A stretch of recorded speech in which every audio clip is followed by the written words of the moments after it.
This stream contains fast-flashing images that may affect viewers who are susceptible to photosensitive epilepsy and other photosensitivities. Viewer discretion is advised.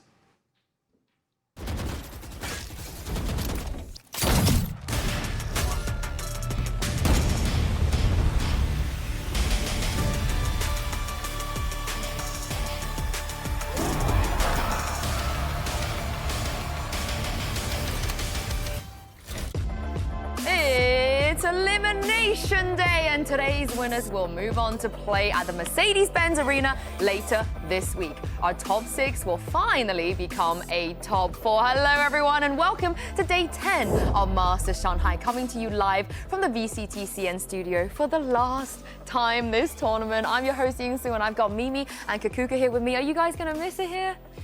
I've loved this box for the last, what, 14 days? For so long. Box. But it's going to be amazing to escape the box and get out to the Mercedes-Benz Arena, the biggest venue we've ever had in Valorant. All the players have been fighting for it, but there's only 2 more spots. And we want to see the crowd, right? We've been here. I actually really like this place, but I want to get that feeling with the tournament. The Swiss stage also has been a little bit too long. Now that we're in the playoffs, we want something else. Yeah, well, we won't be there in just yet, but 2 teams have made it. They made it yesterday, and who knew it was going to be Genji? I think a lot of people. Yeah. But I think beating 100 Thieves the way they did was a pretty big surprise, right? They came out and were dominant in the first half of Icebox. I mean, this super aggressive playstyle caught 100 Thieves off guard. And in both maps, 100 Thieves managed to start to put a fake comeback together, but Genji put it to bed in both with great performances from players like Karon. And we were talking about getting perspective after the Swiss stage and seeing how Genji was going to face up against this kind of teams and the performance that we saw. We thought that, everything was going to go the distance, that we were never going to be convinced that they needed that first map to get to warm up a little bit. But what they did yesterday was a different kind of statement. And now moving on to the Mercedes-Benz Arena, I think that they're, really looking forward to their grand final. But G2 pulled off probably, the comeback of the year. Down 11-2, already lost the map. They come back in fantastic fashion. They're the comeback kids. Top 4, actually top 3 already guaranteed here at Masters Shanghai. It's been an absurd run for these boys. I think it's crazy to see and also very exciting, right? We saw in the tweets, I think that Jonathan at the end of that match was unreal. The way that they were closing out on that Lotus, not only having the mental resilience to go back and turn things around with the score, so, devastating, but in the way that they closed it out, getting all of that momentum from map 2 onto map 3. It's just wild that we had G2 becoming the real comeback team and then Genji not losing map 1. What is going on? For the first time ever. Yeah, it's going to be a fun It is crazy, though, that for Genji, having played this many games and lost this many map 1s, they're still flawless in this tournament. They are yet to drop a series. The chance of a clean run to Pacific's first trophy is still very much alive if they can win that upper final. Same for G2. Everything has gone the distance, but they're still undefeated. Well, this is the thing, though. I feel like there's a lot of questions we still have, unanswered questions. Many. Which brings us to the Masters Magic 8 wheel. Well, we're going to be able to ask the wheel and test and see if they're going to be able to tell us what the future holds. Me, Mimi, and Kuka will each ask the wheel 1 question. We're going to spin it, and we're going to see what the answer we get. I just want to say, back in Madrid when we did this, I do believe the wheel was very accurate. I think we can very, say very 100% accurate. success rate. I don't know if that's true, but it has 100% it is now. success rate. That's our narrative. 100% success In my rate. mind, so we have the answers here. If you have questions, let us know. Yeah, actually, let us know. We might be able to spin the wheel for you, but I'll just get things started. Obviously, we've seen a lot of comebacks already in this tournament. I want to know, though, 11-2? Are we going to get any better? Are we going to get it even more? It's only the best comeback. Yeah. It's only the best comeback we've ever seen at a global event. How about a 12-0 comeback? Why not? Yeah, sure. Are we going to see an even more impressive comeback here at Masters Shanghai? Come on, Will, I need to know. Big money. Oh. There's no way. If it says there is, Jesus. There's no way, right? Come on, Will, be reasonable. Kakuka, mi amor, can you do the honors? Vamos a ver un comeback tan asombroso como el que vimos ayer. Vale. Vale. Signs point to yes. 12-0 Yes, in Spanish, comeback. sí. Genji versus G2. 12-0 comeback. Could you happening. imagine? It's happening. Okay, I want to ask a question now. Mine is simple. G2, they're on a run right now. They've yet to drop a series. Wheel, Can they complete the miracle run? Imagine if it's asked in Spanish again. I will let you do it then. I hope it is. Ooh, oh my God, it almost was. Okay, not a confident answer, but I feel like G2 fans will take that. If it It's lands happening. there again, can I ask in Chinese just to like, just to Of like, course. Yeah, it would only be fair. Yeah, we should all right. change it. Your Okay, my question. I love YouTube and maybe a little bit to G2, but I want to know something that I think many people is wondering as well. Are we going to get a grand final with 2 teams from the same region? Do the honors. And why is it Pacifics? And why is it Pacific? Can it answer why? Oh, no! That is a good thing. No regional rematch. We get a new final. We get a banger.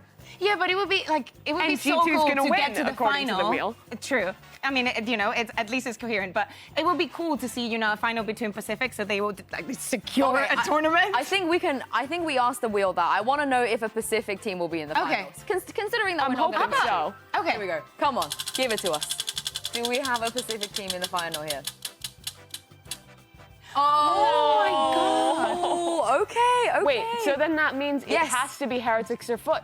If No, the wheel no, is no, to or be G2 clear. No and cap. That 100 means No, it can't be 100 Thieves because it said Oh, no true, 2 regions. true, so it has true. to be Heretics or Foot. So this is the most important Miracle match of the run for tournament. EMEA. I can't But wait to G2's see having that. it. So according to the wheel, G2 will win against an EMEA team. We look In the forward final. to it. I Yes. look forward to that, but let's take a look at the bracket because you guys might be wondering who's still left in this tournament and how this wheel can actually correctly predict the future. As Mimi said, Heretics Foot, they still have a chance. They do. I mean, it's going to be a match we've seen a lot of times before, you guys especially, very familiar with this one. Yep. And this little section of the bracket is just like the EMEA fratricide zone. There's a chance that Foot could go on a run, eliminate both of their compatriots, Exactly. and keep this going. It's crazy, right? Because yes, Foot played against 100 Thieves and they lost, but then ever since they're going to be playing against familiar opponents, they should be the most comfortable even in this situation of do or die. Did you guys expect 100 Thieves and PRX to be in the lowest at this No, point? no. I expected that to be like the upper final. I expected PRX to just send it this tournament and just make that clean run, but hear me out. I'm down for a lower bracket run. It's going to be such a good game, but it really is a shame to send one of those 2 teams home so First early in seeds. this tournament. What do you want first seed for? Hear me out. When we're back in the regions, they're just gonna be like, I not mean, really. There is a curse around the NA first seed. At least there used to be. I don't know if it's still true. And We'll find out. EMEA curse. I mean, Liquid also had it last year as well. True. Yeah, it's Yeah. definitely a curse indeed. But that brings us to today's MasterCard fan poll. We want to know which region will send 2 teams to the Mercedes-Benz Arena if it's either Americas or Pacific. Scan the QR code on screen to cast your vote. And remember to use the hashtags VCT and Valorant Master so we can feature you guys on the broadcast as well. Send us your thoughts, give us Your questions questions for the For the wheel. wheel. Yeah. Exactly. Again, you guys have been very flawless in the poll prediction. You think the fans are going to go for the Americas 2 teams or the Pacific 2 teams? I feel like you got it back, 100 Thieves in the lower bracket, but also it's PRX. I think it's 50-50. I think it's 50-50. It is about them time that they get a trophy. So I want that secured at least. As a paper girl, I approve of that message. And as a paper girl, let's get into today's matchup because, as you guys said, this is not really the one that you would have expected to be in the At least lower not bracket. here, yeah. Right? This early on as well. Again, the first seed curse. Let's talk about this because, and also let's talk about how both of these teams got here as well. Yes. Because it's a little bit different for both of these squads, right? We had a PRX who looked really rough their first match and then have bounced back against EDG versus 100 Thieves who started off stomping Foot and then I think got out game planned by Gen G. Yeah, it has to do also with their opponents. I think that Gen G yesterday was flawless, was definitely a force to be reckoned with, and maybe 100 Thieves got too confident after their first win against Foot. Very clean 2-0, came out smacking that icebox game that they had. But then yesterday things were different. For PRX though, now they are the ones that have the momentum. They started off super slow. They were just very not warmed up yet.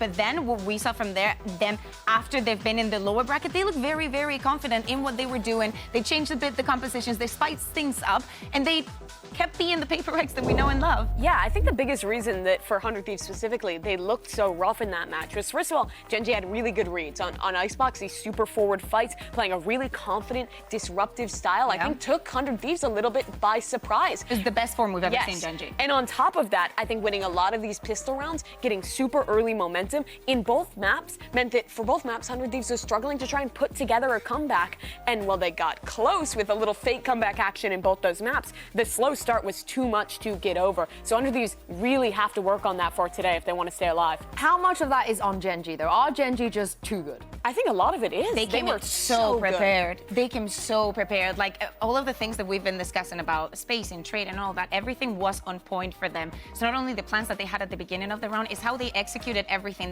They were so calm. Like you would see the players, enjoy it and all of this and celebrate it. But then when it came to the game itself, there was no hesitation. Everybody knew everything that they needed to do in order to beat 100 Thieves. I do think, though, it was an underperformance in some ways to 100 Thieves, even if we're giving credit to Genji. I think a lot of the fundamentals were off, especially in that first map. They were having players a little too far ahead and not fully ready for these aggressive plays. You have to give credit to the good read for Genji, but also 100 Thieves definitely made some mistakes to make that match fall and send them to this lower bracket. But this is the thing, though. 100 Thieves, they made it this far in a tournament where Lau didn't make it here, Sentinels didn't make it here, NRG didn't make it here, but Asuna, who is an OG in the scene, did make it here. He's the OG of 100 Thieves. This guy has been on the roster since the dawn of time. He won first strike with this team. And that's like 2020. Yes, he's still with them, almost 4 years later? Yeah, literally, because it was like around, what was it, like October or something? Because it was end of year. Yeah. It's crazy to see that the way that he has grown, the way that he has adapted, the way that he's lived through everything in 100 Thieves.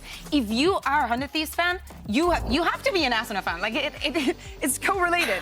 1,340 days on this roster, and he's only 20 years green old. Green flag, in my opinion, green flag. Yeah, I mean, he is committed. He really is 100 Thieves. But I think what's cool about this guy is the amount he's evolved over his time. He started off as the Star Duelist player, Jet, Raze, even like back when people were playing Phoenix way back in the day, and he was great then. But he's evolved, I think, into a much more flexible, supportive player. He's playing a lot of the Gecko now. He's really a vocal player who calms a lot, who adds a lot of value to this team. There's a reason he's still here after all this time. Yeah, and I think that a good example for him was yesterday. I think that his utility was on point. Even when things weren't working, you could see the impact that he was trying to have, how he was still playing everything round by round. And he's still so clutch. He won a lot of late rounds to keep that game, even as competitive as it was. Yeah, and this is the thing with Arsenal, though. He's been here this whole time, and he's seen a plethora of teammates come in and out and in and out. But what about the new teammates here, Kukuka? How much of an impact do you think the likes of EU, Ziggs and Boosties have made to this roster? I think it's crazy to see, because I think that you can relate to this, and probably many people watching in EMEA, we've seen many IGLs go into different rosters and not having a good impact. The way that both coach and IGL come together and actually with a plan and make everything work. Sometimes when you're watching them, it feels effortless, like the way that everything is flowing. But today is a different challenge. We know how last year was for Boosty and Ziggs, but they have to even up. I know that it is a very complicated task, but I think that the transformation that we've seen and the way that we look at 100 Thieves now, it says a lot about them. I think the two biggest things that these roster changes have brought is, number one, the obvious one, confidence. Boostio is up there yelling. He's built up his teammates. You see players like Cryo and Asuna goofing off, smiling, popping off in ways that we did not see in the past. These has reinvigorated 100 Thieves. And experience. Yes, and the other big thing for me is the way that it's allowed them to play this very particular read. I think Boostio and Ziggs came in with this idea about the double scan, like Gecko combo comps, that really only they have been playing. They had this idea since kickoff, and now they've fully implemented on it. But it's not just about these guys and what they've brought to this team. It's also about the history here. Yeah, exactly, because this is a match that we have seen before, right? Between Boostio and PRX. Boostio on that winning side. I miss them. Yeah, I miss them. Yeah, it was a beautiful time. But we thought we'd miss PRX too. This was what PRX thought was Jing's last game. They said in interviews that the pressure of that got to them a little bit. They fell apart in some parts of that final and ended up losing at Champions. They thought that was the end. But now they're back with that same roster on another international stage against that same IGL that stole their first trophy from them, with a chance to stay alive in this tournament and have a chance to, again, fight for that final. Yeah, and when we think about the repercussion of today and not making it, not being able to push through, both of them want to have this miracle run, but only one of them will survive after today. I can't wait to see what's going to happen. Earlier, Mika Fab spoke to Devi, aka David, about this revenge match. Take a look at this.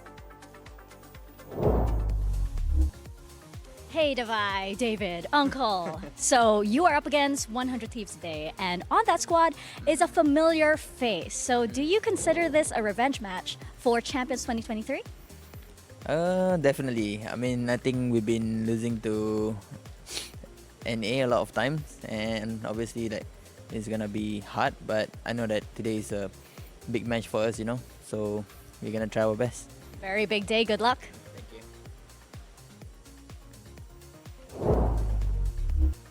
Oh, David has spoken. He said that he does consider this somewhat of a revenge match. And why wouldn't he? He had to watch Boostio, Mimi, lift a trophy in front of him. Especially with how much trash Boostio has been talking this tournament, with how high both these teams' expectations were. I think this is the head to take to prove that you are ready to not only get your revenge for what happened at Champs, but to win a trophy for real this time. This is the thing, Kakuka. PRX, they've been here so many times. And they've been in the final as well, but they just still haven't won a trophy. Surely with the year that they're having, this is their time. Yeah, but I'm not really as convinced as I thought I was going to be after seeing them in the tournament. As we're seeing here, there's been a lot of events and there's been a lot of PRX. If you look at the placement, second, third, fourth, there's been a little bit of everything, but they've come so close so many times. It has to be jarring, but when we talk about the pressure and at least making it to that top 3, they've been able to do it many times. Yeah, and you notice here, when they don't get eliminated early, Lock-in, Istanbul, Berlin, they all went out in groups.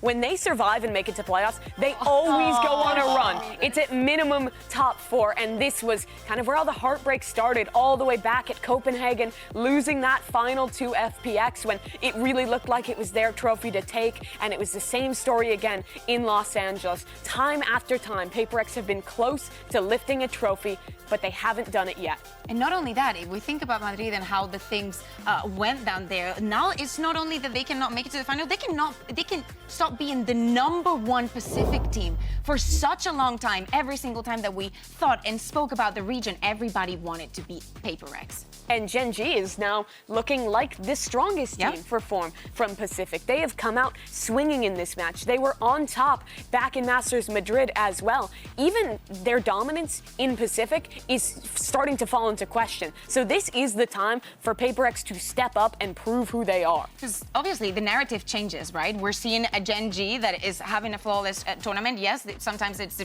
been costly to close the matches, but they've done it. They're one match away from making it to the grand final again. And now when they come back to the region and the next global event that we have, is the narrative going to be the same? Are we even going to expect PRX, even if they come on top of the region by winning the grand final, to be the #1? This is the thing. They had to overtake DRX to even get that title. Yeah. They eliminated EDG, of course, the home favorites. But I will tell you guys, with speaking with the fans, PRX are probably also one of the home favorites. The crowd love them. They have some players that could also speak Chinese as well. So I think the crowd will probably also be on their side. Yeah, from Europe to Los Angeles to right here in Shanghai, everywhere this team goes, they have fans. They're just so lovable for a reason. But they Honestly, did take if you down don't the like favorites them, here. red flag. If somebody actively goes at you being like, I just hate paper, red flag. Sorry. Yeah, I've definitely never had a history with this team. No, but I am a big fan of PRXs. I think everyone is. And this game against EDG, they looked like themselves again. They were playing comps. They switched on to Arena last minute, and they were honestly pretty dominant in that game. Their entries on the attack side were on point. Their coordination was on point. They were PRXing. Yeah, it feels like many teams have been having an identity crisis of what they want to do, how they want to be recognized, how they want to define their playstyle. And probably on that first matchup, PRX was asking themselves, is this us? Do we have to change anything when we go internationally? Is this going to be regionally? pull this off once again. And actually, against EDG, they decided to be themselves, and that's exactly what got them the win. And this is the thing, a lower bracket round, a team has done it before, and they actually did it against PRX. So I wouldn't be surprised if they're the one that managed to make it out. But going back to that point about the Reina change, Coach Alex actually addressed this and told us how that came to be, and it is absolutely W gaming fashion. He said, we have a rule on the team where every player has one chance to change the comp. Today, Mind Freak said, I don't want to play Gecko, something, you go Reina. So we just did it. This is the most PRX thing ever, because normally you hear this from a coach, you're like, they're kind of capping. Maybe they're Kaplan, maybe they're capping. But with Alex, you know for a fact that this is probably really what happened.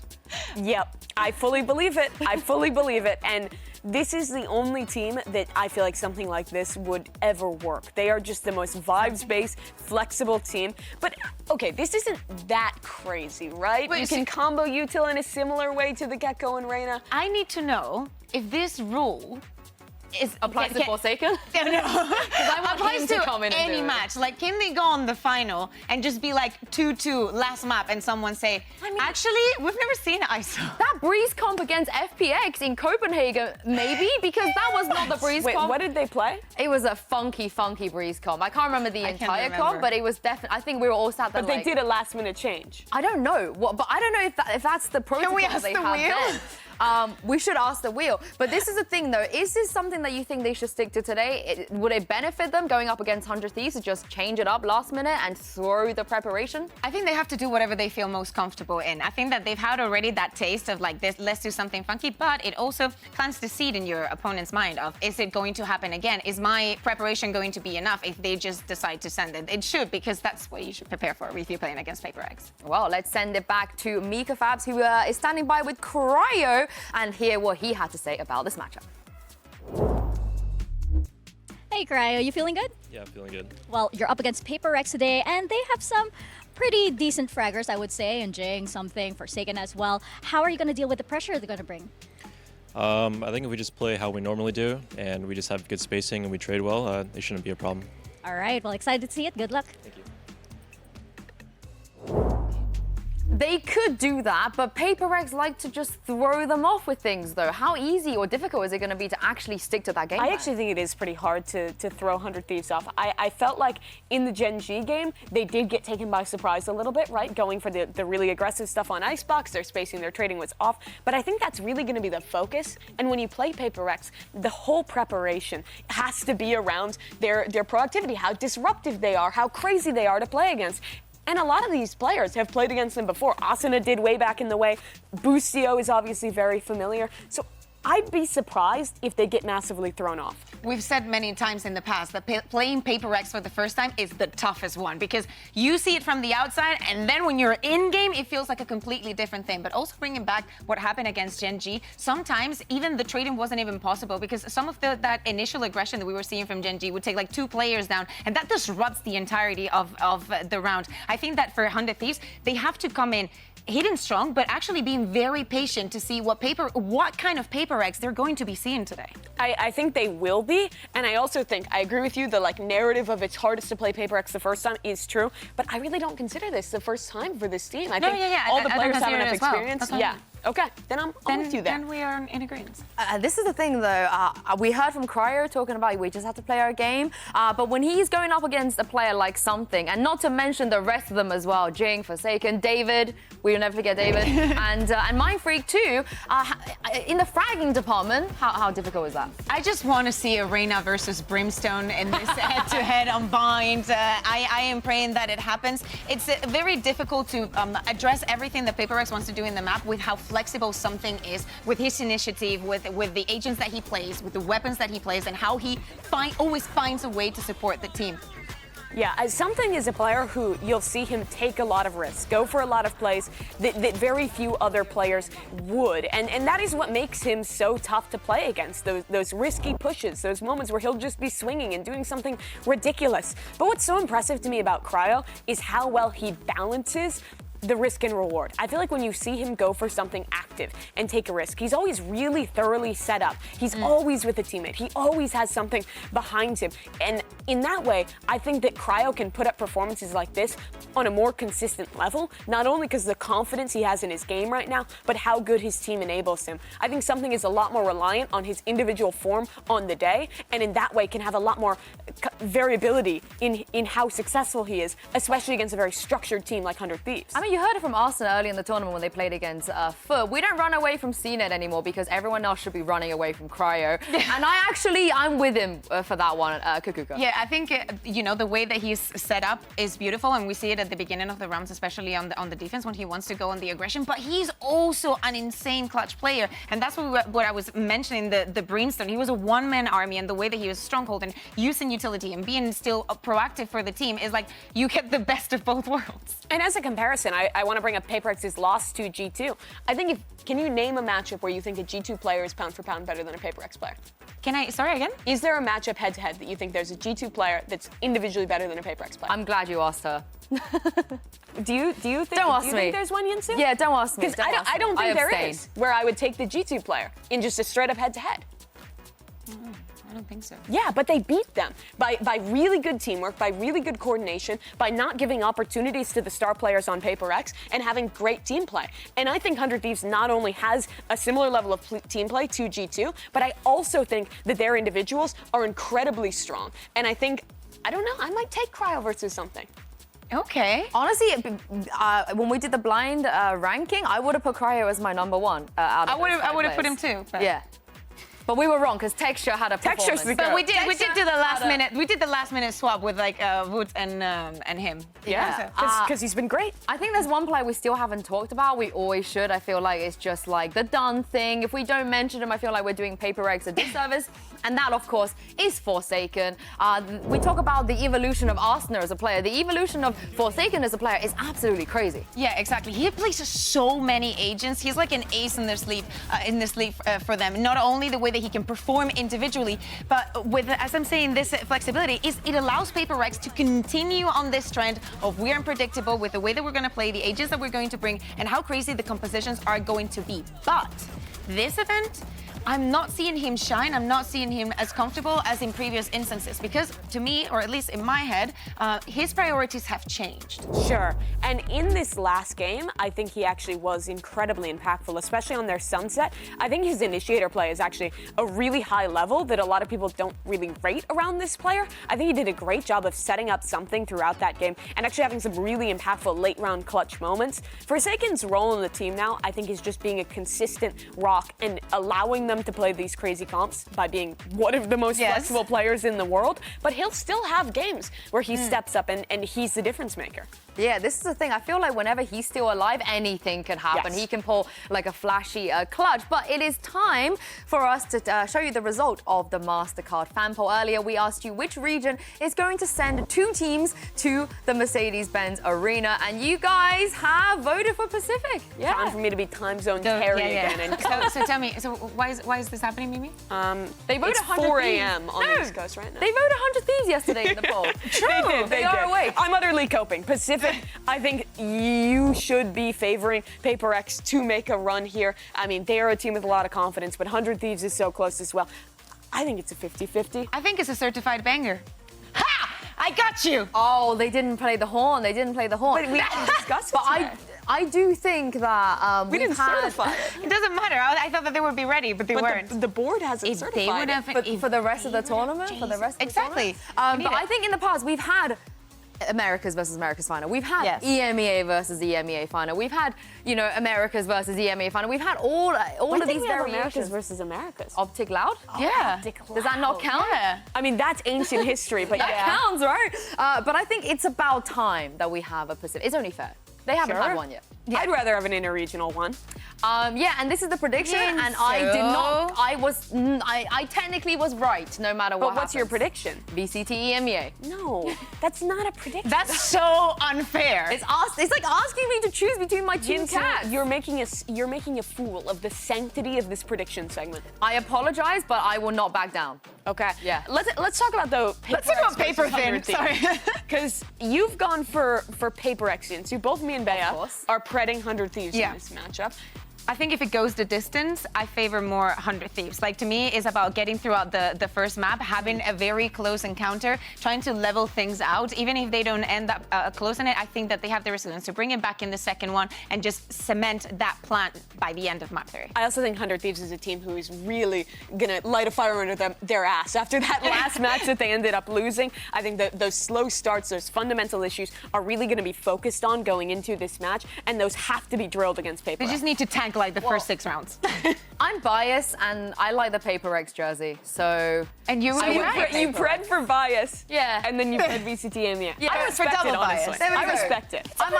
I might be wrong, who knows? She's kind of an icon. But let's get this show started. It's do or die for all of our teams today. 100 Thieves will be taking on Paper X. Heretics versus Foot. Then day 10 of Master Shanghai starts right now.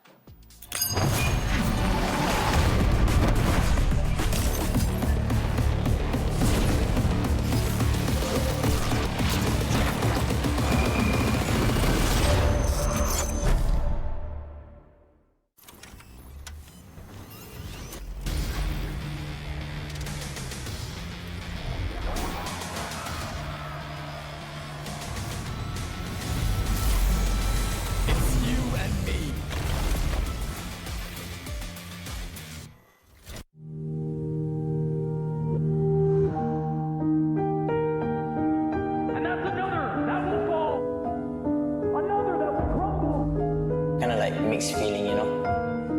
I'm happy that we won, but also I'm kind of sad, I would say, because we had to eliminate EDG.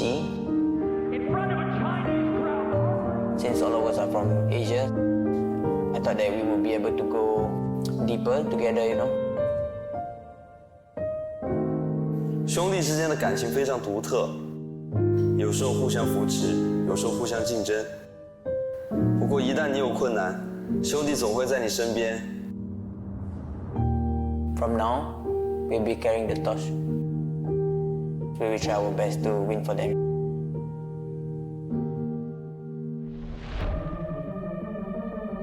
We're playing back-to-back matches, so we gotta get ready. You just lost to Pacific's number 2. Now you gotta go up against Pacific's number 1. PRX is a really strong team. They're the favorites to win this event, so it definitely sucks to meet them in the lower bracket. You're gonna see a lot of crazy duels, and you're gonna see people flying around a lot probably for this match. They were nothing before Busio came in, so I guess it's just Busio and friends. Devi can say whatever he wants. I don't really mind that he calls us Boostio and friends. Every player on our team is confident, and they know that they have the ability to be the best player in the game.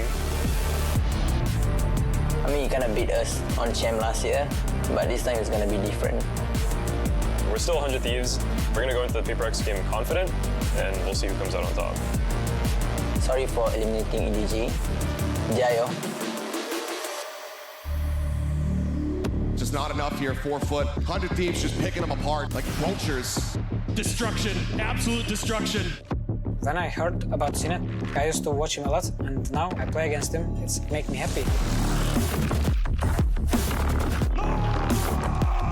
We played Heretics last time in the playoffs. They are very young. They have too much to learn and improve. I'm a little bit sad to play against my Turkish brothers, but that doesn't mean that we are not gonna win against them. G2 looking to deal the devastating death blow on Heretics, and what looked unreachable, what looked uncertain, will be found. Cinet is actually right with lack of experience compared to him, but I don't think that's gonna be a huge problem. We handled it before, and we can handle it now. Good and Rens. Kendinize çok yüklenmeyin. Cinet, Mehmet abi seni önceden çok izlerdim ama seni daha önce yendim ve bir daha yeneceğimi düşünüyorum.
Boostio had the formula to take down this PRX team, but what happened in the past does not matter anymore. It's elimination today, and PRX have a very, very tough job ahead of them. And looking at the map pool here too, you guys, what do you make of this? Oh! I think we're starting on a bit of surprise here, saying 100 Thieves pick into that breeze. It's a map that we've almost never seen them choose into. They're playing that older default comp, but it's also been a while since we've seen them. So maybe something special cooked up. I mean, it is very special because PRX had been banning Breeze, perma-banning it from Aftermath during the entirety of Stage 1 in Pacific. Then also here, they didn't want to go there, but they know they do not want to go to Bayern again. It's the same situation that we were seeing yesterday with Heretics. It's pick your poison. The last time they played this map was February for PRX. So it's going to be interesting to see what has changed since then.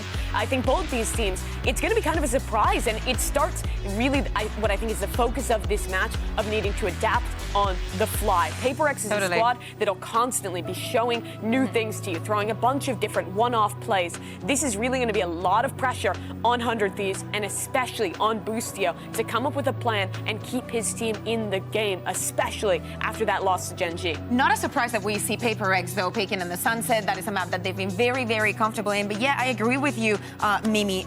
Picking the Breeze allows you to do a lot of changing in tempos. I think that there is a map that you can go in very, very deep. And even though it is a map that 100 Thieves hasn't been the most comfortable in, as in it's not a map that they're going to pick up against you.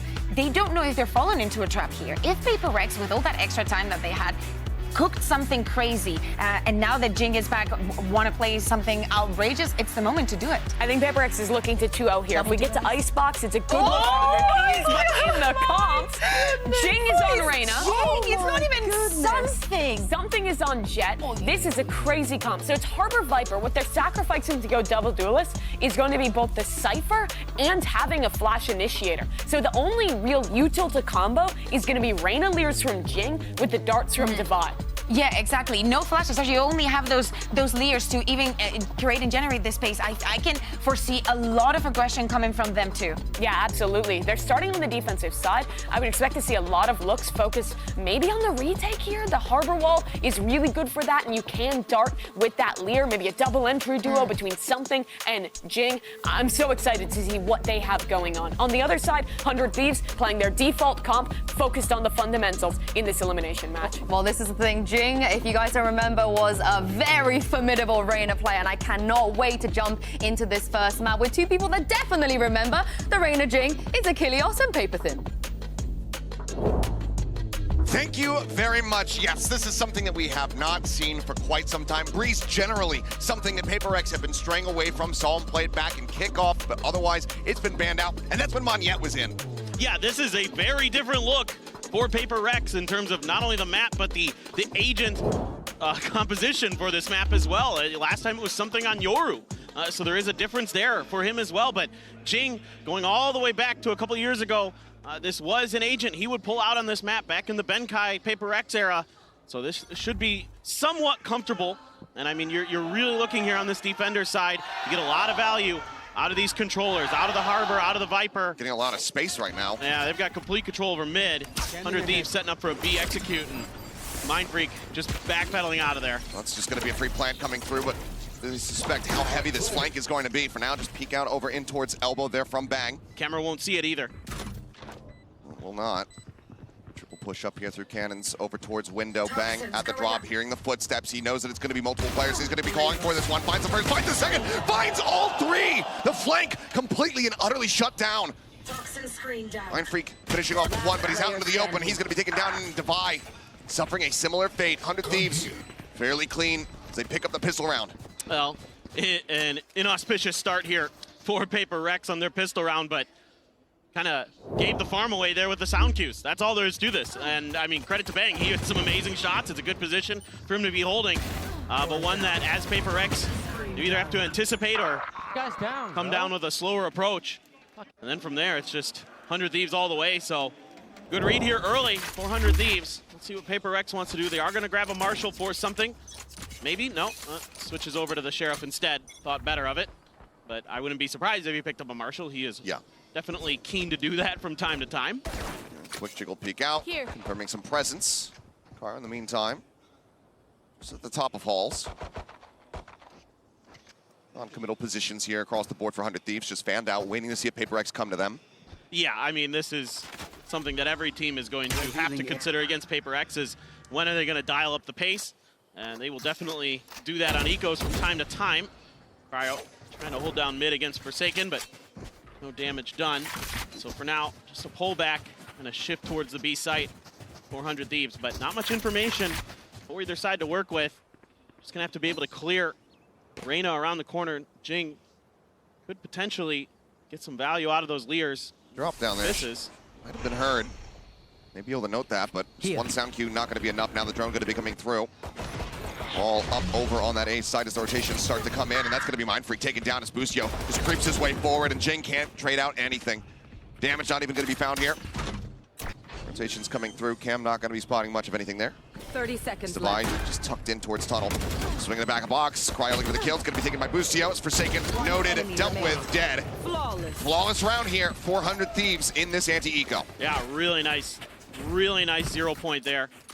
Make sure that Reyna utility can't do anything for Jing. He's just stuck in a corner trying to lock it down and can't even get any damage done. So really well thought out. Good methodical start here for the side of 100 Thieves. The last time we saw 100 Thieves on Breeze was against G2 in the grand finals of the Americas, and they looked really good on attacker's side.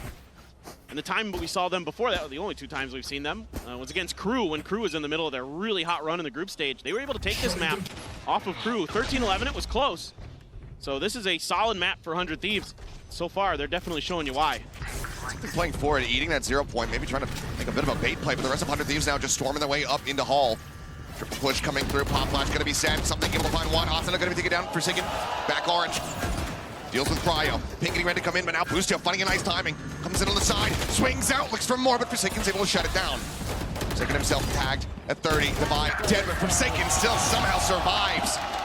3 players left alive, PRX not gonna allow for a bonus conversion. And this is a good start here for PRX, especially for Forsaken. Really was struggling against G2 in the opener of the playoffs.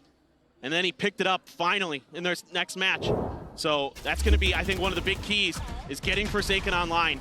Sure. If you can get everybody firing on PRX, then they will just outgun you, and this is a great map for that. So looking sharp, looking snappy. Is that going to be able to continue? Crowd behind him, but still more work to be done. Neural Theft now going to be online here for Boostio. Somebody who also had a little bit of a softer start in the previous series. And Cryo. Jeez. Same story. Right now, looking fired up. Dealing with something. Leaving Forsaken now on an island here today. Boostio holding back, expecting this. And it's so well read from 100 Thieves. Being out dead. Mindfreak trying to find it. Will be able to trade one back, but now Bang taking space here in mid, and it looks like Mindfreak draws out the weapon, reads it a little bit more, and he's up for the task. Shuts it down, we're back into a 3v3. Huge stuff from Mindfreak. Forsaken tucked in the corner. Suspected, now known. Cryo, quick to flush him out. GOP coming in, Divide gonna be taken down. It's all on Mindfreak. Would be an ace clutch for him. Right now, 100 Thieves very much poised to move up 3-1. Just eats it. Flash coming through. Don't commit to the swing here. Allows him to regain his vision, but Cryo, Johnny on the spot, accurate with the aim. 3 kills for him, 3 rounds for 100 Thieves. Yeah, good work there at the end by Asuna, using his utility to isolate Mindfreak, making sure that he really can't get anything done. Yeah, the first one hits Cryo. A little bit of an off timing, but that's okay. He had another one in the bank, so totally fine. 400 Thieves and just winning their opening battles, reading these positions very nicely. This is something that's going to be difficult for PRX, is trying to take space early because you don't have a lot of utility that's going to be necessarily great for doing that. Yeah, you have the Leers, yeah, you have the Harbor util, but you don't have that KO, you know, sort of flash and knife to get the information and then try to make plays off the back of it. You're going to have to rely a lot on Divide here, potentially, if you're going to want to go for aggressive pushes like that. But, you know, something's good enough that he can get it done on his own for sure. So certainly something that he wants to try. And Forsaken is gone all the way around this pillar, jumped up behind it. But has Bang gotten any sense of it? I mean, you got to suspect this angle because this is definitely an area where you would think that something might want to try to make a play. But it's going to be a weaker buy. Some sheriffs for the side of PRX. Drone to check. Toxic screen comes down. Jing able to isolate himself for now. Backman into the corner, flash not gonna connect, clear at the ready, the tuck back, Cryo eating a bit of damage as the reveal comes through off that recon dart. Swing out, Jing looking for the kill, but still cannot find it, EU. Bails out the rest of his teammates, keeps them covered. Forsaken something, however, finding one apiece. Something will get taken out, Bang finding that, but now a 3v3. Guardian still in hand, but as they push forward, they continue to find these kills. Mind Freak now, trying to make his way over. Approaching now through shot, but it's being watched. Asuna staring in this direction. Take a headshot or 2 shots to the chest to try to take him down. The jiggle out, the turn back, and Cryo staying alive. 100 Thieves staying in the lead. And even the Reckoning invested there for PRX right as they got run out of the round, basically. Nicely handled here by 100 Thieves. Starting to find their footing. There were some good shots there for PRX. Devi came in, got some good info for Jing. But Jing wasn't able to really convert off the back of it. And now something is going to be able to scrape together the operator for PRX, and this should be where things get a little bit scarier for 100 Thieves. Obviously, we all know how good something is with that operator and how aggressive he can be, but right now he's just posted up in halls. It's a 3-man stack on B, kind of anticipating there's going to be a change in direction for 100 Thieves. This is a pretty good read off the rip for PRX. And it's going to be a fast one off the rip. Yep. All coming through, clear out on the drone. Cryo taking space, dashing forward. Going to be revealed in something in the meantime. Able to find one. Busio dead. The tuck away here from the Reyna. Jing swinging out, still going to be shut down. Cannot find that kill. The trade backs here. 2 kills coming through as Mind Freak getting pressured, getting taken down. Cryo finding him once again. The slow creep up EU, not necessarily registering yet, but Cryo quick on the reply. And now something. A 1v2, spike not yet planted, but he's got the op in hand. Flash in, ducks back behind the archway, just looking for any kind of peek out, but they know that the op is in play. They don't want to give him any angles.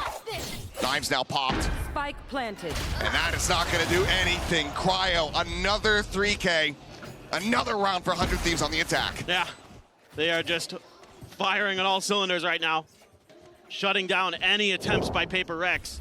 PRX looks a little bit slow to react to some of these plays. It's good early, congestion, but once 100 Thieves gains control of the site, they just start knocking players down, and Cryo, very clean with that Vandal. Takes that peek against the Blade Storm confidently. Yeah, this makes a lot of sense to me.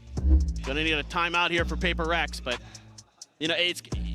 I anticipated this was going to be a tough map for PRX. I know I think a lot of people, are going to think, oh, okay, well, they haven't played it before, so they're going to show you something that you're not ready for and that kind of stuff. But there's a reason they've been avoiding it. Yeah, there very much is. And you called it. We were deliberating backstage. What is the composition going to look like once we had seen the draft come through? And you said Jing Reyna, maybe. Yeah. It's been 635 days. Shout out to Space for updating us on how long it's been since we've seen that in an official VCT tournament. 635 days. 635 days since Jing has gotten a kill on Reyna. Because right now, he is at 0-5-1. You would think he'd be good for a few here, but I mean, it's a rough go for him. He looks a little uncomfortable, if I'm being honest. Like, the Leers were okay, but he only got to use them really that one time on A Pyramids. Other than that, he's been shut down by the KO utility. So, credit where credit's due. Asuna's really having a good start here. He's got 6 assists already, and it's on the back of some fantastic utilization of his util to make sure that PRX can't use any of their limited util to shut down these 100 Thieves attacks, and now they've got a ton of Ultikilios. They've got everything except the null command. Now Wall just to try to slow things up. 100 Thieves again, off the back of that timeout, wanting to see if there's going to be an aggressive call coming through from PRX. 0 Point gets the catch on a 1. Well, they know that Forsaken's close, but they're waiting, and oh my god, Devi. Okay. The Devi with the Marshall, able to find 1. Cryo has been a thorn in the side here of PRX. Is pop flash out, looking for the chase, but cannot get on top of Forsaken in time. So just a tuck back. Orb going to be grabbed, but now push up here from Mind Freak, working his way up halls. Here's the tap on the rope. It's going to be a drop back. EU just jiggling, but looks like he might suspect this. Push coming through, and Mind Freak, good for the 1 tap. Forsaken going to get caught at the same time, and now Jing pushing forward, gets himself on the board, but he is not ready for bang in this position. Just the 1 kill found, but now the spike stranded. PRX not yet confirming that position, however.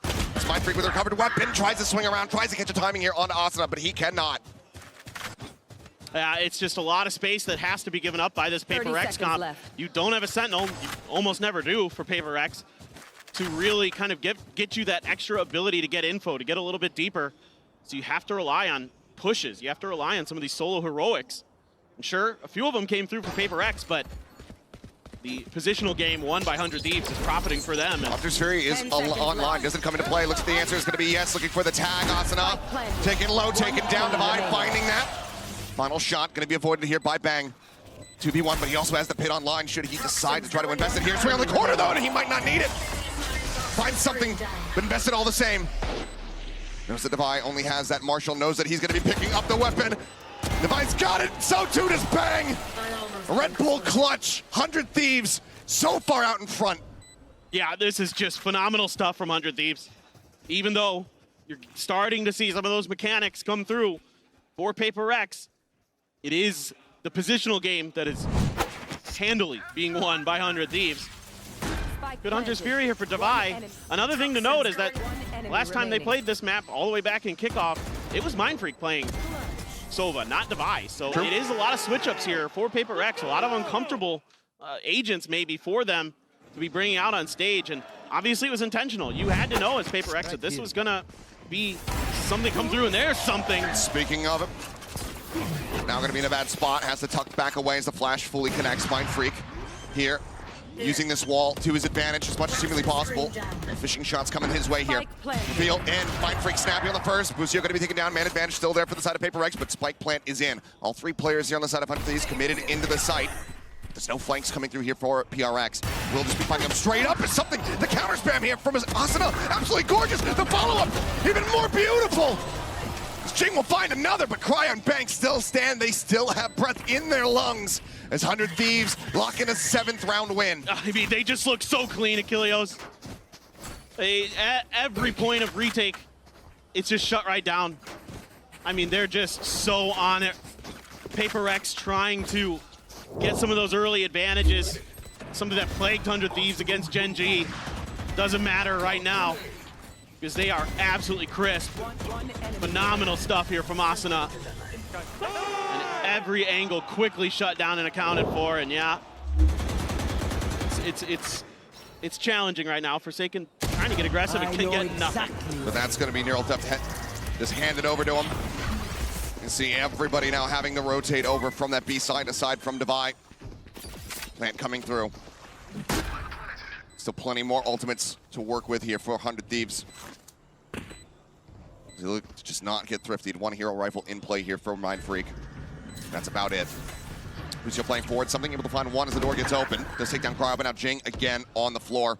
Push forward from Busio. Shock darts lob in, not going to be finding too much of anything there. Something does manage to find a second one, but then Bang dealing with him, looking for the final headshot here as Divide tucks back. They take so much damage. And EU will get the final shots through. 8-1 with I'd say no end in sight right now. 100 Thieves are looking absolutely perfect. Yeah, they look fully in control. And it's going to force out another timeout. PRX going to use their second. Alex does this sometimes, and it actually can work. I mean, PRX is very adaptive. They're very, very clever with that, you know, the dubbed hive mind of the PRX IGLing style, where it's not exactly just one player all the time kind of making decisions, but they feel coordinated. They feel like they're trying to go for these solo heroic plays. It doesn't feel like there's much kind of, how do I say this? It doesn't feel like they're really calming well with, you know, how and when they want to do things. It looks like they're just kind of trying to make their own individual plays at times, and then when they do get coordinated, it's like 3-man stacks that just get shut down at arches or something. I mean, yeah, it's typically, you know, this orchestral performance, these master musicians all in sync with one another. Right now, it's like some middle schoolers trying to learn how to play the recorder. It's not been good for PRX. Wow, buddy. Call a spade a spade. It's true, it's true. It does feel a bit like that. I mean, and we'll see. It is an attacker-sided comp. If you want to go for some serious copium for PRX fans, it is double duelist, so it should be more of an attacker-sided comp. But, you know, they just don't look clean right now either. You know, they've had some good moments here and there, but they need to really get some value out of this operator and these ults. The Reckoning and the Viper's pit there. So that null command again for Asuna going to make it so challenging for some of these players against the executes. You almost have to play retake, but, you know, they try to get ahead of it. They try to get aggressive, set the op up and elbow. See if they can find anybody, but so far, 100 Thieves, like, super nervous. Just clustered in their spawn and going to be potentially changing directions. Forsaken is going to get a little bit of info there. Very deep cascade.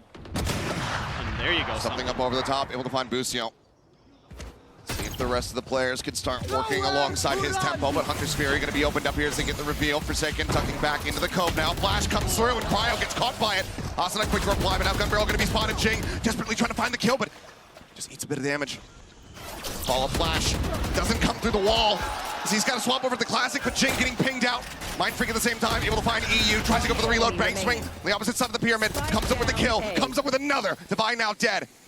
A 2v1, something will be able to put it down. Second round found now for PRX. Yeah, that looked a little bit more coordinated there.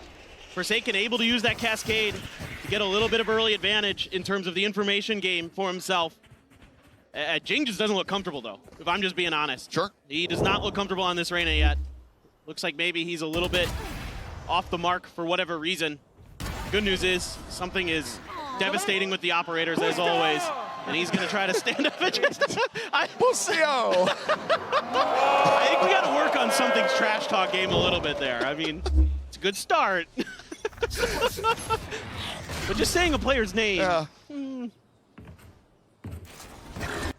Well, null command here. Going to be coming through. Rotations necessary for PRX, but Forsaken just tapping across.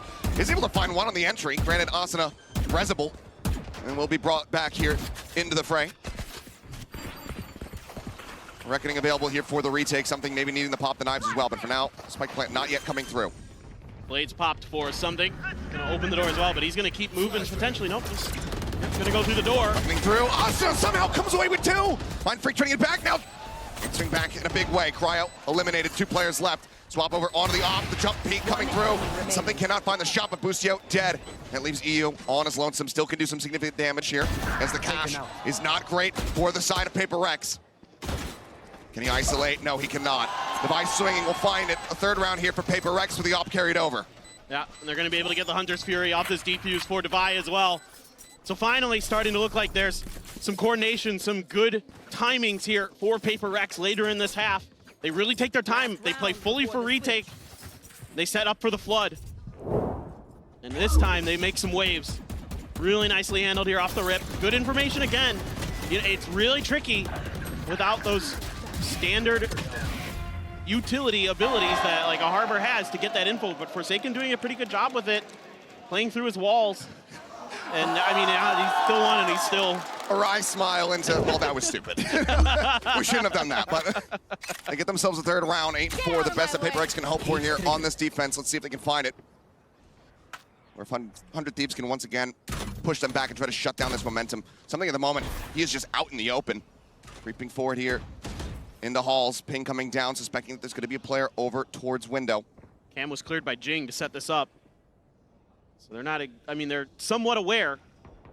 And they, you have to suspect the op. It's been in this potentially, it's been in this position before. I'm not sure if they know that, but they're very, very wary. Busio pretty much stuck in window.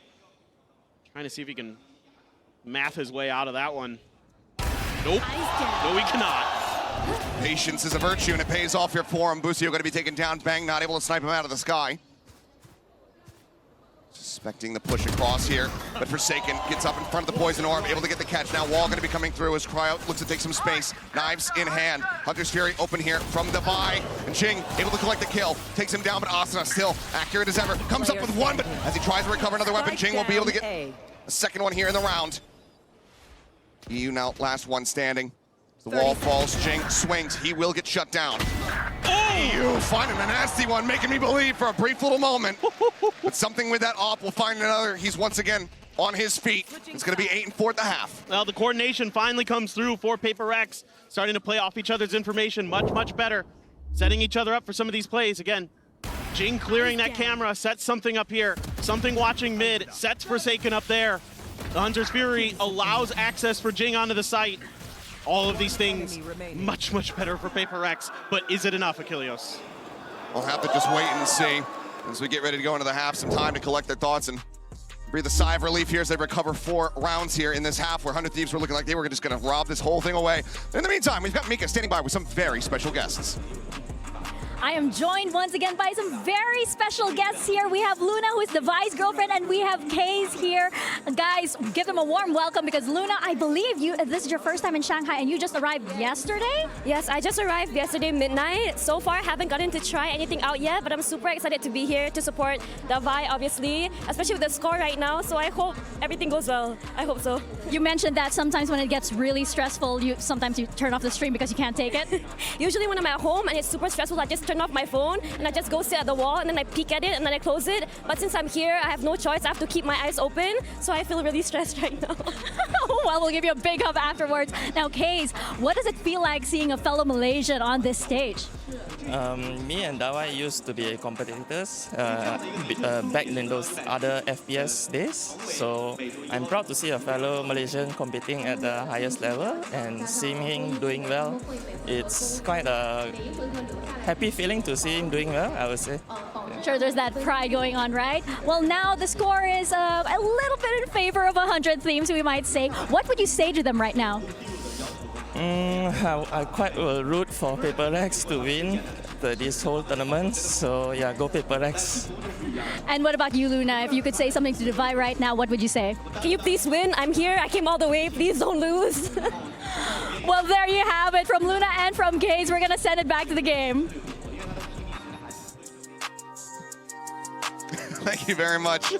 I'm sure there's plenty of people here in the audience watching from home having the same well wishes, that same desperation for PRX at the moment.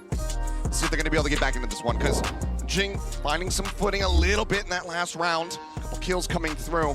See if they can start things off with a pistol round win, but 100 Thieves, they claim this one.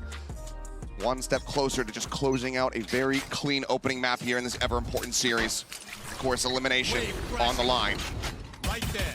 A lot of space taken early towards Halls, but it's all just kind of a ruse to set up a little bit of extra room on that door for this potential A execute if they do decide to commit. Toxic screen's going to go up. Looks like PRX is going in. Just bouncing their way through the 100 Thieves wall here. A little bit more going up. Jing trying to clear out on that recon there, but Forsaken going to be picked off. Cryo able to find that opening shot. Bang, back pyramid looking for the target. Gets himself one. Something able to trade it back. Now Mindfreak coming online as well. Cryo dead, a 3v3, but HP bars softened up quite a bit here on the side of PRX. Big fishing for one. Devi spotting out Asuna for a brief moment, but cannot collect it. They're pinned back here. Yeah, really rough position to try to displace from. Swing up, something going aggressive. Is able to find one more, but EU trades it back. Mindfreak and Devi now so very low. Will get taken down. 100 Thieves claiming another pistol, another defuse, another round win. Yeah, another great start for 100 Thieves. I would say one of the hallmarks on this map for 100 Thieves, when I went back and watched their VODs, was just really sturdy defense. They're willing to give up some space at the front of the site, and then they're willing to contain you there. This was kind of a microcosm of that. They're very, very default heavy on this map. They will kind of shift around who's playing what positions, but they are very happy to kind of play a 2-1-2, just kind of have one player sort of roaming around mid, but they will play pretty far back.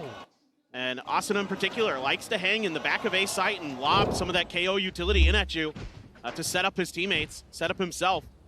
And that round looked really, really solid from 100 Thieves. Had a great read. PRX had some good shots. Cryo hearing this push coming through, but Defi able to find the headshot. For Jing catches bang. A site opened up. And what a reply here from the side of PRX.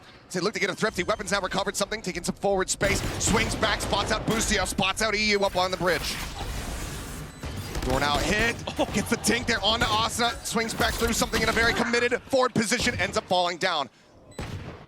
Asuna bringing one back, but still the man advantage here for the side of PRX. Fragment over towards back pyramid. Jing swing on the corner.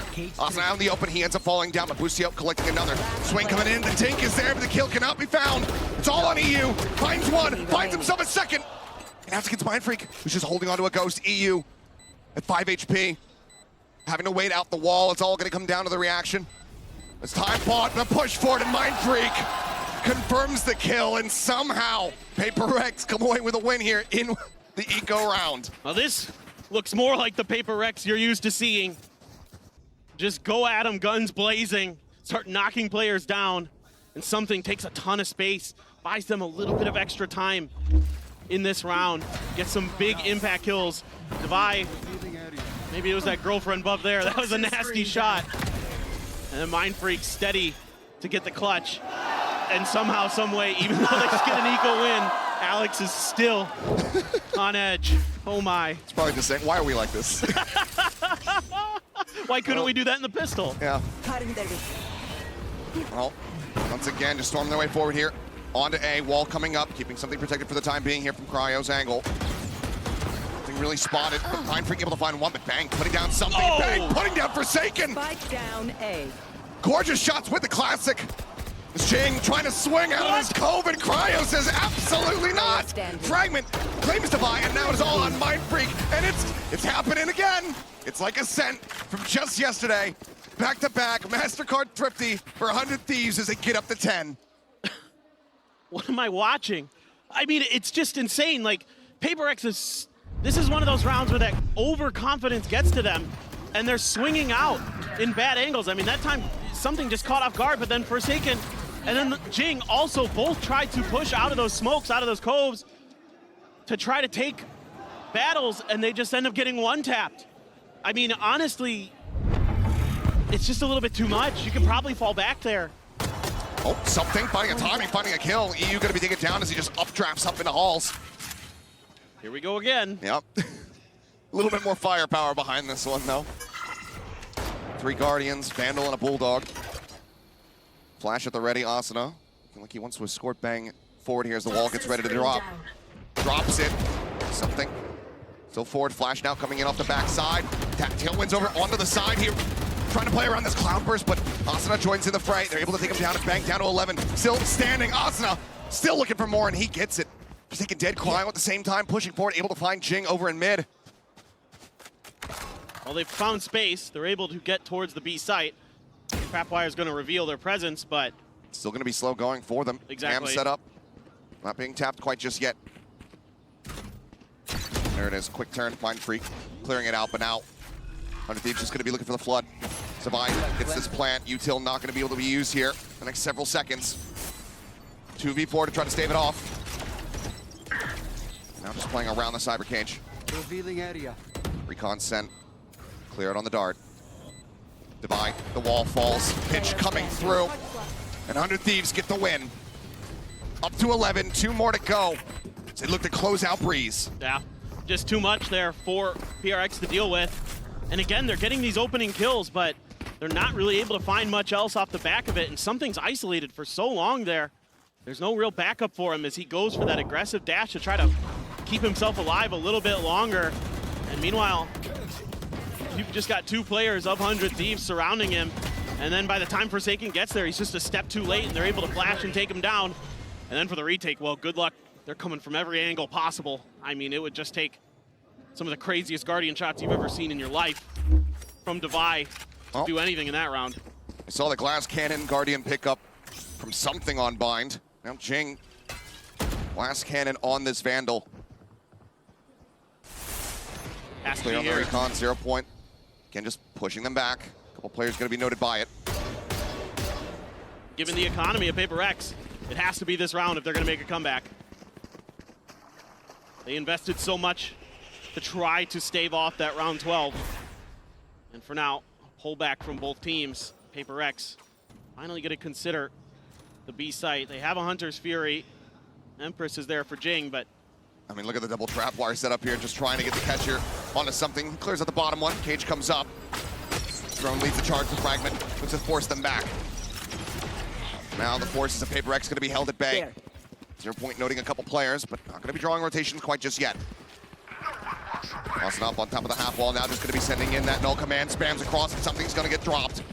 Kill found. Jing trying to take some space, but can't really scale forward.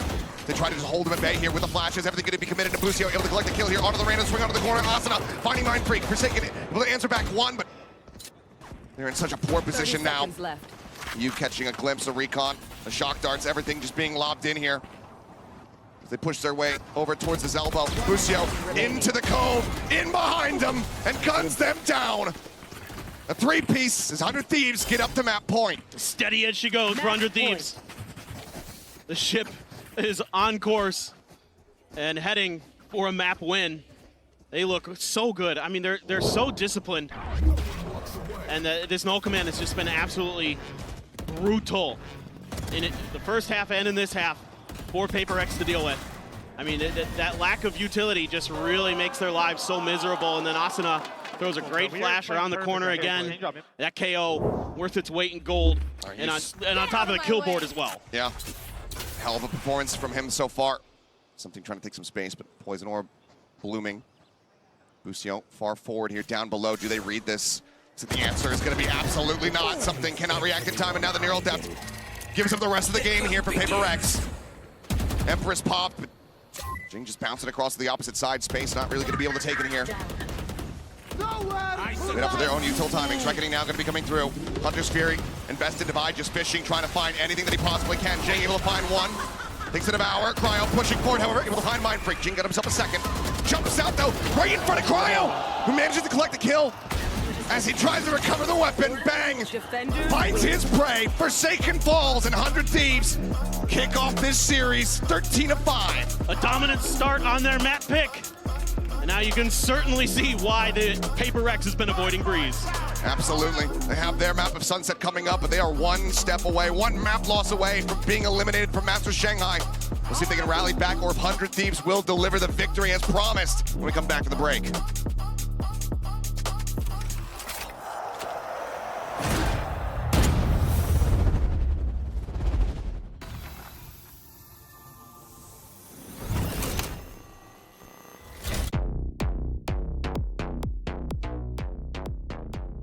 Not sure what sensitivity you perform best with?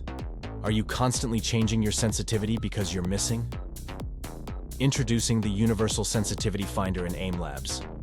Get real-time sensitivity recommendations. Keep track of the sensitivities you perform best with, then bring it into your next ranked game and dominate. Now available in AIM Labs Plus.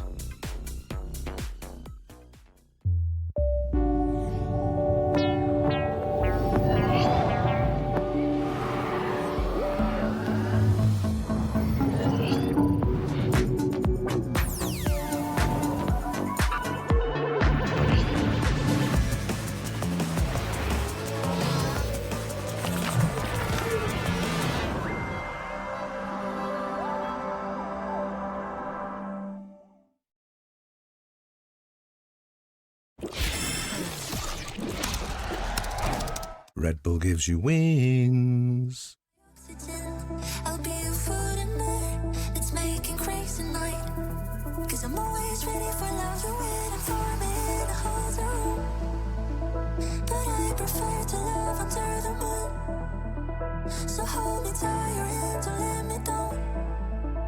It's all emotions, but I'm ready for love. I'm always ready for love. I'm always ready for love.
right now with Zix of 100 Thieves. Now, Zix, you were part of that EG squad that took down PRX in Champions 2023. You seem to be becoming, to be kryptonite for this squad. So what is the one thing that you need to keep in mind when going up against PRX? I think just staying calm, having very clean fundamentals. Those are the things that do well against PRX. I mean, they're going to run at you. They're going to do things that you don't expect. They're going to be annoying. They're going to rewalk. It's just so many annoying things that they do. And that's why they are such a good team. It's because they're a team that takes a lot of risk. But the way that you balance it is just making sure that everybody's ready for everything they're going to do. And we came in well, map 1. Map 2, obviously, is Sunset, a map that's very good for them. So we'll see how it goes into map 2. All right, we'll see indeed once we get into the second map. Well, the game plan worked. It's a fantastic start for 100 Thieves. I'm Yingsun. I'm here with Mimi and Kukuka once again. You heard it there from him. It seems like he's got PRX figured out, and we saw that on Breeze. Yeah, the fundamentals were incredible from 100 Thieves throughout that one. They did a really good job on their attacking side of playing together, figuring out when PRX was going to go for these re-aggression moments that they're known for, and also continued through the second half, especially with some great setups by Asuna on that KO. Yeah, exactly. I'm surprised, right? Because the read was very good onto what they were going to do, what spaces in the maps they wanted to give up, and just adapting run by run by what PRX were doing and how they were going to counter that. Yeah, and it's time for our Verizon high-speed moment. This one, once again, goes to Bang. I feel like we've had him in these moments so many times. How many 3Ks is he going to get? How many 4Ks? I love the fact that they were so quickly responding to everything that PRX were doing. One, they were abusing when the Cypher not being there and having those entrances to sites, and knowing that PRX has to fight, just try and make those fights as disadvantageous as possible. Bang has been so good throughout the run in America's 400 Thieves. For me, he was consistently behind the performances Cryo was putting up. He was the second most impressive player. This guy is so consistent as an anchor when he's playing on the defensive side. And he has so many rounds like that when he's the late round lurker on their attacking side, when he's playing in these clutch situations. The guy really steps up to the occasion, and it shows on that map versus PRX. I mean, we don't really talk about headshot percentage a lot, but 67.7 seems to be ridiculous. Yeah, exactly. And with the Sheriff, with the pistols, with weapons, I love the fact that it was a little bit disrespectful onto what PRX wanted to do, because it didn't have that many utility. This is the thing that you heard it from Zix, that the next map is where PRX are expected to shine. So let's take a look right now at Forsaken in the AIM Labs shoot around, because they are down, they're not out just yet, and they have looked exceptional on Sunset. They have, and it's coming off a map where they tried out a new comp, and I don't think it worked out super well. Jing looked a little bit uncomfortable on the Reyna. I think the lack of the Cypher really hurt them, but now Sunset is a map that they have played a ton thus far this year. They have an incredible record, 9-2 across all their performances here on Sunset, and they were the team to innovate here, right? Playing this double initiator, Sage comp, they have a lot of great ideas. This is comfortable territory for them to bring a series back. Yeah, exactly. And we talk about the Sage, right? Is another map where they're not going to have the Cypher, but they know exactly how they want to use that wall. It doesn't matter whether if they start on the defense or the attack. I think that they have very good reads and very good interpretation on how to surprise the team. You may look at the Sage and Americas, correct me if I'm wrong. No one plays it. Exactly. No one plays it, right? So either you are very sure of how PRX is going to play and how to deal with the Vi, or 100 Thieves is going to wait until map 3. This is the thing, they have a lot of footage, and 100 Thieves, Mimi, as you would know, are a team that really would use that to their advantage. Yeah, and I actually think that their Sunset has looked pretty good throughout their run in Americas as well as here. It's definitely not an uncomfortable map for them, but their style is really disruptive. It's way harder to play those standard retakes. It's way harder to play on your attacking side if you want to go into late hits without pulling out that Sage util. It really changes up your game plan, but I do trust 100 Thieves to have a good one of their own. Yeah, exactly. And if we think about PRX and how Jing was performing in this first map, it wasn't until round, I believe, 7 that he even got a first kill with Reyna. It was also after a timeout that they used both of them in the first half. So things obviously were not working out for them. They were not finding solutions. Sometimes it was as simple as just sending something to just go crazy on the operator. We expect to see this here as well, like his presence onto mid, onto market, and how the pressure, like the information that he's going to get is very, very active, even though he's already playing with the Gecko. And the pressure's got to be on for PRX now. They're in comfortable territory, but there is expectations on this team. Everyone was saying they were a favorite. 100 Thieves in the video at the beginning of the day were saying they were a favorite. They also said that they were going to take on the responsibility, carry the torch for EDG. If that torch only gets carried one extra match, what good is it? You're in Asia and you want the first trophy for your region. Any wild cards for the Asian select? Something that we could not expect. No, everything's going to be almost the same because the Sova is going to disappear for the side of 100 Thieves. They've decided to go with Fade. It's something that they're very comfortable with, and it's just have to adapt those protocols onto this map. EU's Fade has always been excellent. I think the C's nade combos can add a lot into this one on top of those great combinations they already have between him and Cryo playing on that Gecko. PaperX will be starting on the attacker side. I think for 100 Thieves, win conditions here are denying the plant, getting forward, fighting for deep space, and not letting this Sage stall you out in the late rounds. Well, the pressure is on PaperX. If they don't win this map, Achilles and Paperthin, they will be eliminated from Masters Shanghai. That they will be. We'll see if they can hang in, take this to a third and final map of Icebox, or if 100 Thieves can just go ahead and finish the job as we get ready to go into Sunset. Yeah, a ton of pressure here. 2 #1 seeds going at it to see who can make it to the Mercedes-Benz Arena. And PaperX very much on the back foot coming into this map. And my eyes are instantly on Asuna, who just had a tremendous breeze. And now switching over to that Raze with him heated up like that on a duelist now. Oh boy, that is so scary. But PaperX, this is their map. This is the one that they are feared because of the way they play it. They are feared because of the way they use Sage and Asuna right off the rip. You just mentioned him. You just blessed him. Asuna finding the opening kill. Forsaken going to be taken down. And that is a lot of the attack tools here out of PaperX's hands. Those fault lines, flashes, etc. Slow creep over here towards A. Cryo set back. Just patiently waiting at elbow. Mindfreak's gonna slip the corner. Not gonna be spotting much. Quick clear on the Dizzy. Where there's one, there's many. Boombot gonna be coming through. That sees connecting. Paranoia having to be used as something tucked away. He's able to find one. Jing winning out the fight. Cryo gonna be taken down. Dizzy now up over the top. Something looking to push forward, looking to take this kill. He will be able to do so. Now it's just EU and Boostio left alive. Shots flying the pullback. Something finds himself a third. It's now EU with 25 HP all on his lonesome. Has to reroute. Sage wall up, just locking things off there at Alley.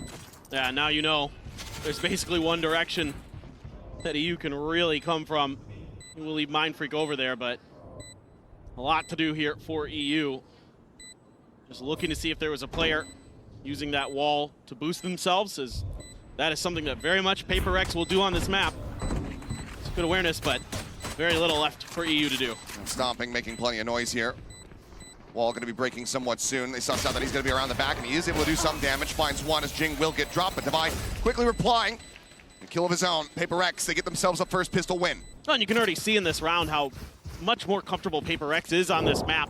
You know, playing off of each other very, very well. Something able to push space, get tucked in behind the box, find some big impact kills. One enemy remaining. And he is so good on this Gecko on this map. He is so destructive in ways that you just don't anticipate, because usually he's not a duelist. But he plays it like one. He does. He basically does play it like a duelist, and that's what makes it so scary. See the stack though here from 100 Thieves, gambling over towards B. Just going to be Cryo left on this side of the map. Quick clear. A couple weapons going to be noted. Some footsteps heard. Boostio taking quite a bit of space over here in mid.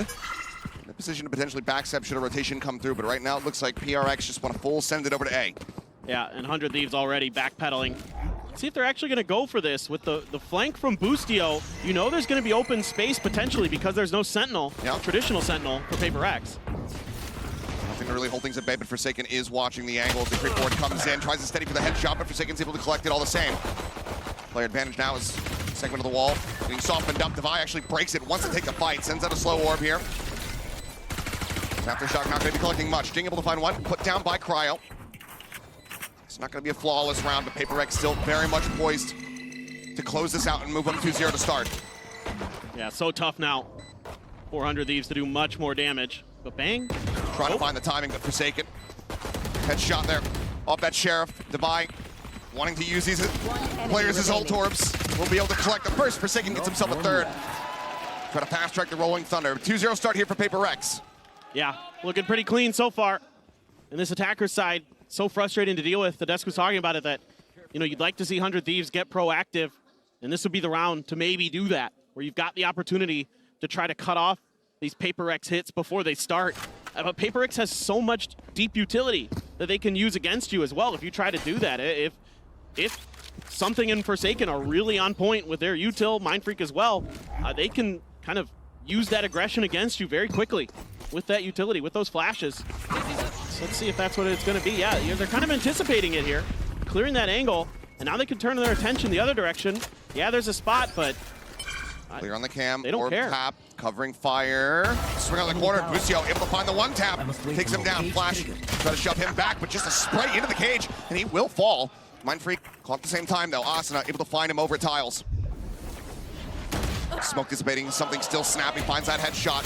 Nade. Investment. Something comes up with a second. Forsaken gets cryo, and now it's just Bang. Still rotating.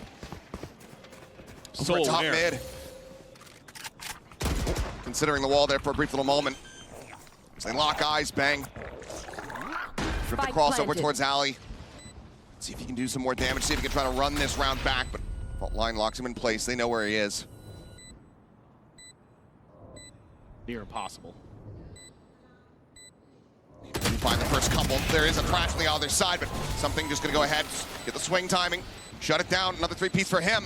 And his PRX convert the bonus. Yeah, and you can see Busio trying to play around that orb a little bit. Does get the first one, but then PRX will just come at you. They know they've got him in a bad spot potentially.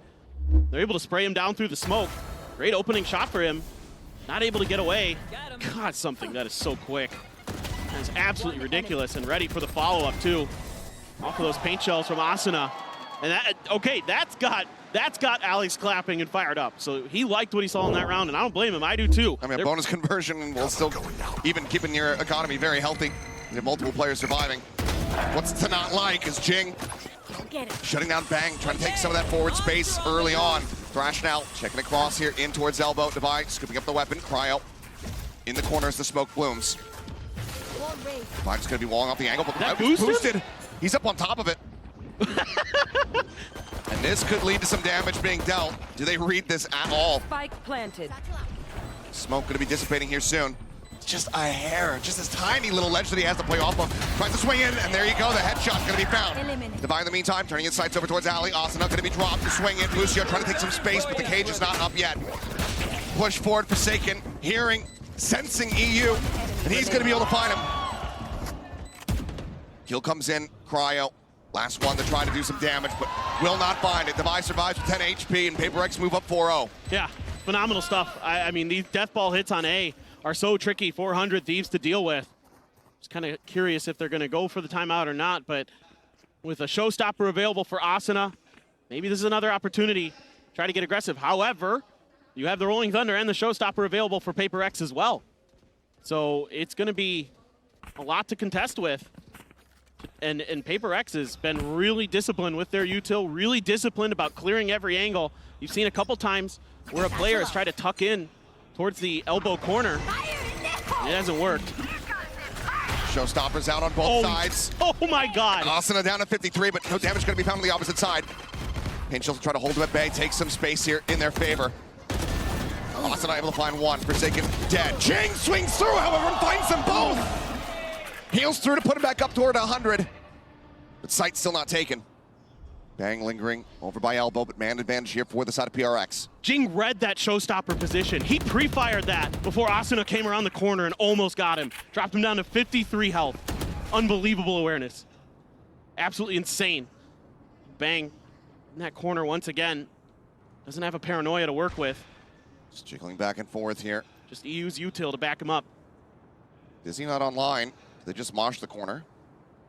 See what they're going to try to do, but it's going to be Divide just blind facing forward. EU, though, looking for a timing, but Jing does not want to allow it.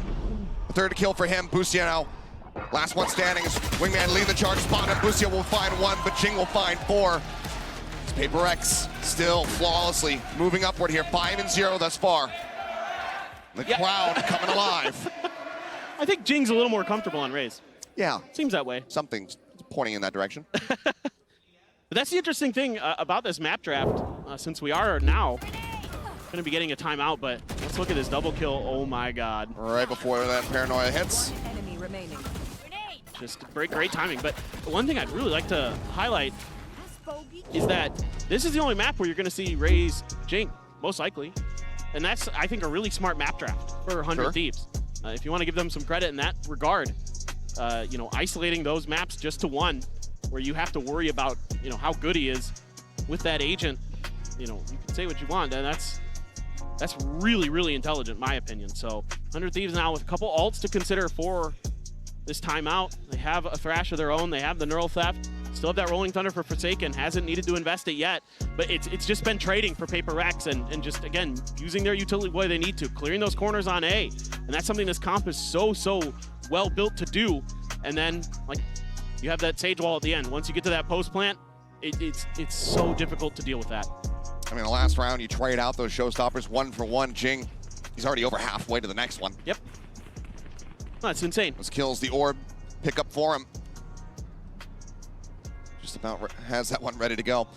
Curious to see if we see a change up here in the setup from the Cypher, though, on the side of 100 Thieves. Most of the time, PRX very much just straying away from where they suspect he's going to be, which typically is going to be on that B site. So that's why we see so many A hits.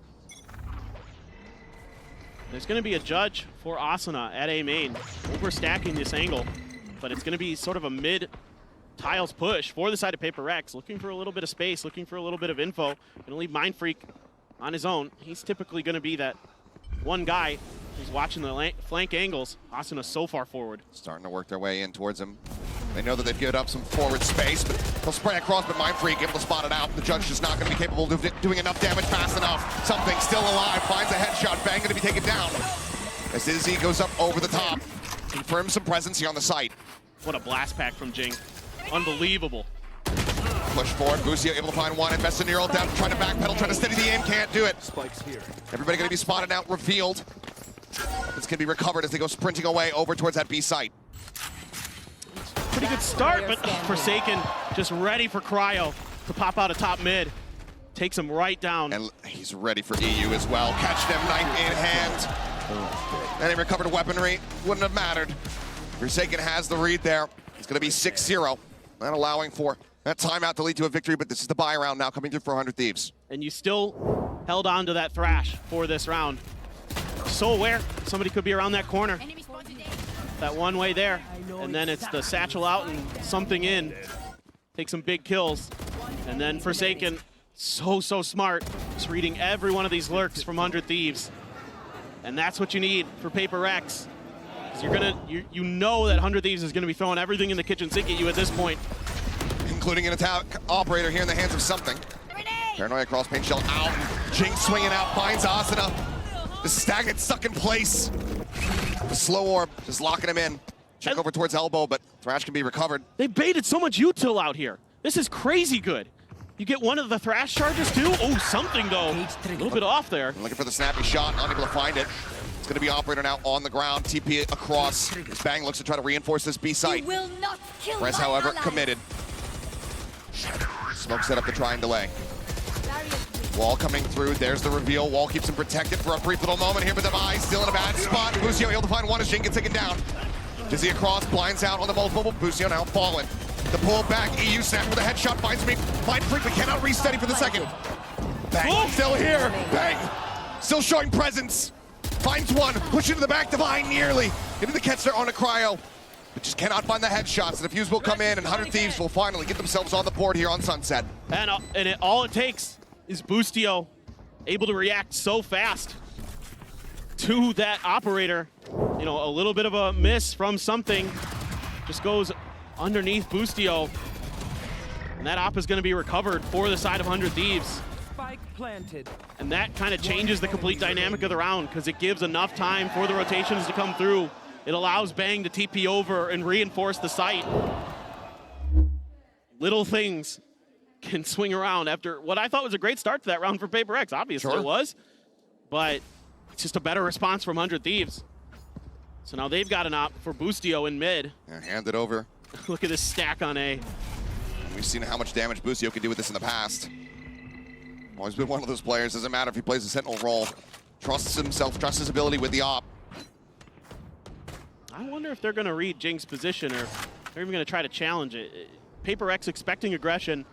Cover going out. But this time around, 100 Thieves not going to show it. Jing with a showstopper already again. Nightfall for EU for the ults. Could lead to a clean entry if he decides to just pull it out right here. Paranoia looks like set up here from Mind Freak. Doombot.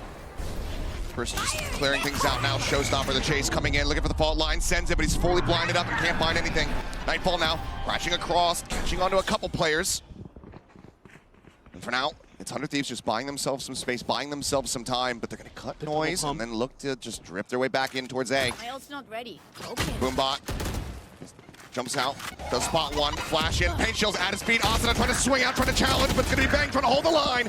He will fall. Still though, quick rotate back as EU gets himself in a position to continue this contest alongside Cryo. Crash at the ready, sent around the corner, looking for the detain.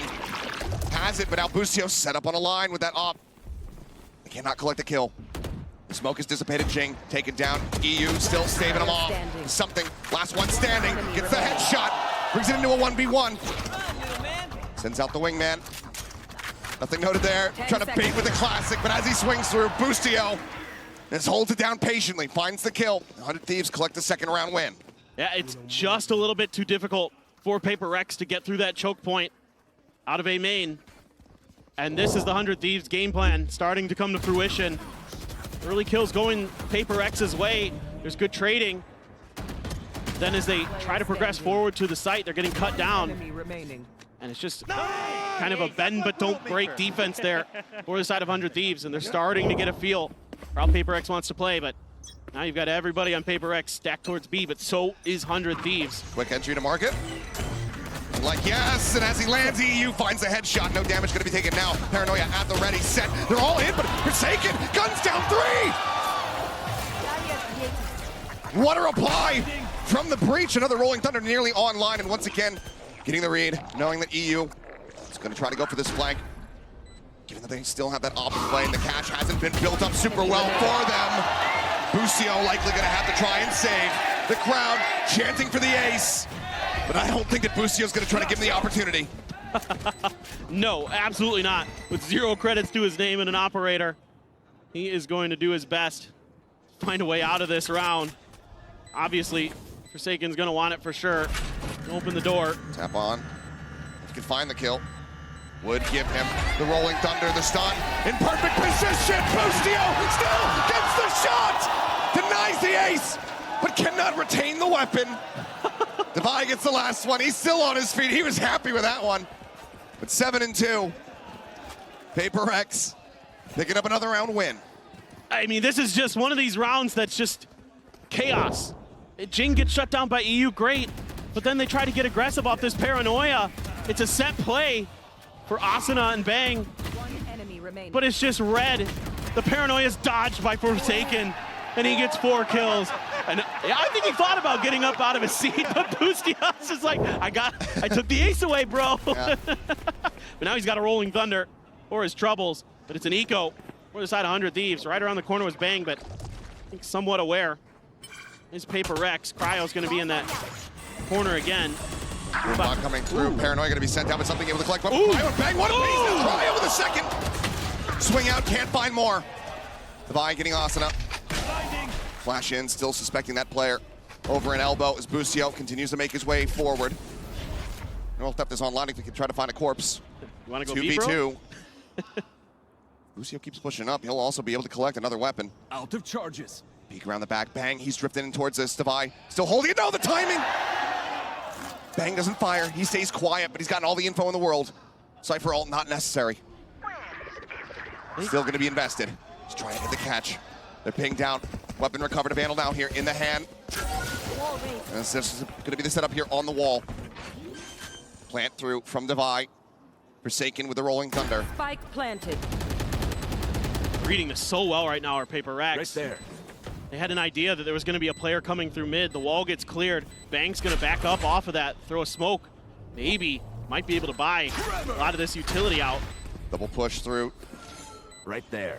Nothing spotted. They're still suspecting the push potentially coming in through Boba. Forsaken just left up on top of the wall. That Rolling Thunder to consider.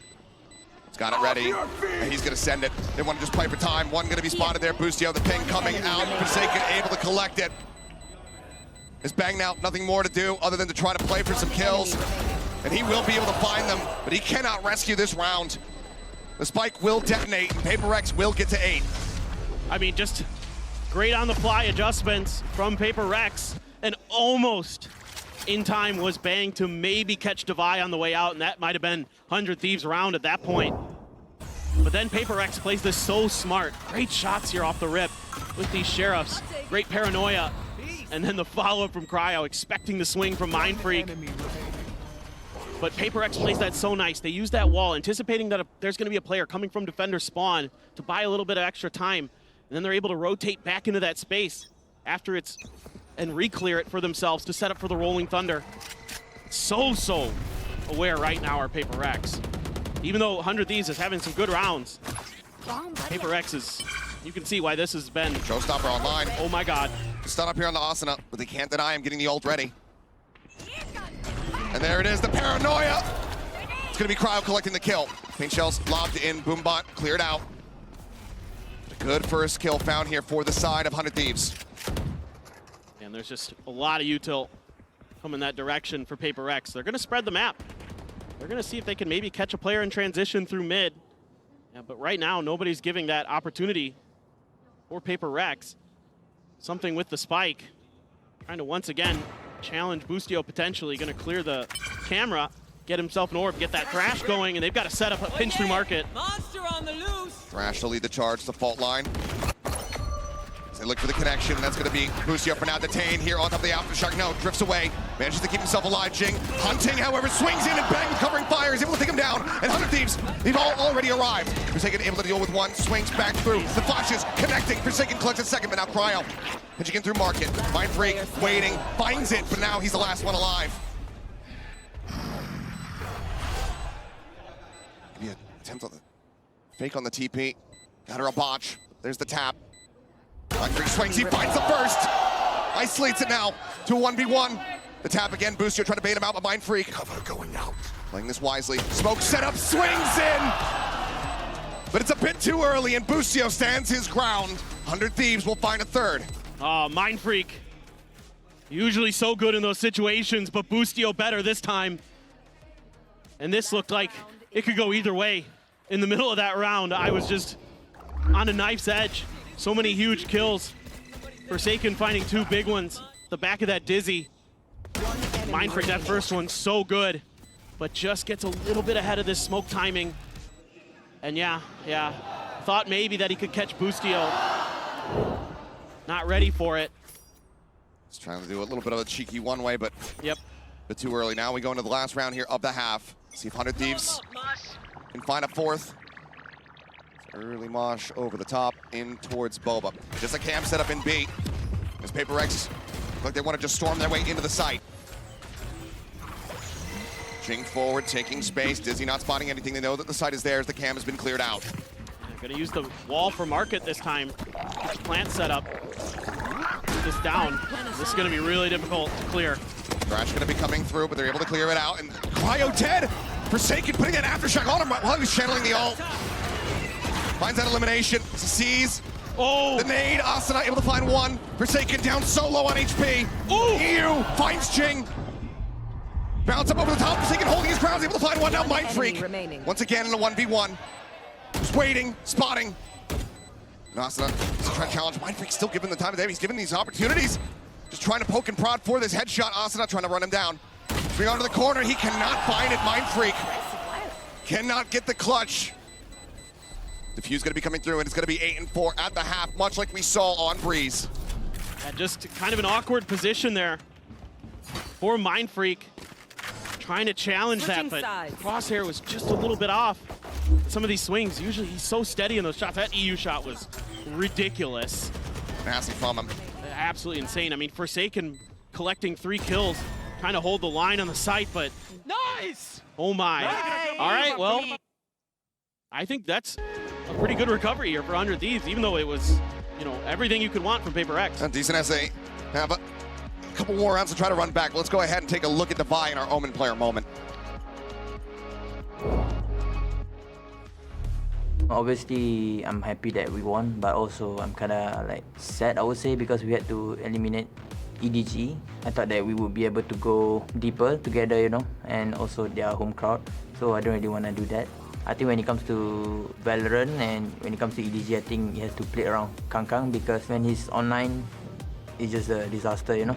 I mean, EDG is a great team, and our losses against G2 kind of like a wake-up call for us. And by winning this match, probably kind of like a needed momentum, I would say, for us. Early thrash to clear out. No, clear out Haodong here. And they've got him surrounded once more. Really good utilities. I don't think that, Paranoid connected, but it doesn't matter. What was that? Weaponry on the other side is just not enough as Jing continues to push the pace. I think having Jing back again definitely increased the chemistry, but in terms of consistency, I would say as a team, we are not there yet. But hopefully, coming to next matches, we will be more fit, I would say. I think this year, so far, is definitely better than last year, I think. I mean, for my personal performance, I would say. And hopefully, from now on, it's gonna be even better, you know.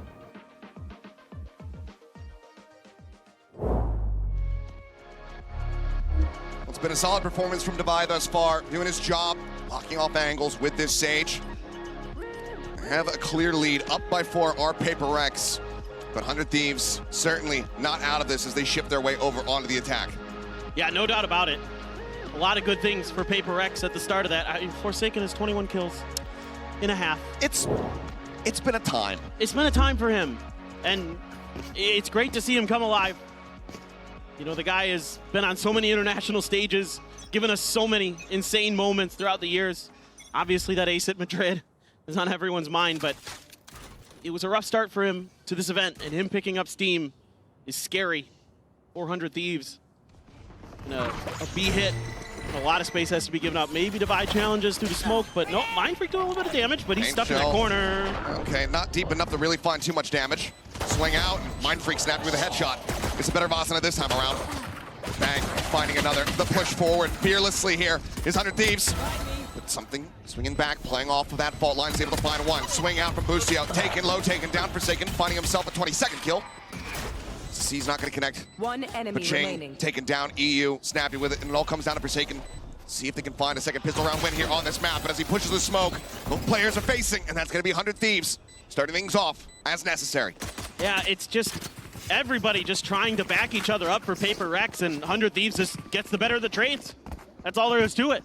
They're able to take that space early. You know, the defenses were stacked towards A for PRX in terms of their initiators and the big util to kind of stall out these hits. And it's just one for ones. Remaining. Then at the end, PRX has the disadvantage, 2-1. Nice! So that's huge. Cut the tape, cut the tape! Well, 3 sheriffs now. PRX taking some very forward space here in mid, utilizing that smoke and paint shells to keep Boostio off the angle. Peeking towards tiles, but now they rotate back across. So they want to be able to take this B side. Forsaken just getting spammed. Down to 52 HP. Deep blinker there from Boostio. Paint shell now, ready to come out. The Dizzy, getting the connection, the C's through, and there's the flood. Asuna taking him down with a stinger. 2 kills for him. Jing down to a sliver, cleaned up quickly. Asuna with a 3K, fast tracking that showstopper. Now just 2 rounds separating. Yeah, seeing some good util out of EU on this map. Seen a couple really impactful seizes. And that's kind of one of the big important changes that 100 Thieves made. Well, the big important change that 100 Thieves made coming into Sunset for this event. And EU's been really, at times, on point. It was tough in the first half. It was rough sledding for a lot of that map, if we're just being honest. But here, he's starting to get online. He's starting to kind of get comfortable, finding good timings, helping his teammates out, setting up Asuna. Quick clear on the Dizzy, but Mindfreak having to give up some space. Smoke just going to be sent, but Lucio scaling his way up in towards mid. Cam, not quite getting the dart to connect, but still noting that push forward. Cam wasn't cleared either, though. Entry coming through, but Mindfreak, there's Paranoid able to find that kill. Asuna going to be taken down, but now Lucio strikes, works his way in through market, finding one. Bot line going to be sent to try to slow up that approach. Mindfreak just watching the spike for now. Boostio still in that market position. Cryo takes down Mindfreak. Finds a headshot, but does eat a little bit of damage. 3v3 now, but swing onto the backside. Divine finding, finishing the job onto the get, coming up Boostio. Oh, making it close, Forsaken. Last one surviving with 5 HP. PRX. They will stop the bonus conversion, but very narrowly so. And is aware of some of these lurks as PRX was in that first half. They're starting to kind of lose their heads a little bit. They're not accounting for some of the space that they're giving up, as well as I'm sure Coach Alex would like, and it just barely is around going PRX's way. Forsaken with a sliver of health left, able to get another important round for PRX. The bye a little bit weak for the side of 100 Thieves in terms of having to go for a Bulldog, but rifles otherwise for the rest of the players on both teams. One ult, and that's the neural theft for Boostio. Once again, mid-space given up. Not going to be able to be contested just yet. Now, something thinking about it. Hit around here from Jing, but something with a nice shot. Peeks in towards Tiles, does find Bang. Smoke's now eliminated, but Boostio still in a very far forward position. Smoke set up to try to stave off A, but once again, 100 Thieves just wanting to drift over towards this B site. They say, well, you don't have a Cypher. But we have a wall. They do, but the wall will only stand for so very long as Boostio going to be noted here in mid. Dizzy over the top, able to get that blind, but no one in position to try to go for a counter swing, so he will get his way out to safety. Sights turned over here towards Market. Jump up over the top and Divide, able to shut down Asuna. Boostio, however, striking, finding something in Cryo. Picks up Mindfreak. 3v3 is, again, the Decay going to be coming in, but they're able to clear out the Thrash, so Divide, for now, still going to be safe. Neural theft could come through here. Boostio on a late lurk. Very late, shifting his way over in towards Bo, but the weapon going to be drawn out 5 HP. It might not matter if he finds the perfect timing. Just waiting, finds the first one, no! Forsaken somehow surviving. Boostio still finding value, and now he's 1 HP. And it's not going to be enough, cannot find the headshot. EU collecting the last 2 kills as 100 Thieves, keeping things close, just 2 rounds separating. Boostio's so smart, dude. He's so good at these timings. And he barely able to win out that battle. Something got the first. He gets the second. That opens up the space for him. Go on this lurk and just completely throw this into disarray. Mindfreak as well. Goes for a swing out of market to try to disrupt 100 Thieves and has no backup, no support after Divide got that kill. Thought he could maybe catch him off guard, but 100 Thieves so aware. Just like we saw with PRX on their attacker side, I'm seeing a lot of really good things from 100 Thieves in terms of awareness, where players could be and when they could be, right like that. Yeah, just ready for that swing out. Quick shutdown, something with the Sheriff, not going to be able to get anything done now. The Neural Theft going to be coming through. 100 Thieves not wanting to give them the opportunity here for that thrifting. Picking out everybody's positions to push forward up into the smoke. Front line coming across. Lucio stunned up a little bit, but covering fire was available here from EU. Now just setting out the Prowler. Spike now planted. Triple push in towards mid. Divide, the first to fall. Looking for Mindfreak, can't quite find it. Headshot's gonna be good. But still, a 3v4. Jing does have a Spectre, but they swing up. That paranoid timing. Great, and Asuna up over the top. Judge in hand, looks to stave them off. Jing spraying, finds one.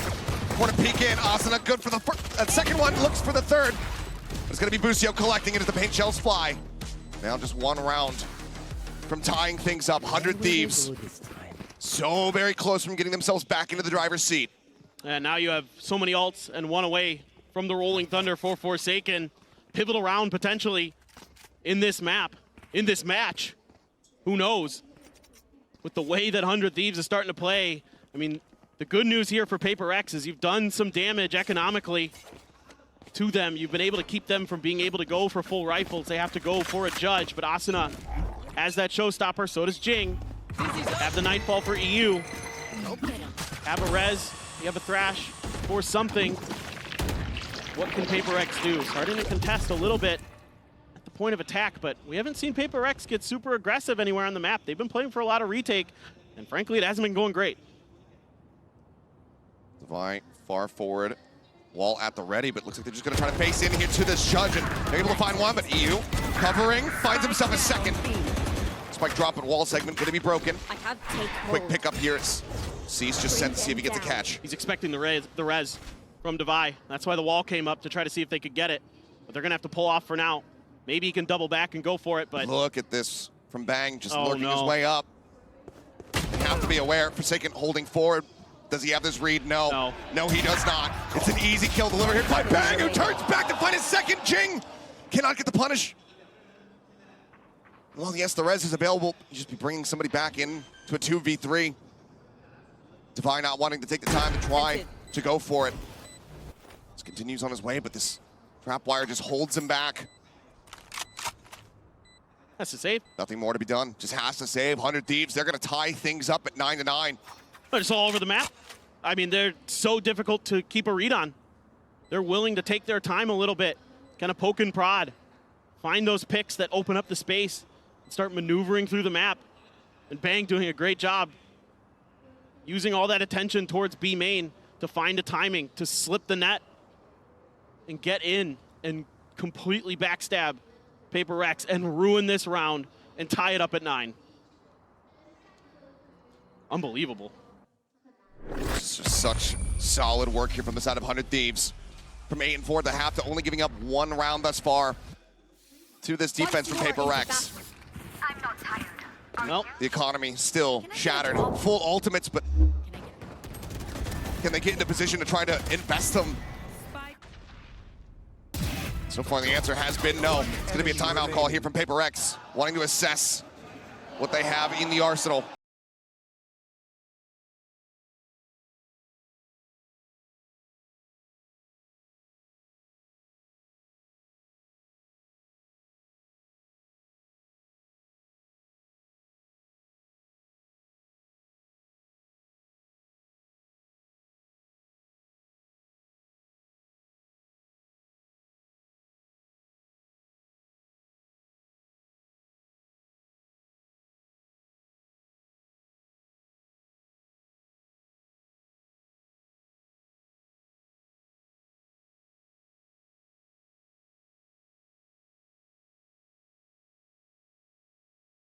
PRX defense. And even when PRX kind of finds favorable openings, 100 Thieves is able to turn it on its head. Doing a great job reading the map, keeping track of PRX players and where they could be for the most part. And this round, so important. Yeah, investment still there. 2 Bulldogs, the Phantom, 2 Guardians. But damn near full arsenal available for 100 Thieves on the opposite side. Nightfall Showstopper, something that could absolutely come into play here in this round. Yeah, I mean, look at where they're playing. Look at what 100 Thieves is doing. They expect something like what I was just talking about, a mid-hit or some kind of quick, aggressive combo play. But PRX is also just being patient. They're also wondering if maybe the Showstopper and a Nightfall potentially are going to come through to counter it. So they have to be kind of wary of popping their ults. They can't just go for it willy-nilly. 100 Thieves has shown tremendous reaction to what PRX wants to do. And they have to just be really cautious about mid. Make sure they understand the space that they give up without a traditional Sentinel. Don't have a lot of map control with PRX, so much of it relies on those retakes, on those abilities to get those opening kills, control space on the map. Shell out. Quick little blast pack board here from Asuna. The haunt reveal, finding Jing. He's stuck into the corner. Showstopper for Showstopper. He goes up, and Asuna goes down. Jing outdoing him once again. The heal now coming through as Devi tries to keep him healthy. Rolling Thunder crashing across Pusio. Looking into the corner, but Forsaken going to be taken down. Now Devi dead. Jing finds himself a second, but Cryo eliminates him. Crash onto the corner, cannot get the detain. The creep forward, the headshot. Cryo keeps him in it. And it's something now with the 1v3. Spots the first, clears the camp, gets himself a second, but Pusio is still alive. Taking them over the line and getting them up to 10. What a start, but they can't convert. PRX, Jing's so good at Raze. And this looked like maybe they were gonna have a chance off a brilliant play. Brilliant satcheling again from Jing to give himself the better angle with that Showstopper. But a 3v1, not much something can do there, even with some phenomenal shooting with the Guardian. It was never close. It was never. Tell yourself that. I felt it was a little bit close. This half, overall though, has not been. No. PRX just struggling to find value. Blast pack forward, space gonna be taken. Jing wanting the challenge. Up over the top though, Asuna for a brief little moment. Page Shell's now gonna be flying on both sides. Jing just has to backpedal here onto the site. It's gonna be a util dump off the rip here from both of these squads as, well, things get slowed down a little bit more, but Cryo takes the orb, Thrash online. And I'm seeing good things here from PRX. They're taking space in B main. They're watching mid. They're making sure that they're trying to account for these lurks. It's a bit of a slowdown from 100 Thieves. Lucio knows what he's given over. Get something though. If you can get the timing here on to Bang, would be monstrous, and he's able to find it. Lucio reading that lurk might have come through, but Ching delivering one on the opposite side. Asuna swung out wide, able to win that fight. Rez is available, but not a position where they want to try to commit the wall here, but Forsaken will just swing the corner and take out two. Lucio now, last one alive, as PRX look to tie it at 10-10. Unbelievable. How is Forsaken coming up with stuff like that, moments like this? That is so snappy with the Vandal. 30 seconds left. He's just incredible at times, but this is much better overall from a big picture's perspective. Yeah. Wide swing out. Gun down. The 10-10. PRX keeping us tied up, keeping things close. But again, the important things are the way that they mid-rounded there. They're making sure that if there's a lot of attention at A early, immediately they're using that to take space. Mind Freak's watching mid. Something uses that to get that opening pick, kind of send 100 Thieves into a bit of a chaotic scenario. And PRX capitalizes on that. You know, the more chaos that PRX can create, the better. That is absolutely where they thrive. Now let's see what 100 Thieves wants to do. Set, execute. PRX getting something tucked in behind here. Gets across that slow orb. Two players. Something hearing a little bit of noise. The Thrash gonna be coming in. He tries for the timing and he finds it. Too cleaned up, but something still in a very committed position. The Mosh gonna be coming through. He gets seized, stuck in place. Dizzy out, cleared by Divine. On the flank, finding Bang. Keeping this Gecko protected. Wingman to try to lead the charge, to push forward.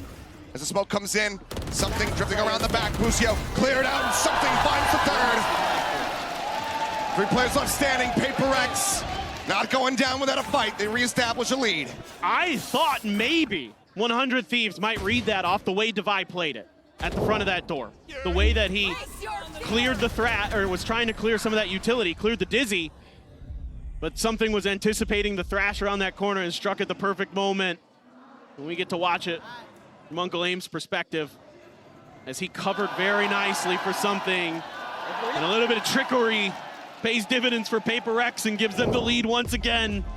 And now 100 Thieves is going to take a timeout. They know that this may be slipping a bit. They had a real opportunity to potentially shut the door on PRX, to send themselves to the Mercedes-Benz Arena. Let's see if they can stabilize and get this half under control again. Final timeout call from the side of 100 Thieves. PRX one more in the bank.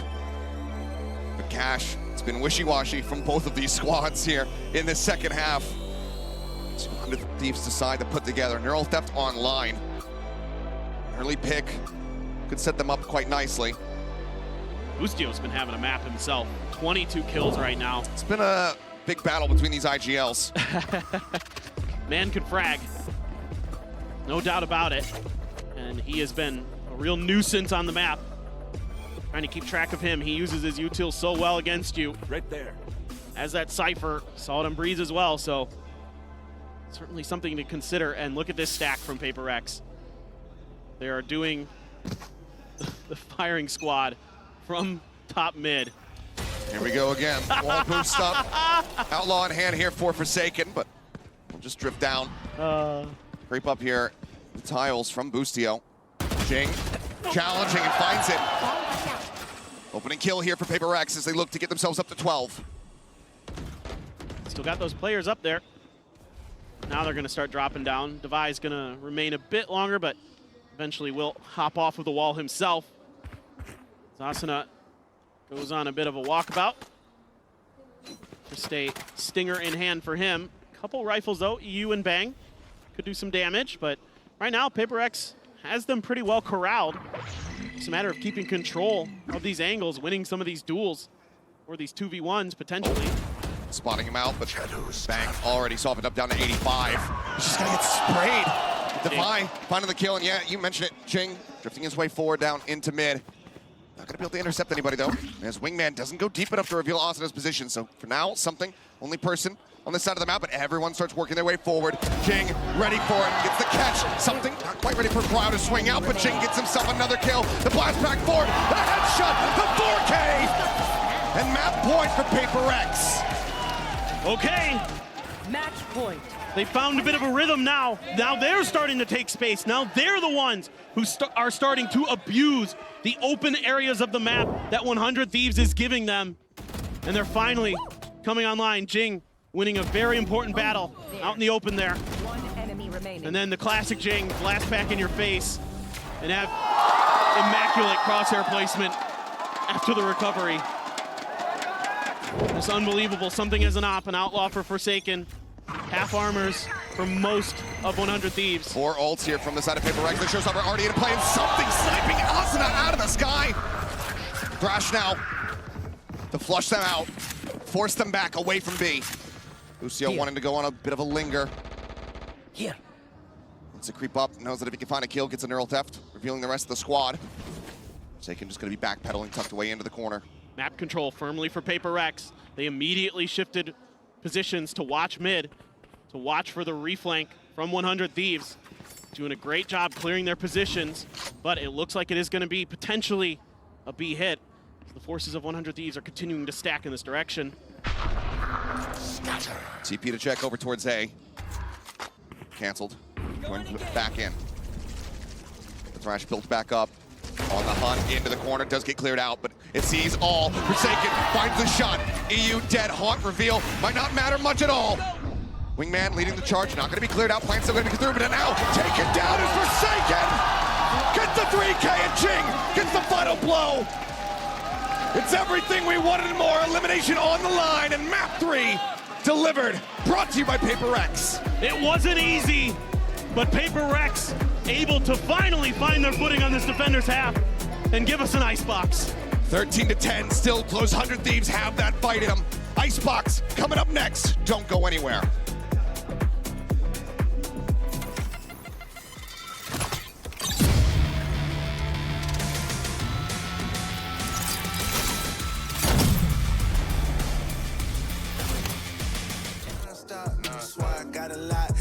They wanna see me fall, so I bought the drop. I leave a stat on everything, they can't take the spot. Now we up.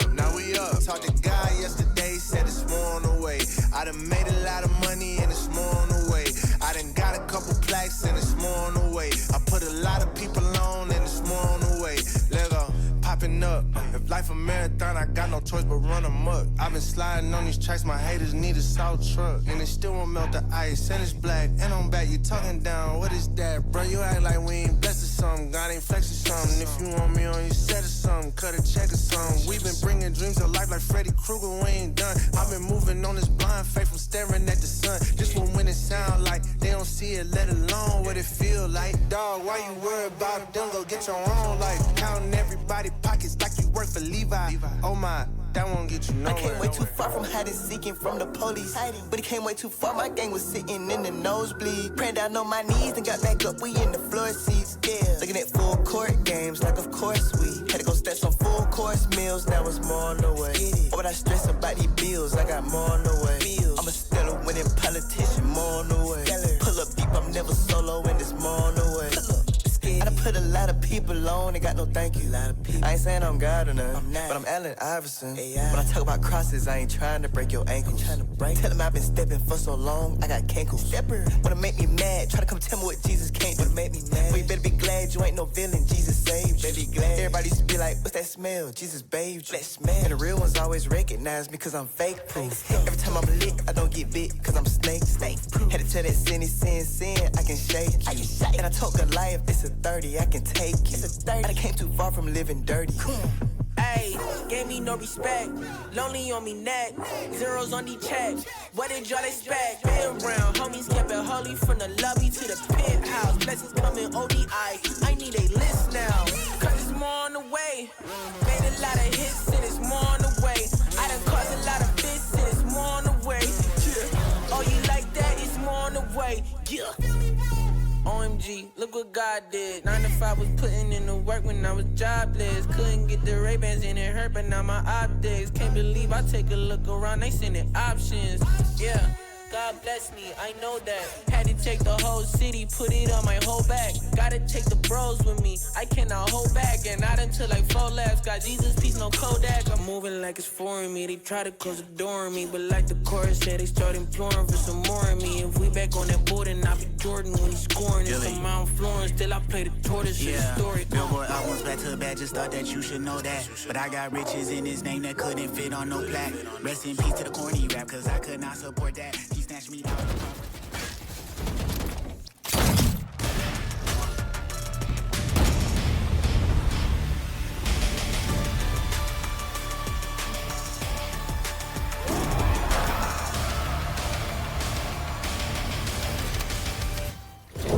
What a response from PaperX there on Sunset. I'm your host, Yingsu. I've got Mimi and Kakuka with me once again. You know, after map 1, we know if there was any map that PaperX can make a comeback on, it was Sunset. It's their best map for a reason. I mean, their attacking side on this map is just so tough to deal with. I think 100 Thieves honestly had the right read by trying to go for forward aggression in A main and deny these executes. But their protocols to take that space are just so damn good. Exactly. At some point, we even saw 100 Thieves just put in 4 people to defend this side, tried to deal with that aggression. But the way that the Vi was using this lows, it's so weird. Like the responses, time after time, the setups are so strong that for them, and the way that PaperX plays with the time and how they want to take this A side, it was just too easy for them. Yeah, once they have this space in A main, I think they do a really good job of finding the time to reset, get that second wave of Dizzy online for something, and then these late executes are just so strong. Jing had a great resurgence on this map. I think his entries on A were absolutely critical. And once they're in the post plants, I mean, playing against the Sage is just a nightmare. Yeah, exactly. And time after time, we saw this. But then at the end, they started to test a little bit on with me. We saw that 100 Thieves also put Boostio to just defend that side by himself. But even the aggression then come onto mid, right? And all of that adaptation that 100 Thieves had, it was worthless. They had a chance though, right? They made it really difficult for PaperX. Yeah, I mean, it was a big fake comeback. I mean, their second half was pretty good for 100 Thieves, really starting to put something together there. But again, PaperX at the end of the day on their defense, their retakes are really good with this comp. The Sage also helps out with that one a lot. I think the biggest reason that 100 Thieves started to come back was these really slow mid rounds and taking advantage of, again, the lack of a Cypher or a Killjoy to hold space in the mid round. Yeah, exactly. And that is when we see something come to life. We see that all the pressure that they were putting onto B and how PaperX could not deal with it. And then you just put something either on a very crazy position supported by the Vi or then with the operator, and then, well, we're here. I can't believe he nearly won that 1v3 as well. Ridiculous. Towards the end of the game. And speaking of ridiculous, it's time for our HyperX Reflex moment of the day, and it is the 4K almost ace Kakuka from Forsaken. It was beautiful. Like, these 2 kills are crazy. This one is mind-blowing. Now, the Vi doesn't even flinch. The Vi doesn't even look back. Good old David, but it's so good to see the difference between what we saw in map 1 then compared to this one. Forsaken, time after time, his utility was one of the reasons why it was so easy to get into the site sometimes, or why so many duels were going in the favor of PaperX. I can't believe that's how that ace got shut down too. Boostio stunned no-scoping with the op, but a massive turnaround from Forsaken. He's been great on their Sunset. Last Sunset game, they played at Masters. He was fantastic, and he shows it again here. Not only is his util impactful, but the late round performances from this guy are just sublime. He continues to prove why he's the do-it-all man for PaperX. My question is, Mimi, can he scale this performance even more on Icebox? I don't know if he'll need to, is the thing. I think he'll keep playing consistently.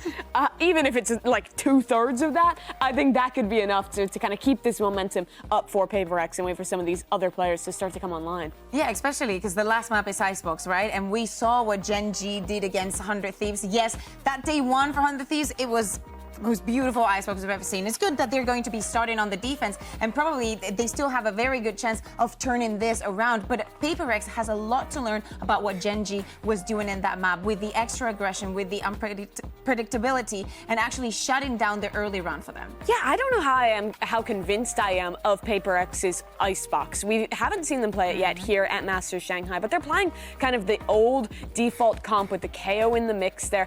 I really think that 100 Thieves comp actually plays quite well into it, especially with a defense-sided start. This double scan Gecko comp is super good at playing these proactive flood retakes, at fighting back into them. I think they actually have a lot of utility that can overwhelm PaperX, more similar to what we saw on map number 1 of Breeze, where the team play was completely outclassing the PRX individuals. And just remember, we're going to be focusing on those duels time and time again. It's going to be about isolating them, about denying the trade time after time. If we think about that first icebox, again, denied the plan. The spike cannot go down, and that retake situation should not even come into question. But if PaperX can get a good attack side going on this map and come out favorable in the half, I think there is a really good chance for them to close out. Their players are hot after that Sunset win. I think the coordination was looking good in that map as well. I mean, people have reason to be confident in this team, as we're seeing in this poll. I think that all the 100 Thieves fans are watching Tarek probably. They might not be in our chat spamming away for... Or they're sleeping. Yeah, or they're sleeping. But as you guys can see, PaperX, wherever they go, they just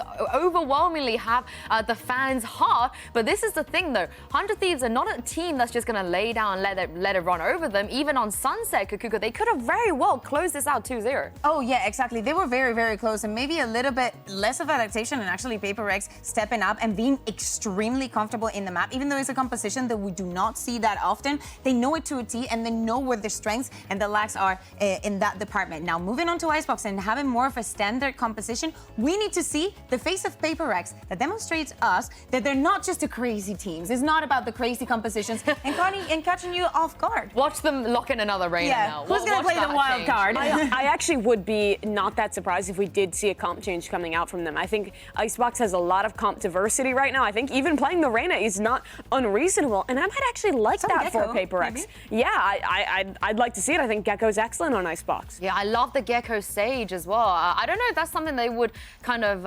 lean into, because whenever they make those changes, right, it's not like the initiators that we're surprised about. It's always the random duelist, double duelist pick. And generally it is something that is kind of like a reasonable one-for-one slot. You don't see these like last-minute massive comp changes quite as often for a team like PRX. Yeah, and let's also think about Jing, right? On the first map, he didn't have quite the performance. On the second one, he actually had very, very important rounds. Now, on this last one, we expect him to be playing on the stage and just playing a little bit more supportive. Of course, it has to be a big task for him to even get the spike down on the attack. Well, it looks like they're not going to make any changes. No, PaperX going back to the standard that we've seen them play in Pacific here. Something on the Jet in a head-to-head against Cryo. That's the matchup to watch in this one. If something can get into the backlines of these sites, fight forward and stop 100 Thieves from playing the retakes they want to, that's a key to victory. At the beginning of the day, we were talking about Asuna, how he has been in this team for the longest time. And in the match that they had against Genji, his performance was brilliant. He needs to keep it up for the defense here if 100 Thieves wants to stay in the tournament. Of course, this is elimination we're talking about, and map 3. Let's find out which #1 seed moves forward to the Mercedes-Benz Arena and send it back to Achilles and Paperthin. Thank you very much. It all comes down to this one last map that is to see which one of these top seeds is staying in the tournament, which one gets to play in that arena in front of thousands of fans, and which one will be going home with their tournament lives cut short. The pressure is on. Plenty of looks for both of these squads at each other and how they play this map. So you have to think that maybe this is going to be another very back and forth. But really, I'm curious to see what PaperX can do against this stalwart defender side that 100 Thieves has shown us at times. They're so difficult to displace on things like backside B, Bang hanging back there. So good right outside of green. Things like that make it so challenging, but Genji was able to find success. Genji was able to break through some of those defenses of 100 Thieves. Can their Pacific brethren also find that success? Or will it be 100 Thieves stabilizing and sending another NA team to the Mercedes-Benz Arena?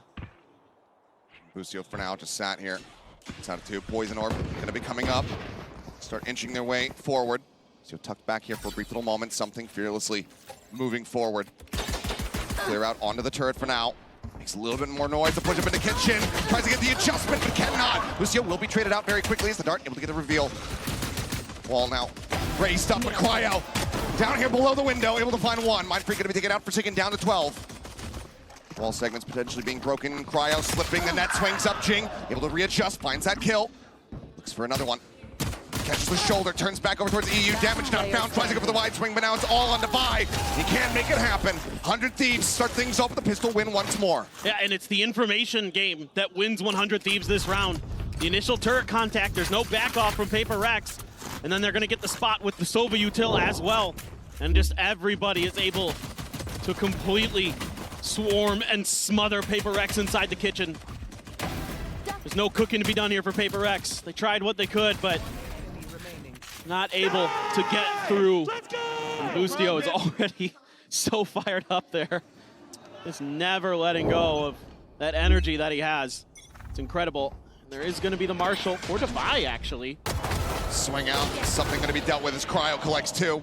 A little bit of damage found onto the Jet, but still much hotter start here from Cryo. You think back to them playing versus Genji just yesterday. It took a long time for him to get on the board, but Jing pushing forward, Classic in hand, is able to find one, but Cryo gets himself a 3rd.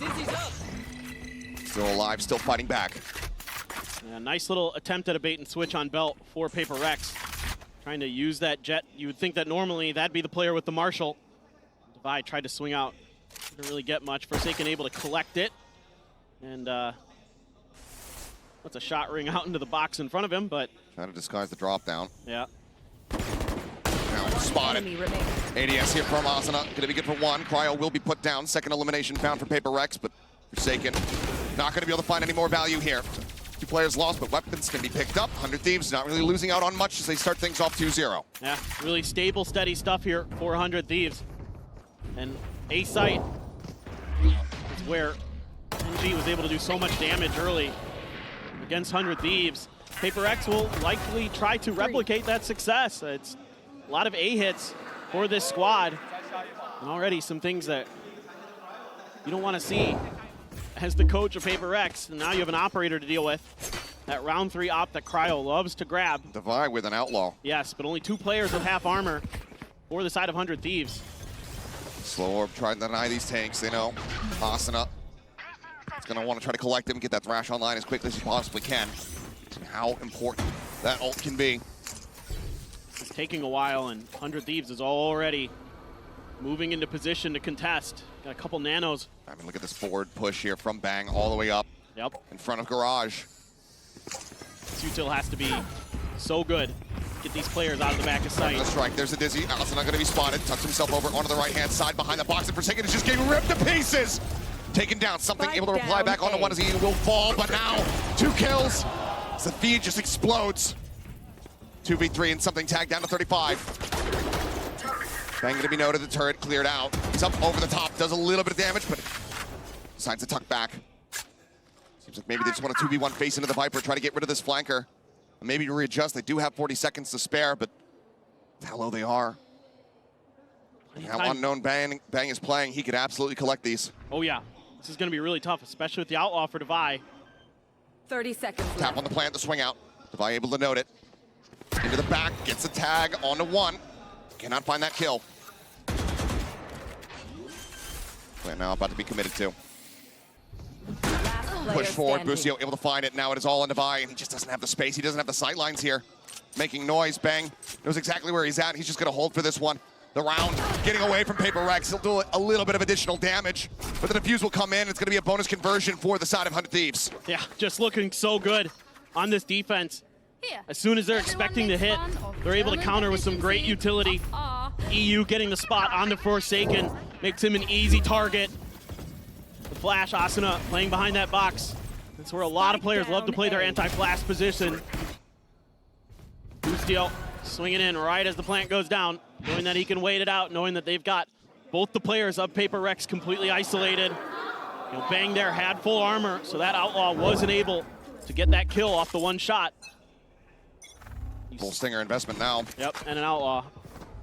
Just the carry over here. It's Orb. This time going to be snatched up. EU. It's moving forward as Dash at the ready. Mosh to try to hold him at bay. Unable to push in, really past pipes. Asuna again tucking in behind the box. Wall gets raised. Asuna going to be good for 1, but Forsaken able to flush him out. Potentially a weapon recovered. Maybe just a little bit too risky of a position as Boostio pushing forward, up over top of the wall, looking for the timing here. Devi just managed to get a shot in, puts him down to 10 HP. Push into the corner though, and Cryo with a shorty in hand, able to find one. Mind Freak, last man standing, cannot make it happen. They make it close, but no cigar. 100 Thieves, 4-0 to start. And that means you get to keep the op as well. 400 Thieves. Bladestorm available, Thrash available. One away from the null command is Forsaken. Jing one away from a res. Something gonna get his ult, even if this round doesn't go Paper X's way, but you see, they're so good at clearing corners. Everybody just so aware, 400 Thieves, when they can push and when they can't. They get on top of that wall as well, catches Paper X pretty off guard, even though they only get one out of it. A ton of damage, a ton of understanding of where the Paper X players are. It's passed over to that big brain of Boostio. Take flight.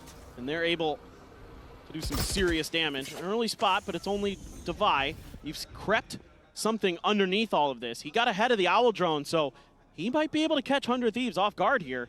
They might not be ready for this early push out. There's Asuna. He's going to be able to find the headshot, whether he was ready or not. 0 point to come through. Suppressing, interrupting the Thrash. Denying further info away, but also confirming presence here. Push forward, and a double take from Forsaken is unable to find a punish, but relays into Devi. Who's now going to be taken down. Recon ping, spotting one, tap, in, fragment around the back. See if they can get a catch with that slow orb. Right into the corner, forces Asuna back a little bit further. Knives up over the top, Cryo cannot find the connections. Devi able to strike him down, null command now invested here from Forsaken. But the backstab, again, the attempt coming through, Bang rotating in. Devi, however, still alive, means that the alarm bot is going to be set up, and Forsaken's able to find Asuna. So Bang needs to strike sooner rather than later. Making his way up towards Belt with a 0 point. It catches him. The awareness looking a lot more solid here for the side of PRX. Forsaken can't quite find the headshots there. One enemy try to make their exit, but looks like Jing opening things up with a push out through screens. Bang just drifting back. Looks like Paper X finally going to be getting themselves on the board here. Singular round win. 100 Thieves still with a very solid lead. They'll be up by 3. Well, I think a couple important things here for Paper X. A, you're able to play a bit more into the speed and tempo that you want to. And with something being that far forward, even though Asuna gets the better of him, it still allows Paper X to kind of understand that, okay, there's a lot of free space. Asuna was pretty far back. Let's see if we can take advantage of that. And they do, and then they start hitting their shots. Everybody's starting to coordinate better. I'd say the only thing that I thought for Paper X where I was like, somebody needs to clear that recon dart a little bit faster, but other than that, that's really solid. Great anticipation, great awareness of where that Bladestorm might come from. The util setups on the back lines to make sure that there's no lurks, no flanks. Those are very, very important for Paper X. Those are things they need to continue to do if they're going to find success in this half. Because it bit him in the butt on Sunset at times. Triple rotate being sent. Already 100 Thieves getting a read that this is going to be a B hit. Bang just each way in behind Yellow. Tailwind forward with something able to collect the kill. Gets in ahead of him. Still late lurk from the KJ here. Forsaken just riding up the rope, dropping down, avoiding that mosh. Solid movement, clear on the dizzy. Info not really given over here to the side of 100 Thieves, but Devi going to be taken down. Ryle able to collect one. Wall segment broken. Altron available here for the side of EU. For now, just jiggle peeking on the corner. It's a triple stack here from Paper X behind Yellow. Snakebite invested, but time is just very much working against 100 Thieves at the moment. Pick up on the Stinger. Anything. The push forward, Forsaken finding 2. And Jing will go ahead and get the third and final. 2-4, Paper X trying to claw their way back in. Curious if maybe they were going to go for the eco res there, but they have plenty of money, so they don't need to. So Paper X, yep, starting to find some advantages, find some timings. And obviously the weaker buy definitely hurts for the side of 100 Thieves, no doubt about it. But Paper X still capitalizing on it and winning those opening trades for something going to be very, very crucial. If they can continue to keep that op out of Cryo's hands, they can then start to pressure both sides a little more comfortably. Because A is going to be a lot more comfortable when there's an op in play because it's really tough to get past the way that they set up that B. But without it, they can now start to work the map a little bit. And an early push out from Mind Freak. It's a little bit of info. It's been being pinged out by the side of 100 Thieves, and they're backpedaling right away. The toxic screen comes up. Laying on the back of Yellow. See what PRX has dialed up. Maybe Forsaken can land a good flash here to set up something. Don't worry about it pushing through mid, but now being watched here by EU. Swing onto the corner. Bang. No, snappy. What? Able to find Forsaken. That's going to be the instant res coming through, and something over the top of Yellow. Drops down, finds Bustio. Takes his head off. Bang is drifting back, but EU able to find Jing. Spike down, B. Takes him down with the Hunter's Fury. Nano now popped. Something, however, good for a second. Dashes forward, but oh boy! Spotted out, but not going to be punished. Tucks in, swings, looks for the third, finds it. Something coming online! Now on for the ace! Dashes past, sees it, challenges, cannot make it happen. He's not delivered, but Asuna now, all on his lonesome. 30 seconds Poison Orb left. gets raised, the drift back over here towards the A site. Can he shut this down? Forsaken and Divide both so dangerously low. The swing out, and Asuna finds the first. It's huge. Makes this so much more doable. Asuna. Potential gives him a decent timing here. Only the wingman to work with, though. 0 point early to try to check. Nothing spotted, though. Asuna creeping his way forward here. Into the side, Forsaken, spotting him out, has the tuck back. They re-swing, they line up! Asuna collects them both! A 4K in response, a spray on their corpses, and a defuse as 100 Thieves maintain the lead. Unbelievable, they try to double swing him, but Forsaken is so low already. He was gonna go down to just one bullet, and they can't stabilize in time to get him. I mean, what an explosive start for something. They break it open, but they never plant. They never feel comfortable enough. For some reason, they decide to, okay, let's just rotate away. But they do it so slowly, it gives Asuna the opportunity to cut off Divide in rotation. Gotcha. And that gives him the 1v2. You can't really fault them, but they just line up perfectly for it.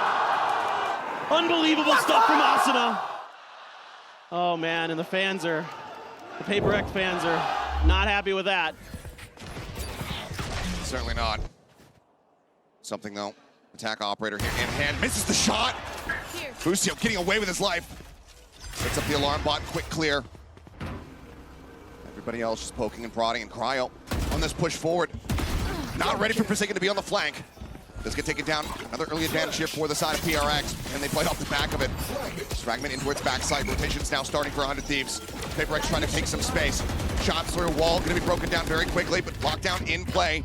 Bustio not here yet, but has his own for the retake, unless that null command comes in for Forsaken. But right now, they're not taking space here into the site. Asuna will tuck back. He will just eat this. This Mind Freak goes for the plant. Gonna keep his head tucked away. There it goes. It's too late, though. The lockdown's already in. A hair off here from Forsaken, and now they have to respect this one. Something able to find one. Bustio with a judge, not able to do too much damage here at this range. And Divide also able to find Asuna.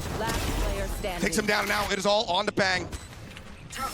One detained found. Push forward, they get spotted, and something collects it. PRX fighting back, keeping themselves in this. I mean, you see those moments like at the beginning of the round where something misses an op shot that he generally doesn't. You start thinking, oh no, has this kind of like collapse of the previous round gotten to PRX? But they've been here so many times. They've been on these situations in, it feels like every VCT event, and they're able to just kind of come back and restabilize. And Forsaken gets a huge opener. They're able to use that lockdown to get enough space to get the plant down. Okay, yeah, the null command's late, but they're so ready for this quick attempted flood from 100 Thieves. Here's Bang, this position's so tricky to deal with. They've been reading it decently well, but Bang still comes away with that headshot at long last. Can't make his exit though. Jing able to shut that down. Orb taken, Forsaken wanting to just continue this cycle, have these null commands available as often as humanly possible. The Mosh, once again, to try to interrupt the Dizzy, gets a shot off. 100 Thieves already in position for a retake if PRX could even get this plant down. It's going to be a little bit tricky to get that space. Bomb grenade out. Still have the wall from Jing, but you got to get there. And you know that as soon as that wall comes up, 100 Thieves might be trying to barrel in. We'll buy a little bit of time. Plant is going to come down. Right around the corner is Bustio, though. Damage taken, and Forsaken trying to escape, but Asuna back at Snowman, able to find the shot. Now the Thrash going to be coming into play. Clear out on the turret, trying to clear out on this fish. Chases him into the back, and now is going to be recoverable. Vulnerable out on the two, but no one to play off the back of that one is Jing marked. Swings in, Jing somehow coming away with one, but the defuse is just being stuck on two. Shock Dart finding one. Last player standing just above his head. Devi giving him a haircut. The repeat, the classic. As EU, they'll grab the operator, passing it over into Cryo's hands in the next round, and 100 Thieves get themselves up to 6. And it's just like PaperX can't quite make the right decisions. They get so committed to these hits. This is the round where they probably could have pulled off and gone back over to A. Once they realized there was a lot of attention over at B that had taken too long to get past Bang and really get themselves set up for this plant. And that cost them, because that allows time for 100 Thieves to figure out how they want to play against this, and they have so much deep utility. They're able to bully PaperX back into green to where they have to peek out, where they have to take the disadvantageous fights. And it's just barely going to be 100 Thieves winning that round, but what an eco they're able to take. And that's going to be time for PaperX to take a timeout. Yeah, Alex certainly not going to be happy. A MasterCard Thrifty for 100 Thieves to get up to 6. The operator handed over to them on a silver platter.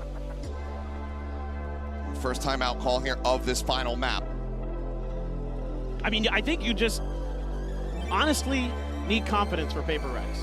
I think they just need to go at him and just kind of play their style. You saw it with something when he had that 4K round where they just played recklessly, fearlessly, like lean into what has made you this great team and just go for it. Because right now, trying to play kind of these pause moments, take your time, kind of think about the situations are the rounds where 100 Thieves is dissecting them and just murdering them. It's because 100 Thieves is so good, because they're so well coached, because they're so well prepared. Economy starting to get a little bit shankier here for the side of PaperX. Before they mostly buy down, but still going to be a couple half armors. But look at, you got two players potentially getting aggressive for the side of 100 Thieves out of B. We'll see if they want to. Looks like they were just going to try to contest the early spot, put down the pit, know that this is A, and try to stack onto the site and funnel people into Cryo's op. Dash at the ready. Poison Orb going to be dropped, something updraft. He does get flash, and Forsaken going to be taken down. Cryo, a great readjust to find the shot. Wall in, Jing going to be noted there in the corner. The Mosh comes through. He's in a bad spot and has to backpedal. The plan cannot come in. Hit now, being raised up. Over the top, something able to find one. Cryo trying to get the snappy shot. Cannot make it happen. Breakdown here on the wall segment. Jing able to drift away, not taking any damage. From here, we'll have to see how 100 Thieves try to pilot this one. Given the pit already invested on the opposite side, can't go for the counter pit attempt. They're just going to have to go fishing in here. Maybe find a timing. Man advantage, but Hunter's Fury to try to start things off. Push forward. Some spray there from the shorty, trying to find that target, but Jing able to find Busio. Something down low, the heel coming across. Jing just trying to keep him in this fight. Shot flying, Recon not able to get the ping, the spray, somehow something dodging every single bullet. And this retake cannot come to fruition. 100 Thieves, they will hold on to their weaponry, they will hold on to that operator, but PaperX will be able to get the round win. Yeah, somehow, some way, PaperX able to keep themselves alive in that pit. I thought with that Hunter's Fury coming through, they were going to be able to sort of cut the Hunter's Fury, or excuse me, the Viper's pit apart and find that open space inside of it to isolate and eliminate players. But they're just crafty enough, our PaperX, to avoid it. And this is what I want to see though. Push the tempo, push the pace here as PaperX. Force 100 Thieves to have to think on the fly, because I don't think that their game, I think your game is outthinking your opponents in instinct, whereas other teams are going to outthink you when you give them the opportunities to. So just go for these explosive plays on this attacker side. See if you can channel it back to 6-6. 100 Thieves has been so tough to crack. They are so smart. They're so good at playing. Look at this read already. Yeah. Just nothing spotted. It's a forward push over into A. Everybody's starting to work their way towards this B site. Similar scenes from just a couple rounds ago. Something trying to open things up. Swing onto the corner. Dashes back here behind Yellow, and Busio this time able to best him. Finds that opening kill. Fragment not going to be gaining too much here. Pop flash sent. Forsaken out into the open, has his Divide, but he's able to stabilize, finding one. Bang cleans up two. Jing answering back, has the res, sends it. Something is back into the fight. And advantage here, but everyone stuck behind Yellow. Tailwind over the top, up shot, not going to connect. Something distracts, draws their attention as the rest of PaperX make their exit. But can he get out with his life intact? He re-swings in. Oh my. A couple shots. But again, the rotation is going to be there. This time it's 2 players from 100 Thieves to try to intercept. Are they going to go through mid? Oh, Forsaken this time trying to cut off if there's going to be any mid flankers. 30 seconds left. This is really smart. He might be able to get behind them, but this op is going to be in place to cut off the attempted plant. You as well. The recon nearly online. The wall Oh my goes God. up. He breaks the segment though. He interrupts. Time being bought. Forsaken. Attention. He's rotating back through kitchen. He's just so damn wary, but Jing able to find one. Now EU at backside. They try to clutch it. Looking for the spray through. He's pushing it onto Jing, but Jing draws down. A 4K for the Sage as PRX within touching distance. A 6-6 half in their sights. And a wry smile from Jing on stage. That was as close as it gets. Something completely isolated from the rest of his team, but they're able to trade their way back to that res to give them that extra number advantage. And Jing so snappy. Woo! Unbelievable. So go into the last round of the half. PRX has an opportunity to tie this up. Blade Storm available for something. Devi maybe could get a lockdown here as well, something to consider. Again, the rotation, the full send here from 100 Thieves. Placing swarm grenades. 4 Guardians and a Phantom. Orb taken to be handed over to Devi in case he can get an additional kill. Give them a lockdown. Recon not getting cleared, pinging out absolutely everyone. There is no ambiguity whatsoever to what PRX are attempting. Fragment to clear one side. Horizontal wall set up here as Devi goes for the plant. The lockdown about to be in play. If he can stay alive, something finds the first kill. Asuna going to be taken down, Forsaken, backpedaling. Cleans up Cryo, the lockdown now. To shove them back, but Bang pushes forward. Devi still wary about a flanker. The swing out, Bang still standing his footing. But they have to respect this, they have to pull away. Precious time, bought. Devi finding the first, EU swinging out once again here in this 1v1. The recon cleared, Jing tucked back. Just trying to play out with the time, the swing coming through, and EU gets the headshot and has plenty of time. 100 Thieves not allowing for the tie-up.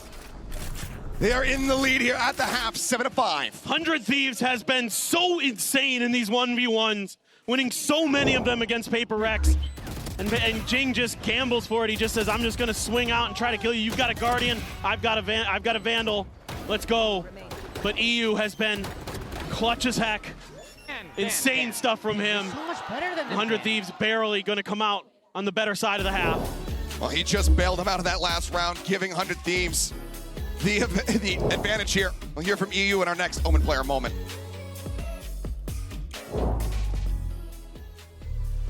Definitely sucks losing this way to Gen G. It felt like a lot of things kind of went wrong. There were so many rounds where, we kind of hit into sites where there was already 4 people to begin with at the start of the round. They gambled really well, and they also won a lot of the pistols. And then the one time that we did win a pistol, we instantly got thrifted after they bonused on the first half as well, especially on Icebox. We were clawing it back, but we didn't have enough rounds to play with. So yeah, it definitely sucks to lose this way. We're always focused on the process and not really the result. So losing the match here isn't like crazy. It's more so about why we lost the match and how we can improve from it for the future.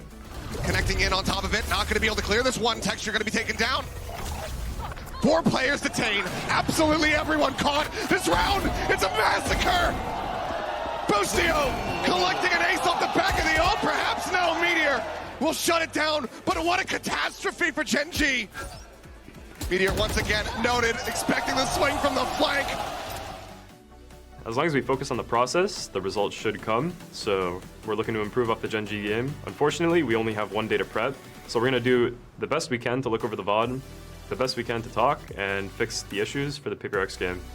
So at least from the scrim perspective as well that we played in, you can definitely tell that both teams are ready to take any individual timings that they might want, any individual peaks. The match should definitely be entertaining.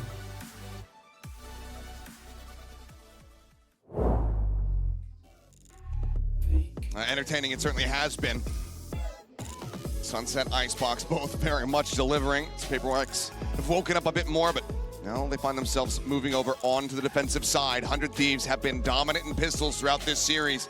We'll see if that continues now. Yeah, this is an important pistol round. Not a must-win, but PRX absolutely could start their half off on the right foot if they can get this done. And they've been pretty solid on the defender's side this year on Icebox at PRX.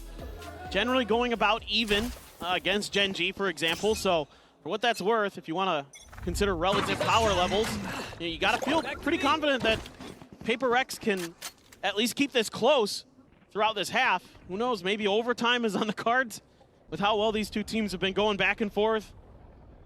Feels like that could definitely happen. Something up on the pillar. Gets a spot, yeah. No damage though. Tucks back, but it's going to be a full push-up. 0 point sent, but wall set up here from Jing, just tucking in behind it. Clear the segments, but they can also just jump up over top of it. Something, able to collect the first one, looking for another. Jing finds it, can't quite steady that aim though. Cryo taken low, but not taken down. Shock dart in towards something, just holding here. It's using the wall as the rest of PRX start rotating over. Recon dart. Not gonna get cleared to Bang. Able to just step to him, finds it, but Divide with 2 quick kills will give PRX a pistol round win. 6-7. Yeah, just able to use that wall so effectively. One of the big differences in these two teams' agent compositions.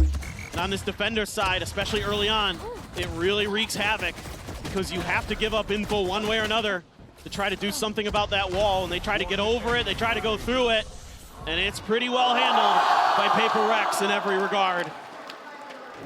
And now you're going to be able to get into this anti-eco, outlaw, guardian, 2 bulldogs, and a sheriff for Devi.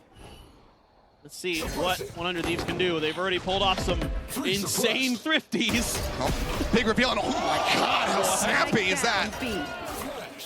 Forsaken taking him down nice and early.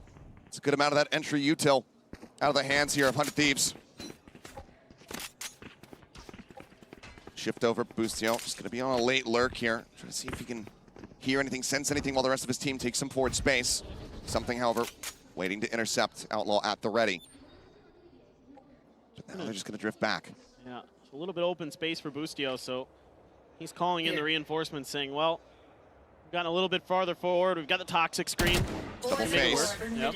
Kill not gonna be found, a little bit of damage dealt. Let's continue pushing forward. The rest of the players now getting themselves in position. Couple shots exchanged. Snake bite into back yellow. Forsaken, however, able to find Boostio, taking it down. He's low HP and he will be finished off, but still does some additional damage. Devi finds one, but now 3v2. The Bulldog recovered. Bang has been so impactful thus far. 30 seconds left. Mr. Lobster shifted over. Want to scoop up that other gun. PRX knows it. Something. Put in the Outlaw to use and just sprays through, finds the timing. Bang, take it down. 7-7, we are tied up. Okay, all things considered, not too bad there for PRX. I'm not sure how I feel about Forsaken trying to go point blank with a Guardian against an aggressive push out of players when he's weak on health, but still got 2. He's still got 2. So you know what? He can do what he wants there. He's earned the right in that round. You know, you tread a line. You said you want to see PRX maybe play with some more confidence. I do. It can be overdone. It can. And that's kind of the balance that PRX needs to find for sure, but balance has been found in this match. 7-7 now. These two teams going toe-to-toe. A huge, huge bonus potential coming through. Having to go full armors across the board is under these because of that Outlaw. So you're dragging out some extra cash. Dizzy over the top, and already PRX shifting players towards this B site. 4, in fact. Lucio still on a late lurk over towards A, but jump peek, something with the shot across, it puts EU down low on HP, but Bang collects 3. Jing will put him down, but now it is suddenly just a buy in a 1v4. 100 Thieves looking to regain the lead, looking for a fairly clean anti-bonus here. Kind of curious how Devi wants to play this. I mean, if he wanted to just save here, I wouldn't blame him. You'd love to grab a couple more guns, though. You know that economic situation that 100 Thieves is in. So you can maybe catch one of them just kind of slipping a little bit too far out of the normal positions. Asuna all the way in kitchen. Hasn't walked out to the bridge, though. So for now, just going to see if him and Asuna cross paths. If Asuna's able to find that, it's going to be one step closer towards that Thrash, but Devi able to hear the Dizzy being used. Just going to stay stagnant here and dies. So weapon not going to be carried over. Yeah. I mean, they have the money to buy. Oh. You get the alt charge. Do they have the money to buy? Because they bought an op. They have it on, but they have some sheriffs to go along with it at the moment. We'll see what everything looks like after the replay, but yeah, this one, I mean, a solid read early from the side of PRX, shifting everybody pretty much over, but cash-wise, not in the most stable position. All right, sure. I mean, if you can pop off with this op, then what a gamble you have taken. But that is a massive gamble that PRX is trying to roll with. I mean, they are really trying to completely catch 100 Thieves off guard here. This is not the buy you would expect in this situation. That 0 point is huge, gets a ton of info for Forsaken and PRX. I cannot use that. And that set 100 Thieves at least backpedaling a bit, but a lot of util to clear the front of the site.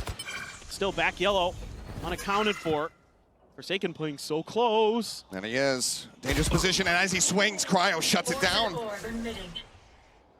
Mind Freak just sat here quietly. Dizzy again, invested Divine, picking up the weapon. But everybody here from 100 Thieves just absolutely silent. PRX needing these players to hold the line, something, the only one back over at A.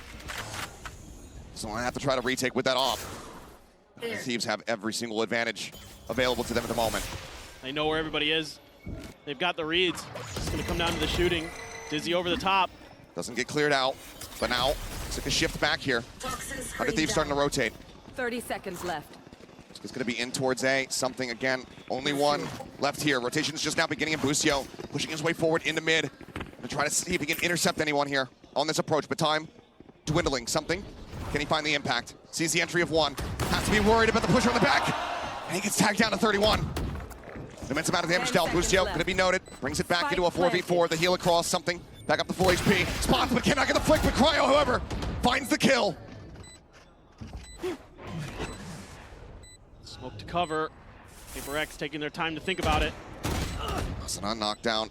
14 HP. Continues to push forward, but it's going to be bang. Taking down one, but Divine. Finding two. Now the 2v2. But HP, not great here for the side of PRX. Last player Smoke wall falls. EU finding the kill. It's all on Mind Freak. He's been the clutch master for them in the past, but given that the operator is still sat here, he will collect this and allow for that spike to detonate. He's reading the push out here potentially. As EU just jiggle peeking. Moment after moment. Sees enough. Shot goes wide, and Mind Freak can't save himself, can't save the op. 100 Thieves up by 2. Enemies close. Honestly have to start questioning the way that PRX is managing their economy. And I'm pretty sure that also Alex is going to question the way that they are running their economy. I mean, great shots there from Cryo. Like, all credit to 100 Thieves. They're being extremely patient. They're not letting PRX play at the speed or the tempo that they want to. And they're being so diligent about isolating positions and taking players out one by one. And, you know, players are trying to go for big plays. There's smiles on PRX's face. But they are going to not like what their money looks like when they get back out of this timeout. It ain't great. Certainly not. A couple more seconds remaining here for the side of PRX as Alex gets in their ears to try to turn things around. So how close it was there on Sunset. PRX not wanting to stray behind. Some critical ults as well. That economy built up so nicely for 100 Thieves at the moment. Yep, no, they are fully in the driver's seat of this half. They have every advantage you could ever want. Viper's Pit, Thrash. I mean, this should be a pretty strong round for them potentially. I mean, you're gonna have Sheriffs, you're gonna have a Guardian, you're gonna have a Stinger for the side of PRX, but they're gonna need to do some damage. And it's gonna need to start soon. If not this round, then the next. This 100 Thieves is really doing a good job of reading them. And it's really just down to patience. Just not giving PRX the opportunities to get their trades that they want to get those fast plays that they want to do. It's starting to be a bit more pacey here. Pushing their way forward. Orb take for EU. 2 away from that next Hunter's Fury. This wingman goes to the plant. Nano invested. We'll be able to clear it out. A little bit of time bought here. As Divide up over the top. Looking for the shots, but Cryo able to keep himself alive. Thrash now on the hunt, chasing, looking, searching for anybody else. And something missing a bit of a timing. Gets his head taken off. EU with a nice shot. A take across there on the Jing. Punish going to be found by Mind Freak, but the pit in play could be devastating. Mind Freak now dead. Trying to interrupt, trying to intercept. Forsaken creeping along this. Able to collect himself a weapon. Pushes forward and does find Cryo. Flash now in, 0 point. Confirming 2. I can suspect that Busio going to be playing this pit, but he still finds that elimination. Swing on the back of it. A team ace as Asuna finishes it off, and that's going to be 100 Thieves getting up to 10. The expected result. 100 Thieves plays it so nicely. Boostio so difficult to deal with on those backside. The Viper's pit gets planted, and you know, PRX is trying to throw bodies into it, try to deal with it. There's not enough firepower, not enough utility really to back it up.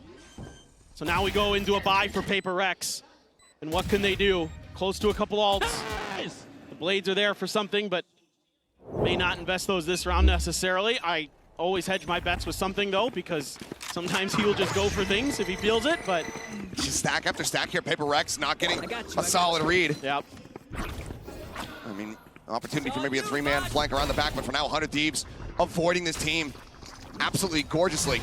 Smosh into the back, Cloudburst, try to open things up. Wingman up over the top. We'll strand the spike a bit with the nano, but Asuna quick to recollect. Well, this is great. If you're going to play retake, you're buying a lot of extra time to get these flanks into place. Heard. EU calling them back. Flash not going to be connecting.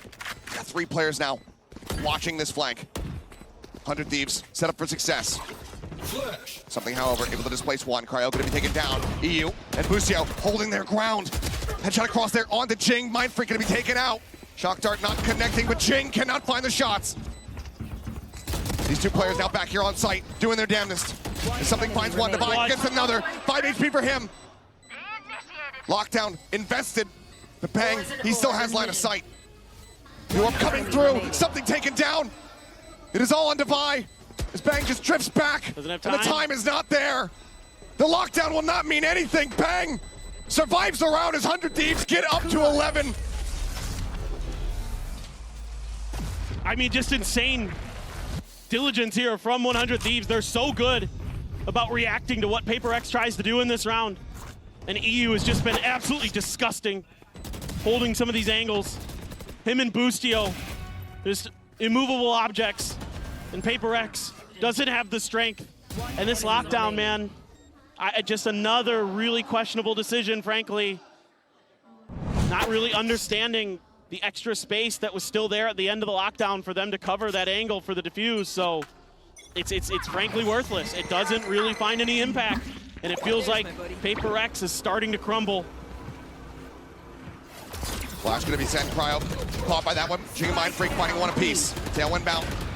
Cryo keeping himself safe. Good early advantage available to the side of PRX in the spike. Stuck. Just needing to be waited out. Busio going on a flank, working his way up through tube. Turret there to try to note him. Cryo challenging, unable to find as Jing will be able to clean up another kill. Busio now last one alive. Kill or a death, either way. Lockdown for the next round. PRX very much in control here. A double stack set up. Jing gonna be taken down. He's managed to isolate, but can't quite find the second. Mind Freak will finish the job. PRX hanging in. Still 3 rounds separating, and their economy still in shambles. Oh, this is more of a classic PRX type play. They're able to get their opponents into a bad spot. A good flash, a couple players swinging out from different angles. They find a good crossfire, they find 2 kills. And then Jing finds more. They really need plays like that. They really need more of that here for PRX. Because it feels all 100 Thieves to me. I love the way that 100 Thieves has played this half. I truly do. I think they have got a great read on how to keep PRX off balance. I mean, 4-round streak after dropping the pistol and their eco. And timeout going to be called for 100 Thieves. 6 wanting to get involved here. Wanting to get at least that 12th round locked in. He's the one in control. His team with the lead. PRX, no more timeouts to be called. They are at the behest of this man. Yeah. Looking to the buys. It is going to be an operator purchase for something again. Is he going to be able to find value out of it this time? It's been a little bit shaky with it today. He's missed a couple shots that probably normally doesn't. Seems like some of that pressure is starting to get to PRX again here today. But are they going to be able to dig deep and keep this map alive, or is 100 Thieves going to use that timeout to catapult themselves out of this stage and into the next, and into our big stadium that we go to on Friday? It's just down the street. They want to be a part of it. Also bound here for both of these squads. 2 off the Thrash from the side of 100 Thieves, but that lockdown, that Hunter's Fury, big critical tools to try to counteract things like this, the pit that gets invested here by Mindfreak. That's the Dizzy stranded. They can't pick that back up, so that's a huge win in a way for PRX, because if you're able to force them over to A, that Dizzy's such a crucial part of those A executes. That's a nice pickup, at least for now. Drone checking into 2. Yeah, that doesn't really get you much info. Something very far forward. It's the first one. Busio going to be taken down. Lockdown unable to come into play here, at least in this round. Now, 100 Thieves trying to assess what they can do here. The pit, staving them off. Util over in mid, alerting if a rotation comes in. And something with an operator sat on A. They're going to try to mess with Mindfreak a little bit again. See if they can get him out of this pit. Find a way to use this Sova utility. Jing missing the timing, doesn't spot him. Might have heard a footstep or 2. And it looks like the answer is going to be yes, because Mindfreak, he's actually just giving up that space. Pulling away, the pit, going to drop. Yeah, they have a pretty good read now that there's just a huge stack coming towards B. So he can't afford 30 seconds. to stay around in there. The rush now starting. Tailwind forward. Back yellow. Here, Asuna just pushing across the damage. Eats an immense amount of it. The swinging forward through the Viper wall. Planted. Buy space here for the plant to come in, but Mindfreak able to collect 1 to buy with 2. EU, however, Forsaken and Jing both going to be taken down. This man has been so damn clutch. So as a shock dart would be an ace if he could pull it off, but something will put an end to it. Still solid damage dealt here from 100 Thieves. The PRX shorten the gap. I thought he was going to pull it off again there for a moment. Just, he hits those snappy headshots, and all of a sudden you think, oh no. EU, it's going to do it again. But this is good push and pull of the map. Oh. Good utilization of those ultimates. That's ridiculous. Something that up, able to find the angle. That's why it's so crucial to keep that gun in his hands. That's when things started to slide sideways, when they went for that buy in round 15. To try to get an early op for something. Look at this, an early Thrash possible here from the side of 100 Thieves. So they go pushing forward, 0 point, going to be cleared out. Monster on the Thrash now opened to be used. Tucked away, but something spotted up above here on yellow. Tailwind at the ready, he drops down, repositions. No one giving him the sights here. Drone try to lead things out. He'll clear it. Still tries to hold on the angle, but Cryo will shove him back.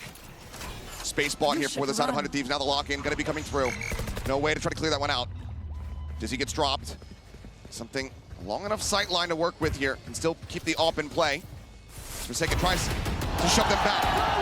Caught on the entry. Asuna going to be taken down. Cryo finding space, finding a kill. Forsaken unaware.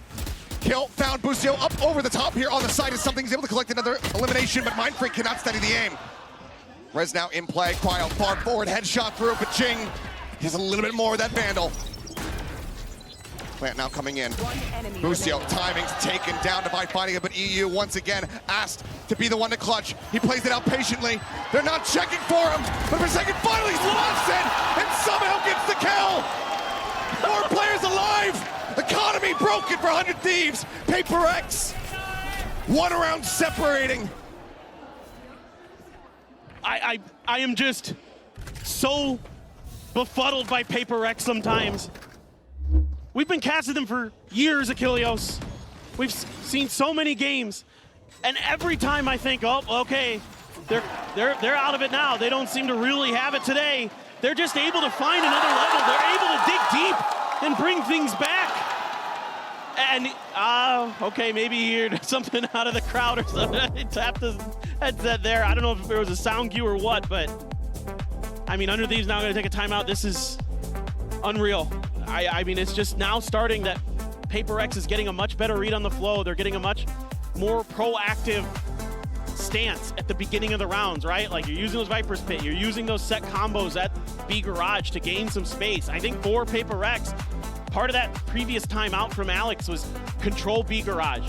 Force them into A, force them into Forsaken and, you know, something's up. And as long as we have that space, we kind of know what's going on the rest of the map, and we can make 100 Thieves live. So much more difficult to set up the executes to clear the space they want, because B has been a really big pressure point for the side of Paper Rex on their defender side. You like that poster? Some very nice artwork there. It was good. A Hero Rifle, a Vandal here in the hands of Boostio. 2 Stingers, otherwise some classics, but still some armor in the mix. Let's see what EU ends up with. Looks like Stinger potentially going into his hands as well. But from now, the players, they're on their lonesome. All the timeouts, the coach's intervention, it's been burned. Knives pulled here from Cryo. Saw him have an immense amount of impact. Versus Gen G here on this map with these knives. Can he do it now versus Paper Rex to get his team up to 12? Fiercely pushing forward. Both Blackbirds just going to be dumped. Swing onto the corner of Jing, able to shut it down. Now, Pop here. Forsaken going to be put down. Bang, able to find that. Boostio takes out Jing. Swings around here towards backside. Tailwind forward. Mindfreak Divide. One apiece, and now it is EU. Somehow always the last man standing, but this time he's not good for one. 4 players left alive. Cash aplenty. Paper Rex tie it 11-11. Just a flood here for Paper Rex that goes their way. They're starting to hit shots. They're starting to get fired up. Jing massive on this entry to shut down that Blade Storm. But then the punch back from Bang and Boostio. One enemy remaining. Really nice stuff. As they're going for the res, Mindfreak is ready for it. Devi wins a huge fight from the rafters. Unbelievable. And there are Paper Rex fans aplenty in the audience. And they are fired up. And I thought overtime might be in the cards, and well, Achilleos may be on the way. Still yet could happen. What a treat it would be. Dizzy on B, Dizzy over A. Nothing spotted so far here. Paper X playing quite far back.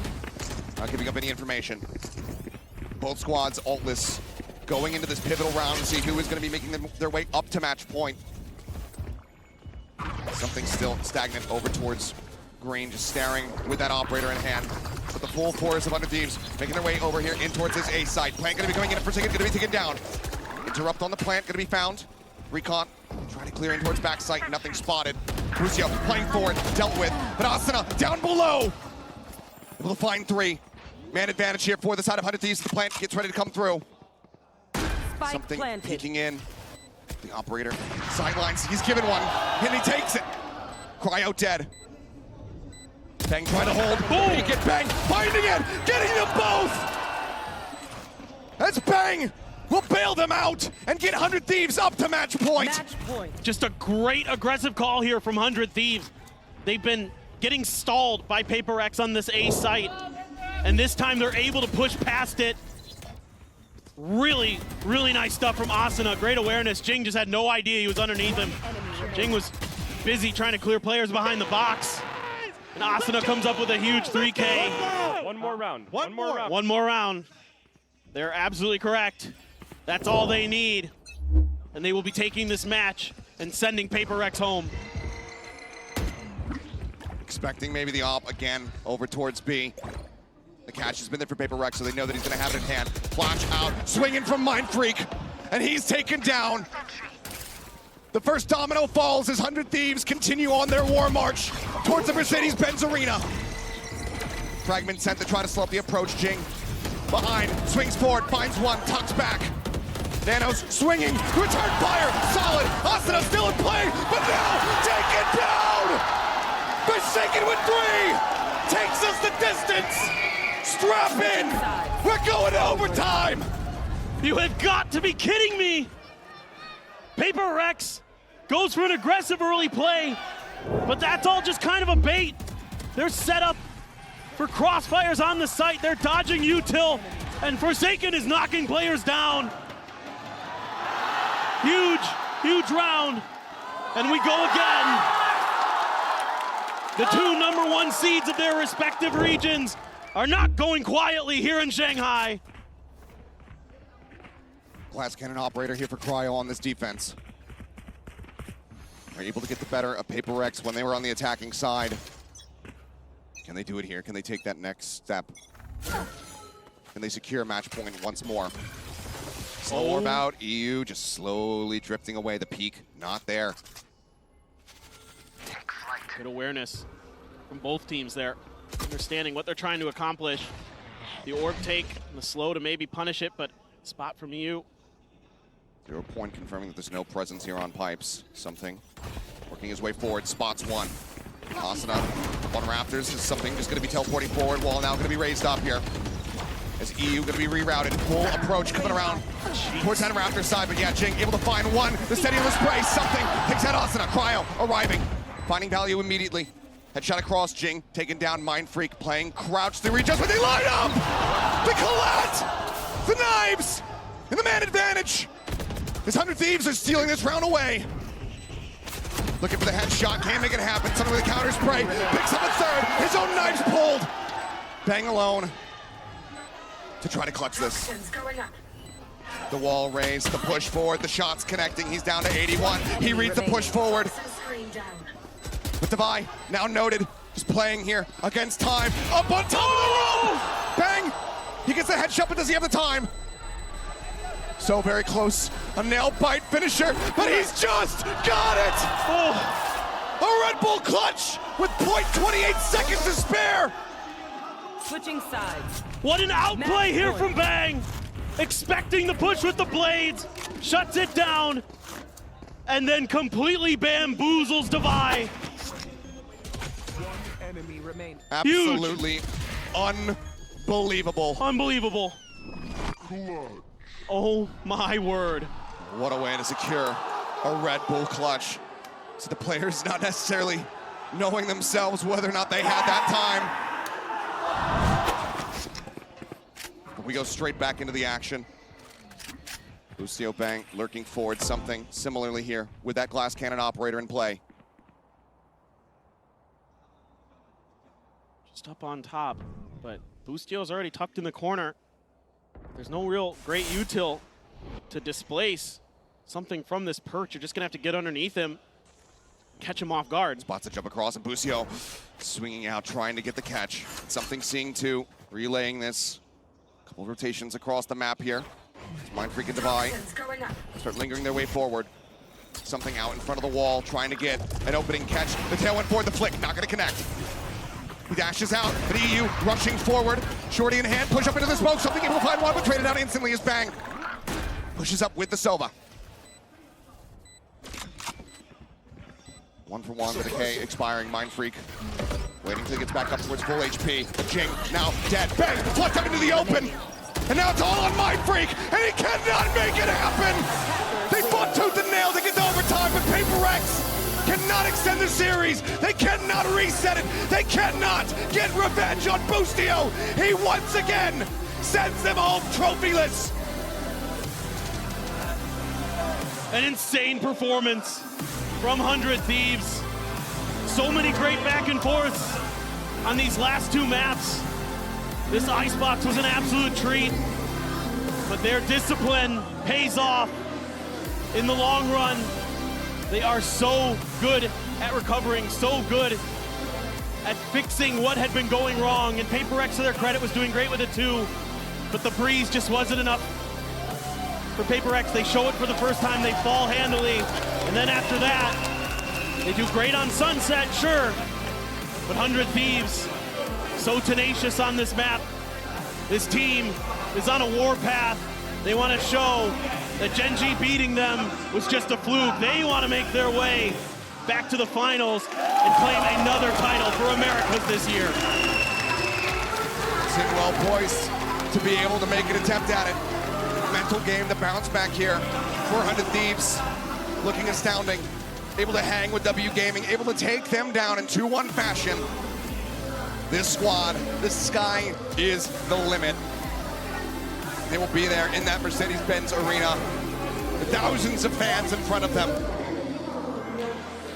They have earned it. What a performance from everybody on this team. Everybody with their moments in that spotlight. Bustio, the fragging power from him. Back over on Sunset, the constant clutch scenarios being pushed onto the likes of EU, onto Bang, being able to rise to the occasion. impeccable. And that is why they are the America's #1 seed. And think about Asuna, the way he dominated on Breeze. Bang here on Icebox was an absolute menace on that Viper. And the clutches. Clutch after clutch after clutch for this team. They were destroying PRX in those scenarios. And that is a big part of why they're able to get over the line. Those tremendous individual skills that 100 Thieves have rang true. And they were able to best some of the best fraggers in the world today and show that they are certainly to be considered in those categories. For PRX, no more hope of trying to get a trophy here in Shanghai. And for Pacific, it all falls to the shoulders of Gen G. See if they can once again make their way into a grand final and potentially be able to claim it. But there are many, many teams that are going to be looking to stand in their way. And of course, this is just the first series today. Yeah, there's more. There's more Valorant. We got EMEA versus EMEA. It's crazy, man. Can't believe this. But 2 America's teams now going to be playing in that Mercedes-Benz arena. They continue to have such a strong showing this year. This region is so deep, so difficult to get over. So many talented players, so many great IGLs. I've just been loving what I'm seeing from 100 Thieves this year in particular, this stage 1 and into these playoffs. They are such a well-coordinated, smart team. Yeah, I mean, you got to give them even more credit, just given that it's, 24 hours to prepare, to get ready for this, whereas PRX able to sit back, watch that series yesterday. What prep, what tenacity from 100 Thieves. Welcome to the top 4. We'll see them again at the Mercedes-Benz Arena, but for now, let's head down to the stage for Verizon post-match interview. Hello， 大家好，欢迎来到赛后采访，我是维嘉。让我们再一次恭喜100T 赢下了本场比赛的胜利，抓住了最后一个机会。我们也是请到了 Cryo 选手来接受我们的采访。Welcome to the post-match interview, and now I'm joined by Cryo from 100 Thieves with us. Huge congratulations on this win, and would you like to say hi to the audience first? Hello. Hi. 热情的回应了一下。首先也要问一下 Cryo 选手，因为刚才这场比赛真的是非常精彩、非常焦灼，但是他们抓住最后机会，所以想问一下他现在的心情是怎么样的呢 ？So it was a really tough game and back and forth towards the end. So how's the feeling of grabbing the last chance to Benz Arena? This is definitely one of the most intense games we've ever played, but I think we've had a lot of clutch wins from all of my teammates. My team carried me today, so lots of props to them, and we're just really happy we were able to make it to the Mercedes Arena. 他说今天这场比赛真的是他们可能经历过最紧张、最焦灼的一场比赛了。他觉得今天他所有的队友表现得非常好，也是他的队友每一个人都能站得出来，最后带领他赢下了比赛的胜利。而且他也非常开心，最后可以进入到梅赛德斯奔驰文化中心进行比赛。那接下来也想问一下 Cryo 选手，因为可能今天在面对像 PRX 微风岛屿的阵容的时候，其实是很不常见的嘛，是一套双决斗的阵容。那面对这种相对不太常见的阵容，他们的应对处理方法是什么？同时，平常是如何准备去应对这些情况出现的呢 ？So what is your approach when going against off-meta team competitions like Double Duelist from PRX, and how do you prepare for something like this?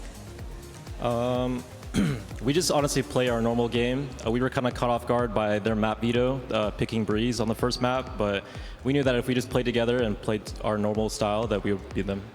他说，其实就是像他们正常的打法一样，他们对于今天可能他们的地图 BP， 对于 PRX 的地图 BP， 确实当时大吃了一惊，他们没有想到微风岛屿会作为一个首选图。但是今天这场比赛下来，他们觉得只要专注于自身，打好他们自己的比赛的东西就可以。那接下来还想问一下 Cryo 选手，因为其实很多人在这次比赛里都会把100T 看作一个夺冠的大热门，那也想问问他会想要如何表现去回应所有观众对他们的这些期待呢 ？So everyone considers you as the favorite in taking the tournament win here in Shanghai. So how do you manage that level of expectation from all the audience watching? Everyone within the team also believes that we should win this tournament, so we're all feeling super confident and hoping to take that to the grand finals. 他说，其实不光是所有的观众，可能他们的每一位队友，他们队伍里的每一个人都觉得他们可以赢下这次上海大师赛的胜利。那对于他们来说，他们都非常相信自己，而且也非常的自信。最后决赛见，那咱们也期待一下他们的表现好不好？能不能再把掌声献给一下 Cryo 选手 ？And that's all for our interview. Thanks for joining. Good luck on the Benz Arena. Thank you. 那我们的赛后采访到这里就先结束啦，让我们稍息休息，精彩比赛马上回来，拜拜。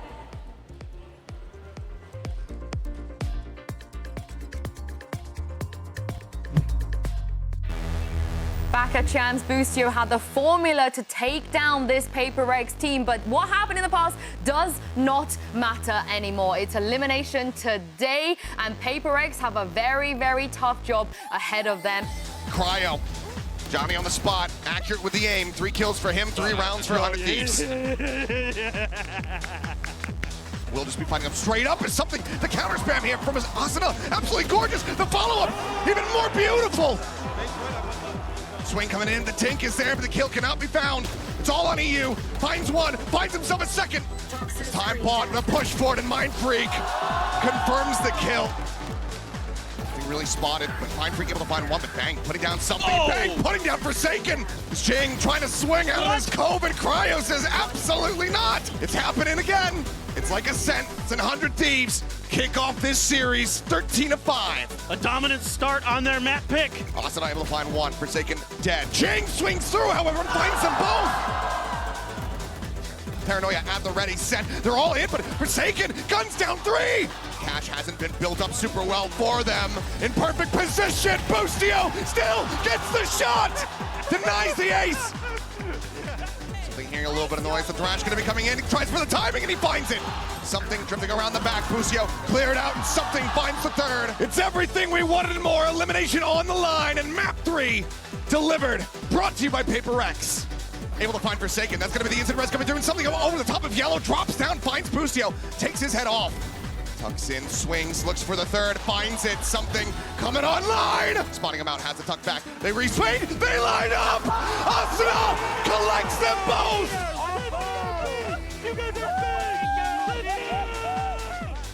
As is the vibe, but he's able to stabilize, finding one. Bang cleans up 2. Jing answering back, has the res.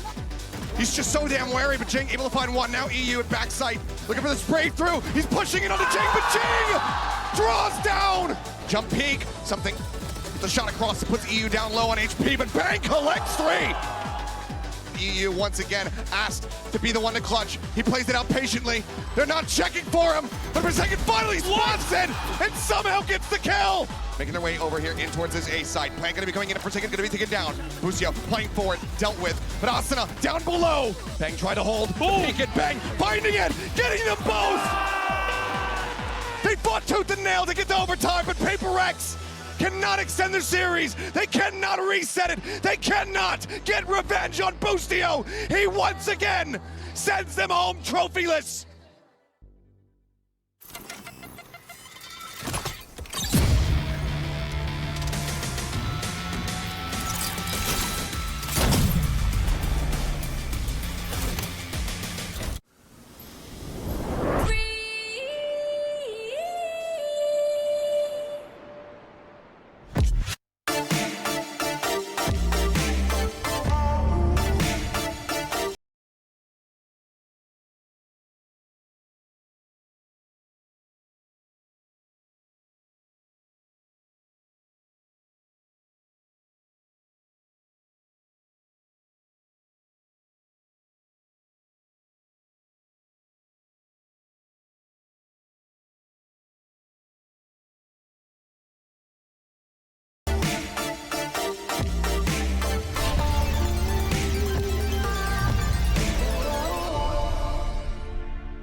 Red Bull gives you wings.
Hey guys, I'm here right now with Benji Fishy. So you are back on stage right after that match versus G2. So what have you guys talked about after that match?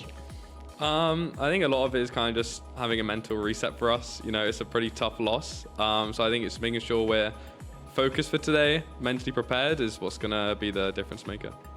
Excited then. Good luck. Thank you very much. And that was Benji Fishy with Mika Fabs ahead of one final elimination match here in the VCT CN studios. Of course, it is an inter-regional match between Team Heretics and Foot, which means, Kakuka, you and I are going to have the worst time ever. How many times have we been here this year already? A couple of them. And yeah, it's another day where we have to send another EMEA team home. But, you know, we'll get through it. It's okay. I feel like I'm here with the two most delusional possible EMEA fans. Yinzu is telling me about how EU winning the last game with 100 Thieves is an EMEA team winning. So, I mean, you guys are the experts, and I want to hear the pitch on who's winning today. And I understand each of you have a horse in this race. Yeah, I have a horse in this race, and Who's your team? I believe there is one team that could carry the hopes and dreams and survive for all of EMEA. And Mimi, I'm here to try to convince you. Like you said, you're impartial, but I want you to join my side for this. And you want me to become biased for a team? Yes. And what team is that? That team is Foot. Foot? Here, yes, I'll give here you we go. Foot. I am Foot. Okay. So Hilal Foot. Hilal. Big Heretics fan over here? She will be, you know, no surprises over there. But here's why I think you should be putting all of your chips onto the side of Foot.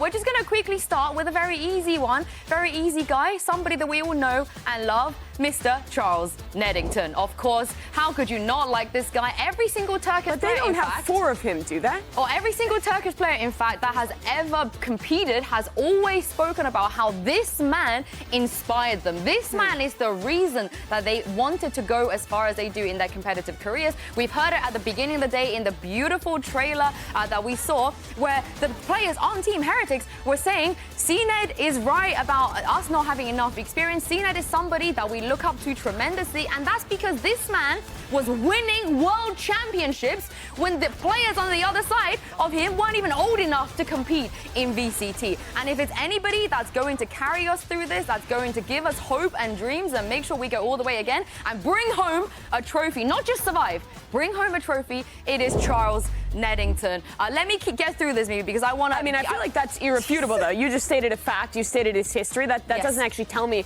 why they would win. I just told you that if there's anybody that can just not survive today but go on to win a trophy, it's going to be Charles Neddington. He's been there, done that. He's not a one-man army, though. He's not. I'm glad you mentioned that, because he's got a lot of talented players around him. He's got a lot of vibe merchants around him as well. Take a look at this, you guys. Yutej, of course, in that game against Fnatic, he was hyped, he was on it, he was performing on the server, off the server as well. And I know everybody likes to cheer for a rookie. I know everybody this year is looking out for a rookie, a breakout rookie to win it all. And I think Yutej could be that guy. And also, he is the ex-teammate of some of the players on the side of Team Heretics as well. So he knows their weaknesses. He knows how to counter them and defeat them. And also, I will remind you that they've already knocked out an EMEA team. So you think just him, like, yelling his vibes is, like, that is what's going to carry them through in the lower bracket run? In EMEA, we have a meme that doesn't matter where you are in the building, you can hear Yutej scream. I mean, we've seen that here. We're 45 minutes from the venue, and I'm pretty sure I've heard him. Like I said, they already knocked out an EMEA team. They have the experience. They know what they're doing. And that team was Fnatic, which is not an easy opponent by any means. And last but not least, I have one more thing to try and convince you. And you are the type of person that believes in numbers. in facts. Logic, in facts, logic. things that don't care about your feelings. Exactly. For example. So this is why I wanna make sure that you know that you should support Foot based off of numbers and facts. So let's bring up the first one. A little bit of a math thing. Five is bigger than one. Yes. Okay. I mean, five. that's true. I agree. That is great. 5 Turkish players better than 1. What's the second one? 5 is greater than 2. 5 Turkish players already knocked out the 1 on the side of Fnatic of Alpha, and today 5 Turkish players will be greater than 2, and they will survive. But it's all about Turkish players? What about all the other... There's a lot of other players who are really good on Heretics. Napim, bane. What did she say? I don't speak Turkish. Okay. Is there anything else, Yunsu? No, because I feel like that was convincing enough. Okay. Okay. How are you feeling? That was a reasonable pitch. I feel like it was a lot of Turkish players are good, this guy shoots well, this guy yells. So I don't know if I'm fully sold. I want to see the other side first. Well, before we do that, I can't convince you, Mr. Farland is with Mika Fabs right now. Let's see if he can convince you. Okay. I'm here right now with Mr. Fallen. So, Mr. Fallen, you are closer and closer to pushing Foot towards the Mercedes-Benz Arena, towards a potential grand final stage, but it's just your EMEA brothers that are standing in your way. How confident is the team going into this match? Well, I think we're just confident like the other matches too, because we're just similar to them. I don't know, I just want to keep up the good work, keep up the good team play. Yeah, that's all. Well, excited for this match. Good luck. Thank you. All right, Mr. Fallen's a pretty easy IGL to have some confidence in. Some good words from him there. But, Bea, I want to hear why Team Heretics are going to win today. Do you really feel like you need to hear it? Have you not I want to hear seen it from it, Mimi? Okay, I will let you know why Team Heretics is going to be the team that carries EMEA deeper into the tournament. Okay. If we think about not only where the players are from, we do not care about that. We care about the individuals, and each and one of the players has its own particular reason to be special. Starting off with Patitek, the best sub that we have had in the history of Valorant. Honestly, name one better sub than him. I can't. CGRS. Exactly. CGRS is pretty good.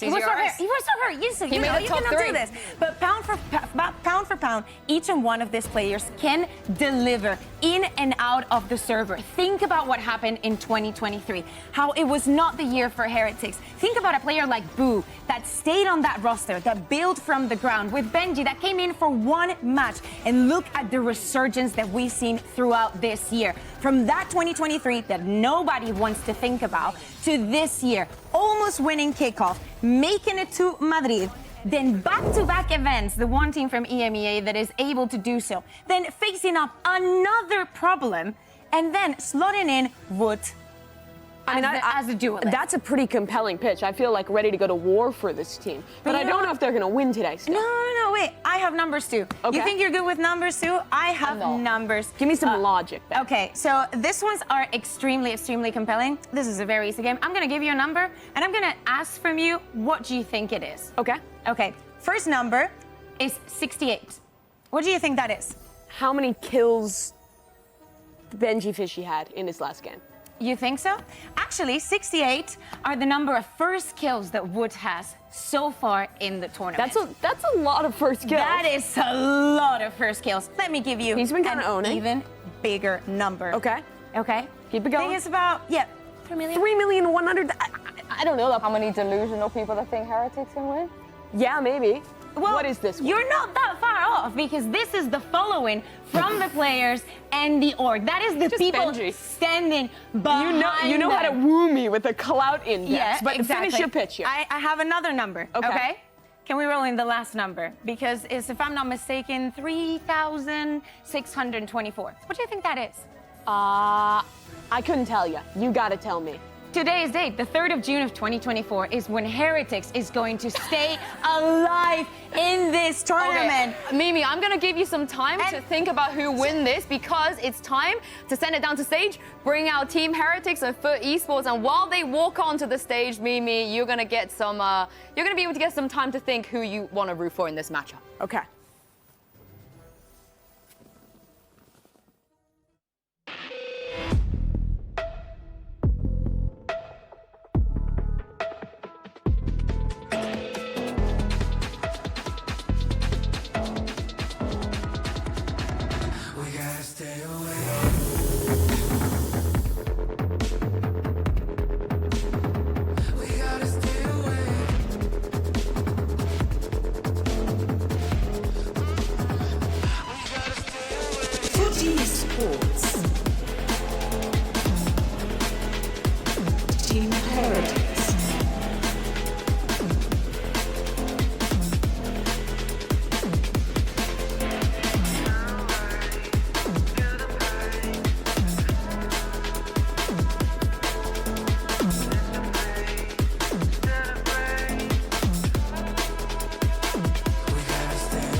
This is a very familiar regional matchup, but this time around they are standing on the international stage and they're fighting for survival. However, the numbers are on Team Heretic's side. They have never lost to Foot before. They have that history, but they are coming off of that last massive choke against G2, letting the biggest comeback we've ever seen at an international event happen to them, and then getting rolled on Lotus. They really need to rally today to stay alive in the tournament. And they're back to ban in Ascend. That is not happening They're again, traumatized. especially not against Foot. But again, Foot are not going to take down this opportunity. They're going to pick onto that bind. They've won a couple of the 3 that they've played so far, and we know that Team Heretics struggled because just similarly to Split, they had to change the composition because of not having Minibu. But Sue, last bit, do you think 2 is bigger than 0?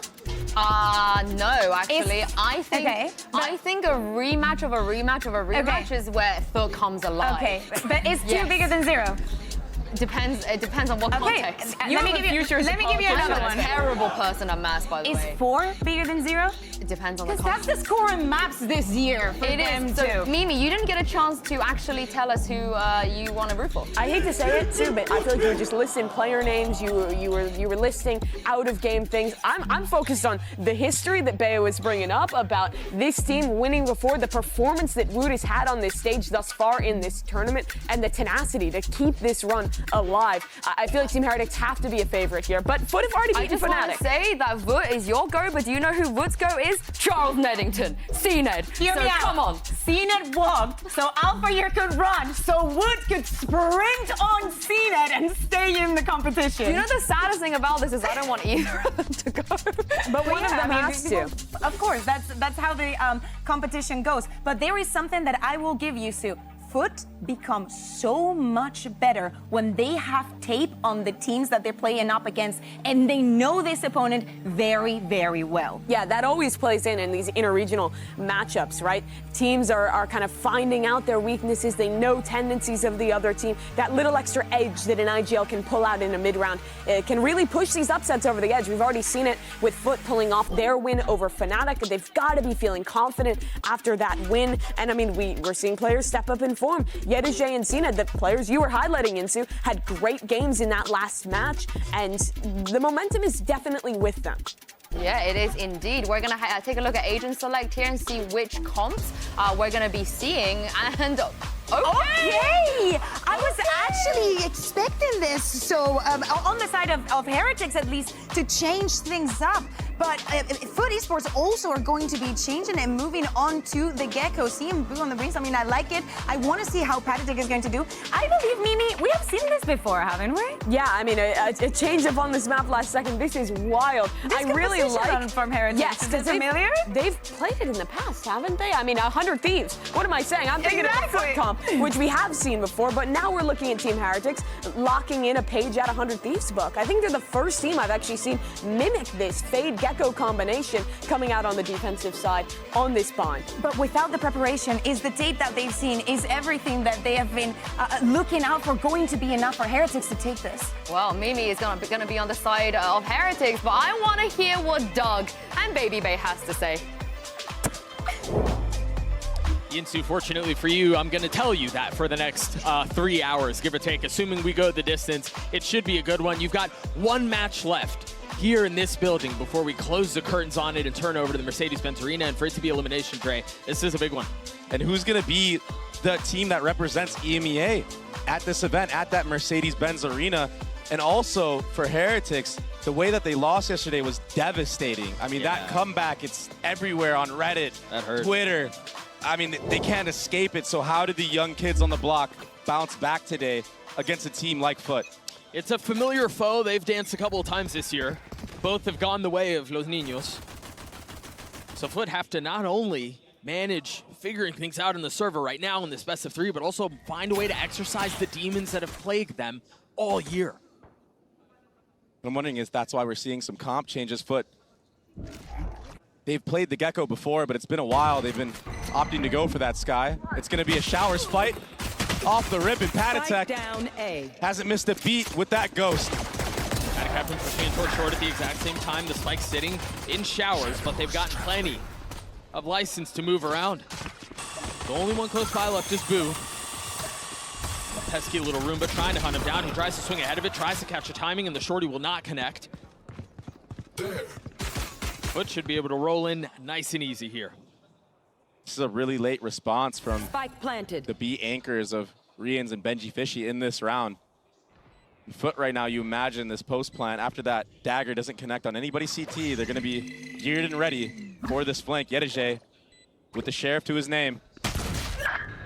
Doesn't hit the mark on Benji. Nope. Puts a bullet right in between both of them. Zenit will fall as well. Hey, this wasn't supposed to go this way. Captain's left alone. He's able to stop the defuse. Didn't get to half. The jump spot is bold. It's ambitious. It's reckless.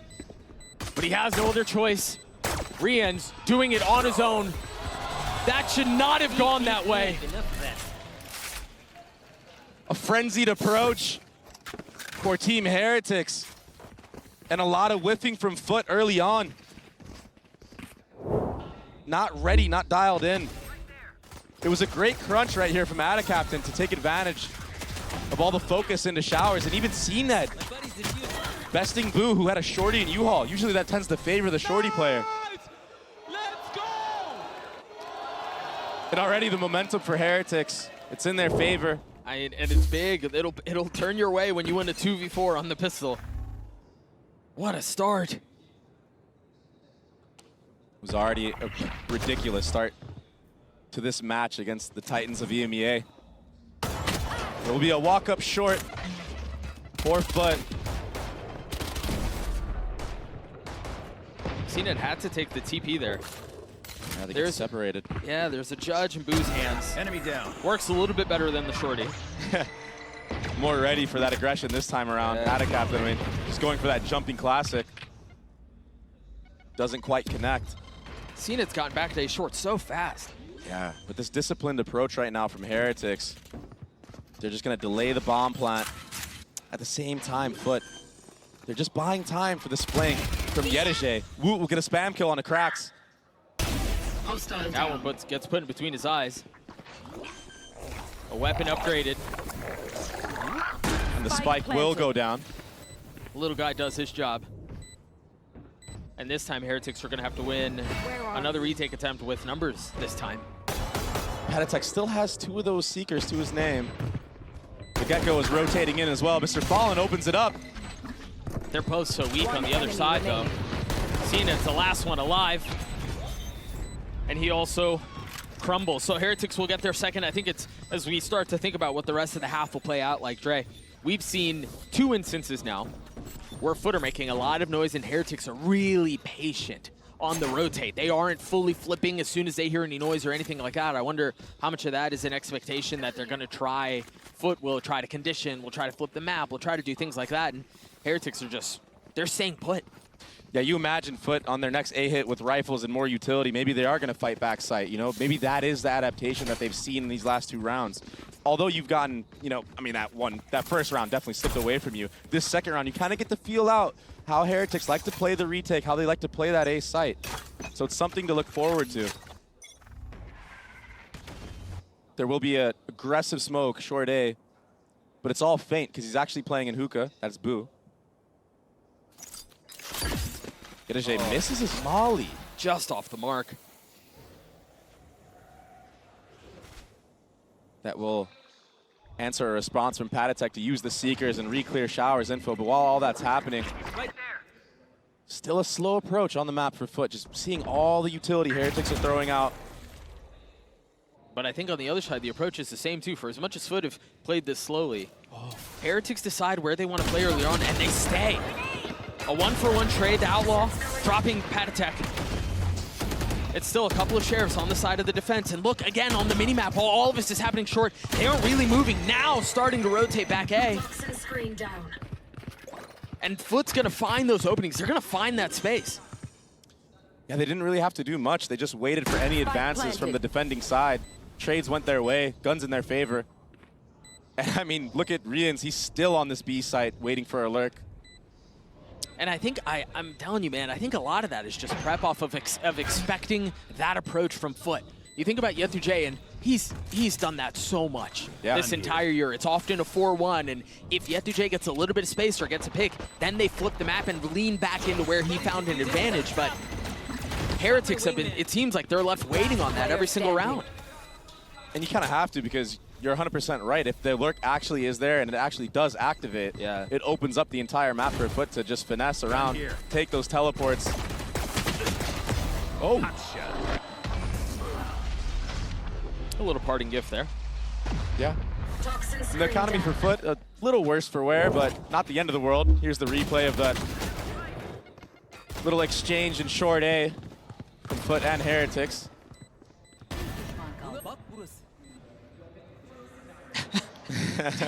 Deep breath, brother. It's just round 3.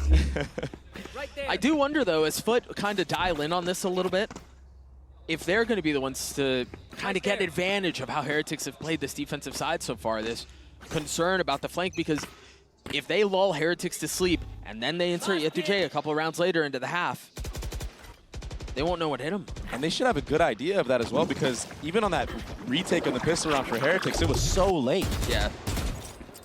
Even that last round, I mean, Rian so late.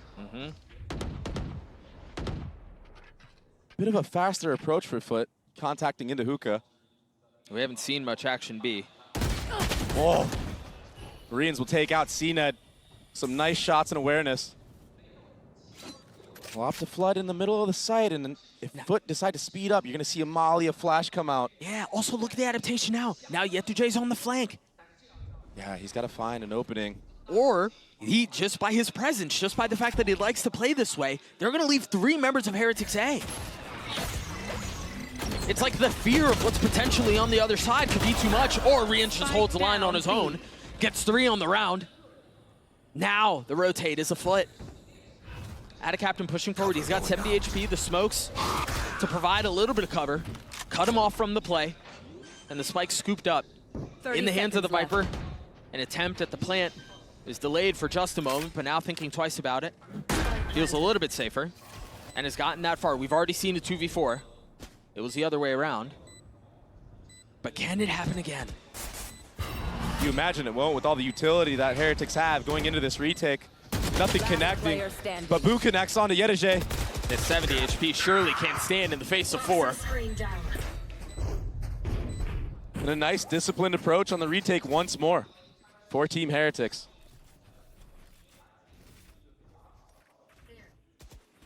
And in the beginning of that round, Rian's the star of the show, aware of that timing that could have been made advantage of in hookah. And then, yeah, he just holds the line. Viper wall comes up. Let's go! Benji Fishy with another pop-off. Got to shout him out for what he did in that last round. He broke that dagger. That allowed Rians to have full utility. Didn't need it, though, but still.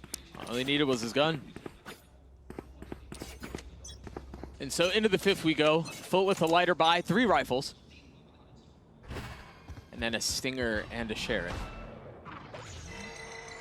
Early rechargeables used in short A for both sides. Oh, I like this from Boo, though. Look at how far up he's gotten into showers.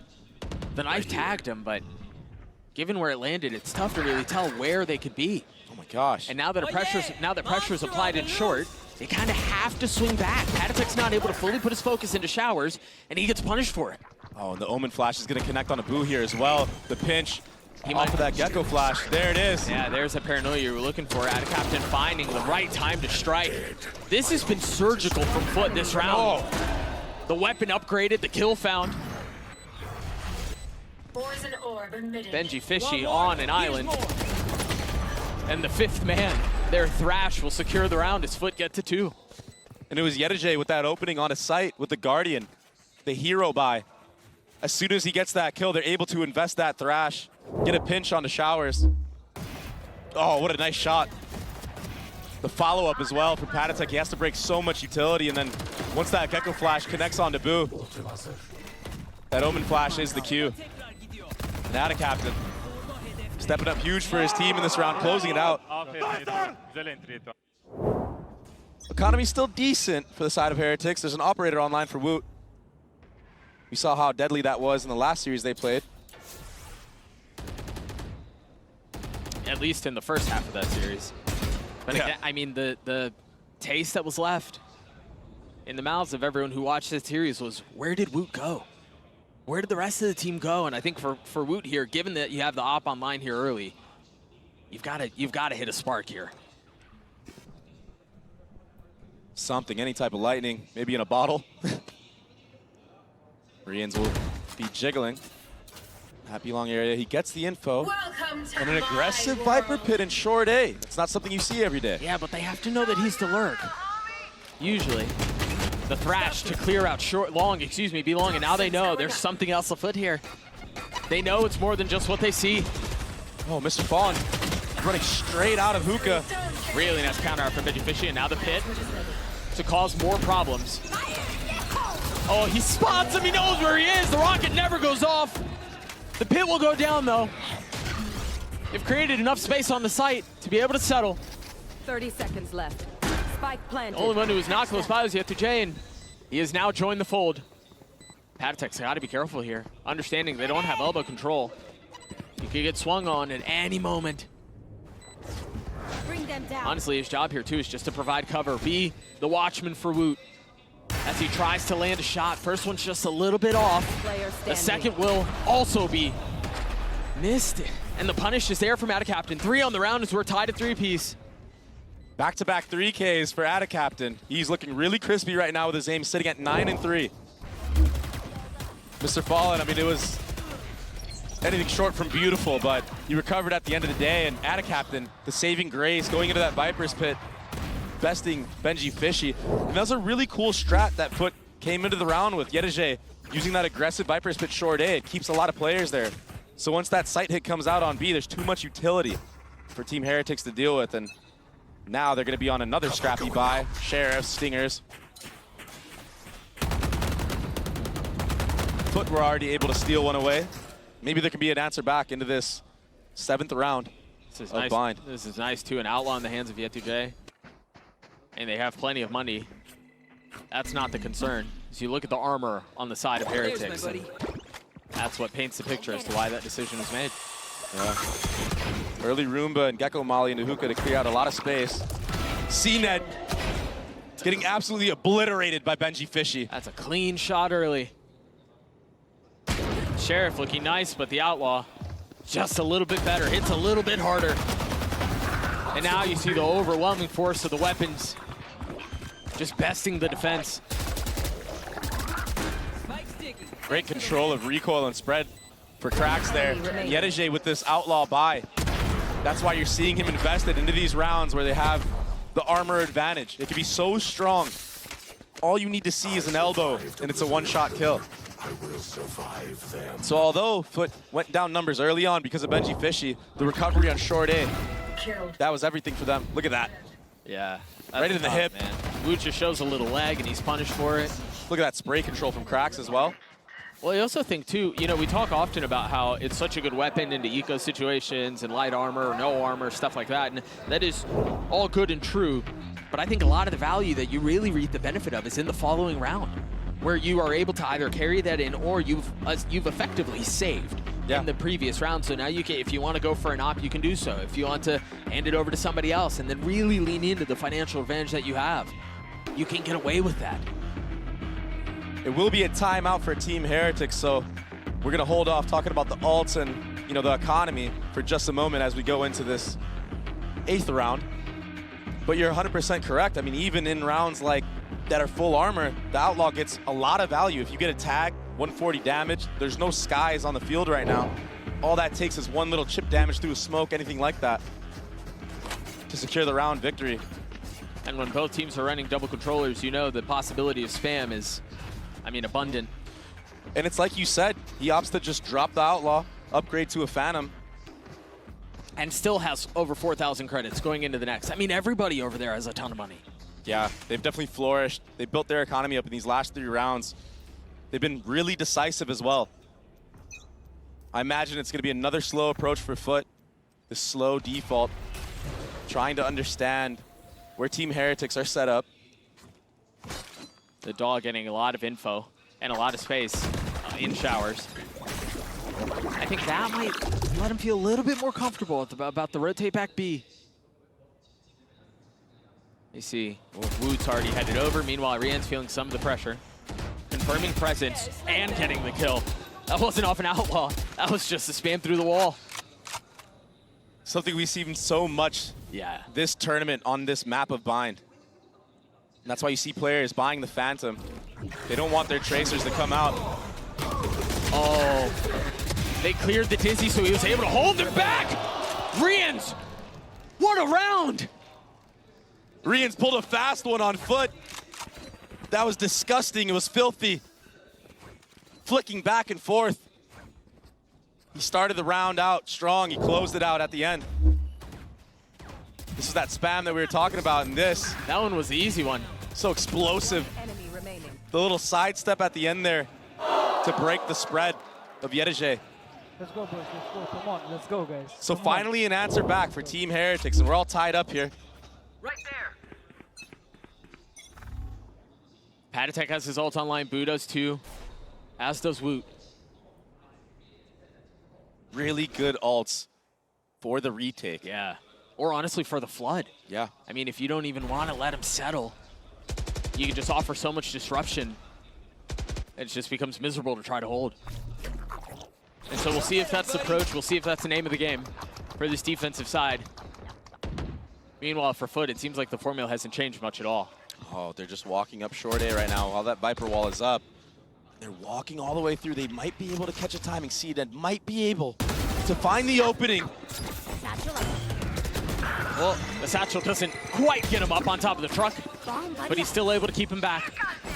Woots, trying to go aggressive, and the satchel's been botched, and now the molly at his feet, the paranoia through, still manages to get it off, not gonna find the target though. Numbers the way of the attack. Woot still tried playing his cards as best as he could, but will get snuffed out. And again, the rotations are so late from the side of Team Heretics. They're so worried about Yedeje. In this case, he's already dead, so it's Ada Captain who's usually the lurk. And that will cause a promptly save for Rians. You would imagine, yeah.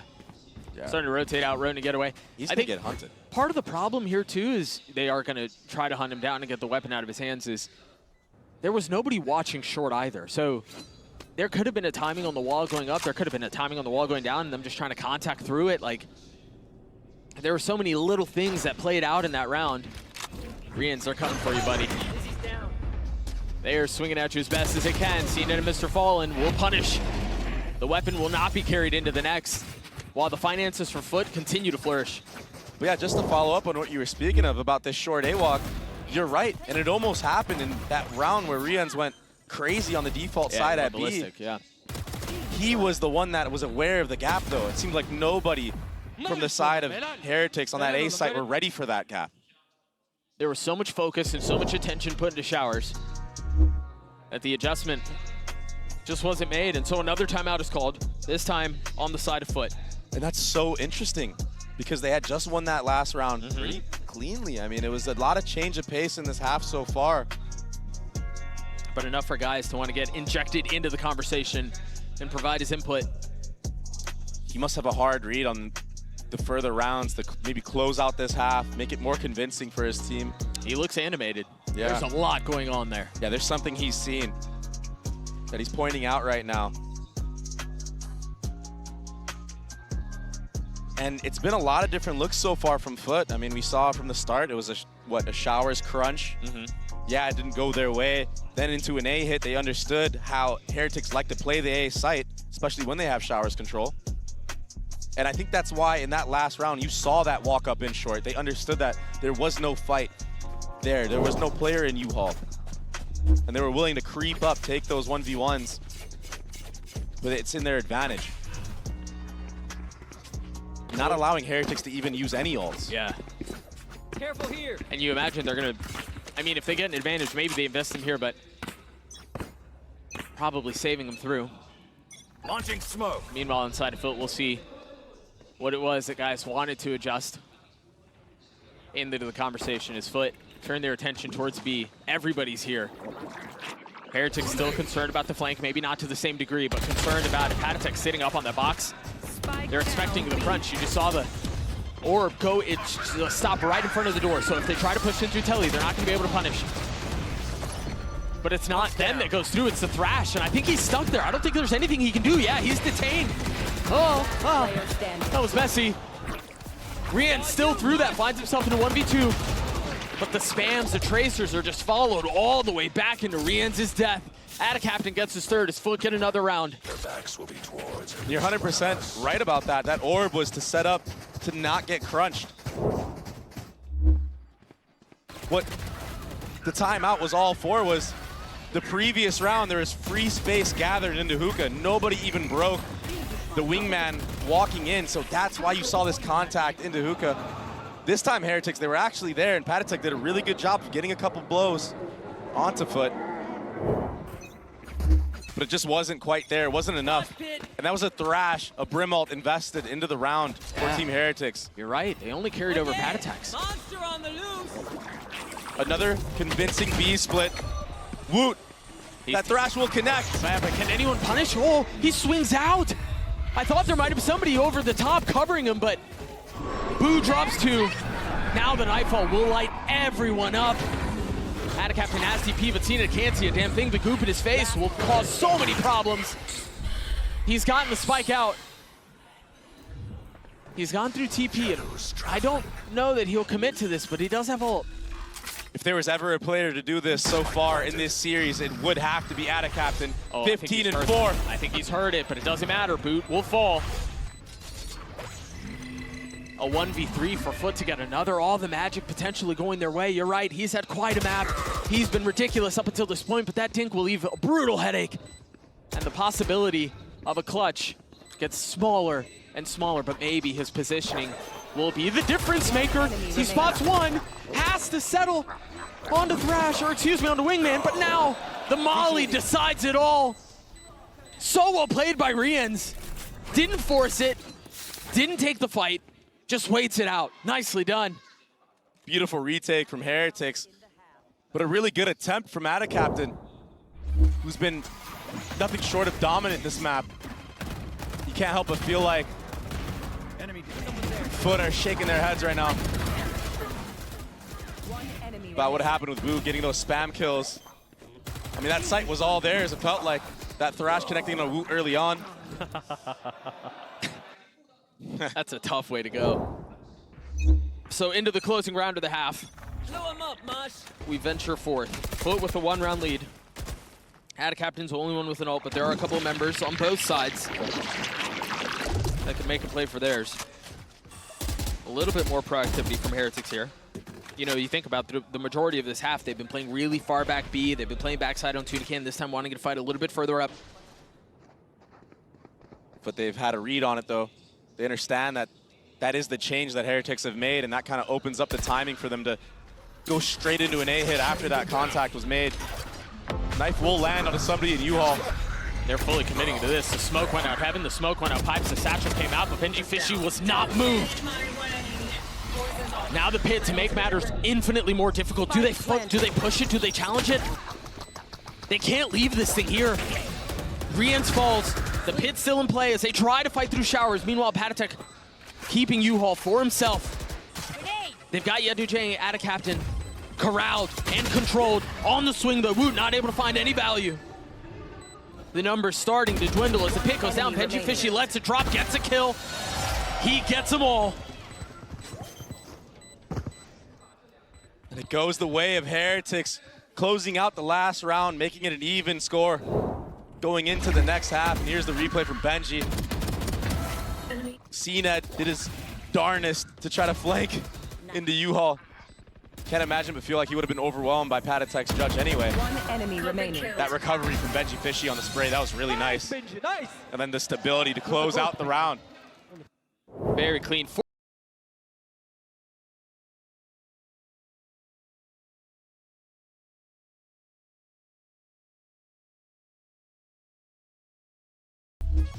I'm happy to be won against Fnatic because we really get defeated by one other teams like very bad. So, but we keep our mental and we won the game. It's a good rivalry and good to play against them because they are really good individual players and they have good some strats. So when we play against them, I think we understand we are improving. I think most memorable round for me, it was when I killed AlphaJer from the smoke, because it was, I think, important round, which if they won, they could like come back. But yeah, we won after winning that round. On foot, compared to what we were seeing on that opening map. Right now leading the charge as far as kills are concerned. Cena tries to take some space. The Paranoia crashing across, and he finds the first one. They're going to be taken down now. Swing back around over towards Rocket Poster. Does fall. Leo up over the top, just waiting patiently here for that wall to fall. He comes away with one, but Cena gets himself a third. It's classic Turkish mentality, I would say, because we show our best when we are in the do-or-die situations. I don't know why, it's just in the blood, I guess. Like, we were happy because we made top 8, because no one was expecting, I think, to make it out of group for us. And we make it, and we want to play as much as we can. So we improve and get ready for the next tournament.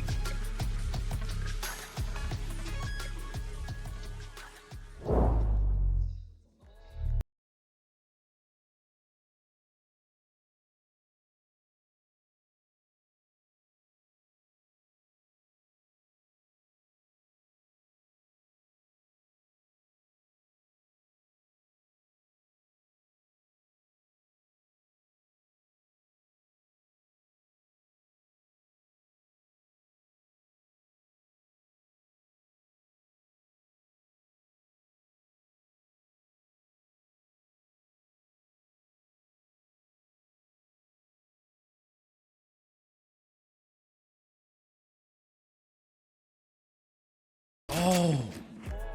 A misclick on a satchel already early on for Wu. On the pistol too, man. That's not nothing. The rollout out of Hookah now will probably be, I mean, botched. You imagine he's only gonna have one. He's gonna have to land around that default area, or maybe just try to break the sights of Captain. He's just gonna try to slip away here. Oh, this is fast. Oh, you got to speed up now. Approach. There it is. Wu with the one satchel makes it work. Finds enough penetration to get a second. That's one way to open up the B site. Heretics will cycle the bomb on Wood as well, but here comes the flood from Foot. It's more of a trickle at this point. They just didn't have the numbers to do it. A flawless round the way of Heretics. Captain getting caught off guard there with his pants down. And he thought he was just going to be a sneaky little guy. Just kind of quietly walk away. But that pace injected, and obviously the utility from the fade was textbook. This is something we see 100 Thieves do really well, and it looks like Team Heretics are taking a page out of their book.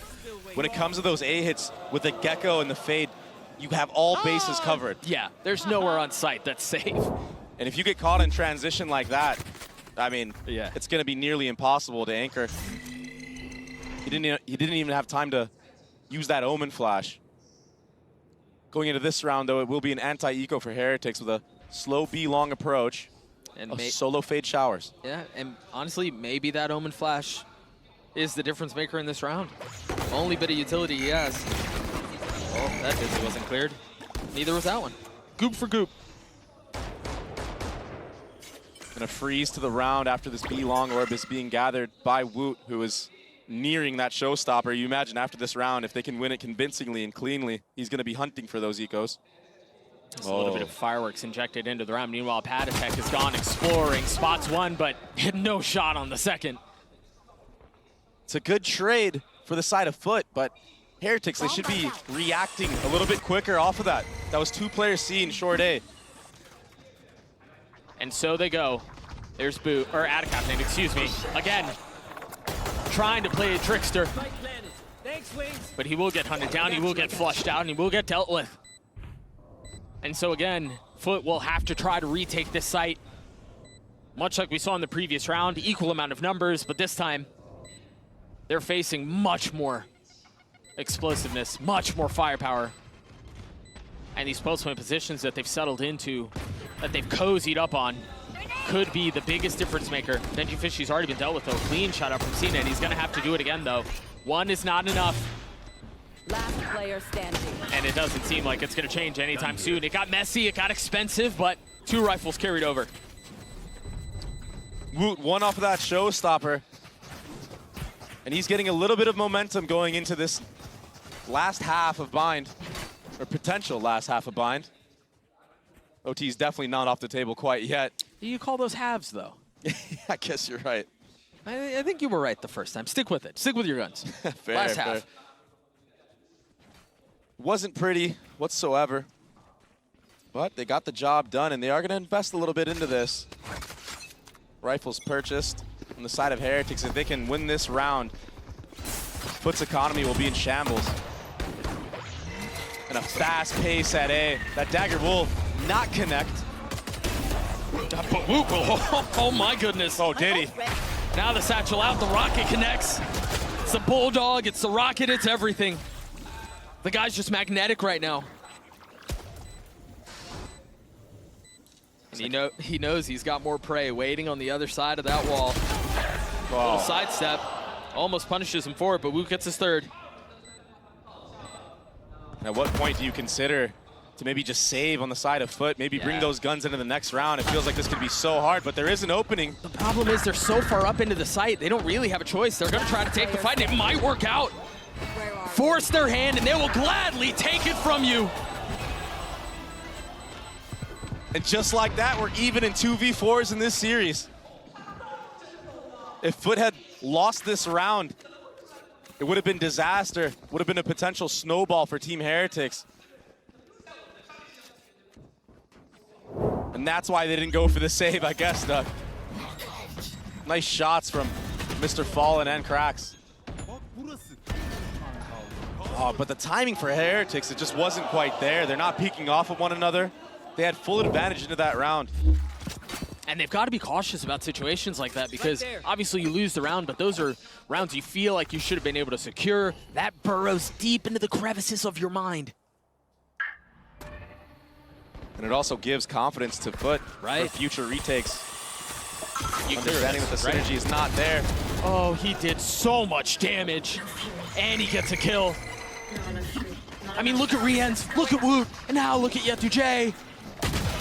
Looking for the right time to strike. The snap is good onto one. Unfortunately, cannot find any more. But Heretics got what they were looking for. They've accomplished the first half of their mission. They got the spike down. Foot again on the retake.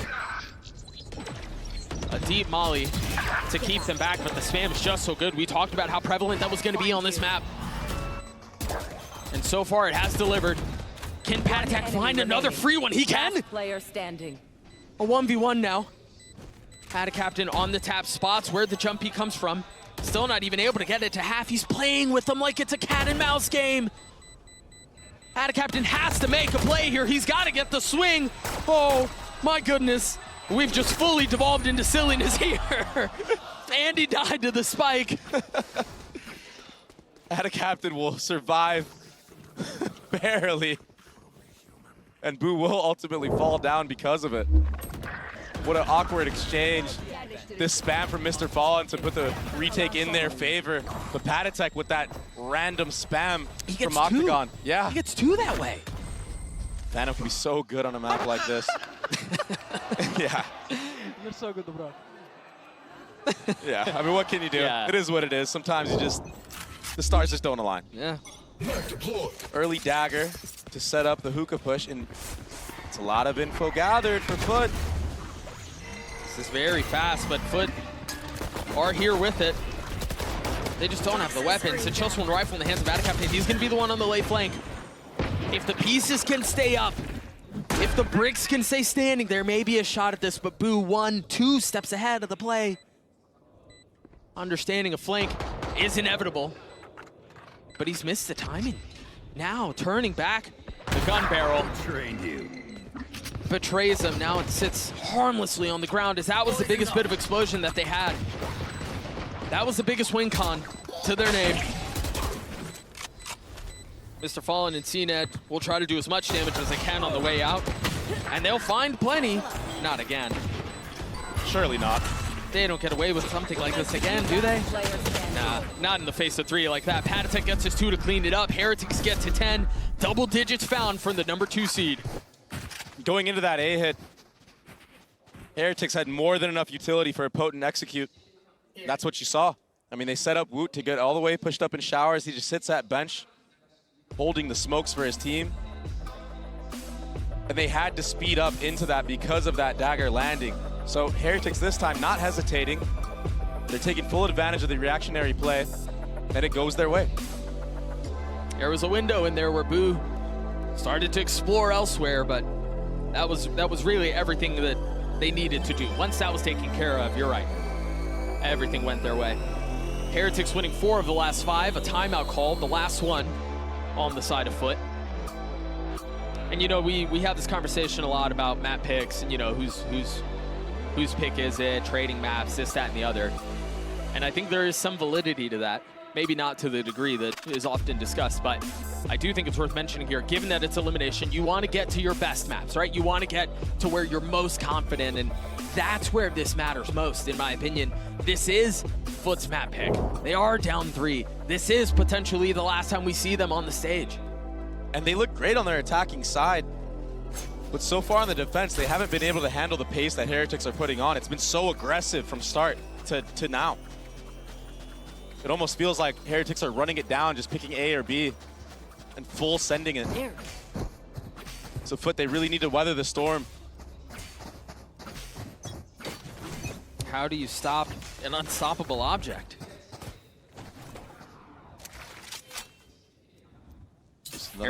Heretics have decided B this time, and yeah, it's that death ball that you were just mentioning. Drop the Thrash as well. And another piece falls. They've just had such a hard time at keeping them back. Maybe the pit will provide enough cover. There's no punish off of that Prowler either. There's really no way for them to get up on it, so they're going to be funneled and pushed into the back of this site. The Nightfall will connect onto everyone, I believe. The Paranoid traded out his re-ends, tries to find space around it. Woot spotting a scalp, not able to find it, but CNED can. Ready. But the pit is still in play. It's still a problem. You've got this reflank coming through with elbows. Boo's able to keep them all back.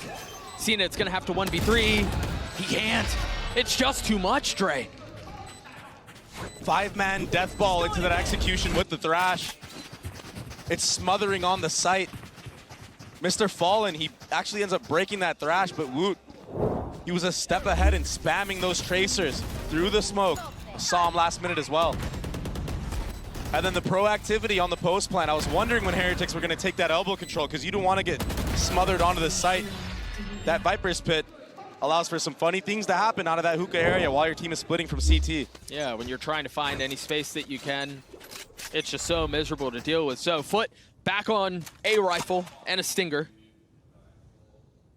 And a couple of pistols to work around it. The pistols have found a little bit of success in this map. You know, we've seen one taps here and there, which is really nothing to steal around away. Maybe CNED will be able to steal something into this round. He invested fully. Light Armor and a Vandal to his name.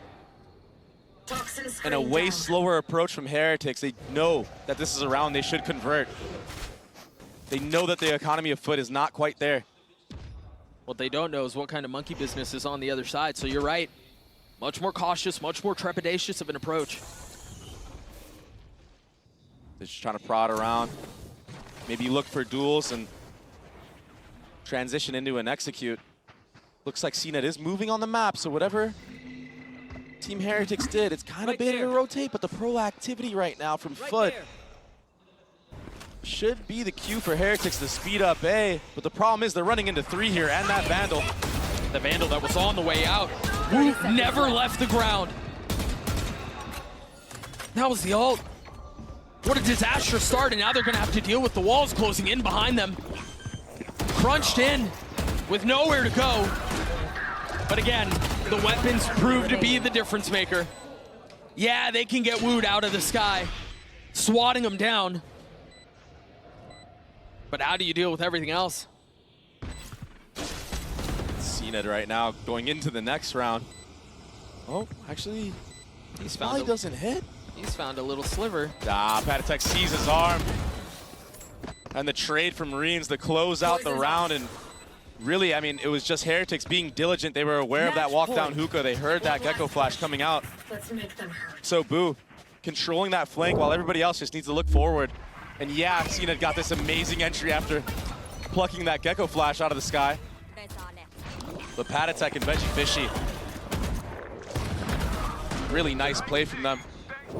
I mean, for as much as we talked about the first half being close and competitive and, you know, really interesting, this half has been anything but. Heretics have just decimated the opposition. And here we go. It's a fast short A take from Foot, but nobody there to reciprocate. And now Heretics, they're just going to run it down in Hookah. Yenjay has to stay alive. Any value that he can find is gold. But unfortunately, it's just damaged out. Meanwhile, Adcaptain, knowing, understanding what was on the other side, TP's back B. The rest of the pieces now starting to come together. And a really nice timed ult from Crack. Somali's even better though, but there's nowhere that's safe. No room to be found. Adcaptain playing with them. The fake TPs are enough to get one, but it's all he can find. The TPs through will provide enough space for Cracks to join the fold once more. It looks like Patatek wants to disrupt this retake, maybe catch somebody off guard. Early Seekers being used, maybe that'll have to allow for Foot to use something more here. There's the Roomba close to clear out anything. Dagger as well. He's gonna keep scaling. Last player But standing. Krax is ready for it, he wants it. He's left alone, a 1v2, the barrel in his mouth. Can't find a thing. Heretics get to 13. And you were talking about how it says something about, you know, choosing a map that you think you're strong on. But to lose a map that you think you're strong on is a whole nother story. We'll see if Sunset tells a different chapter on the other side of this break. We'll be right back.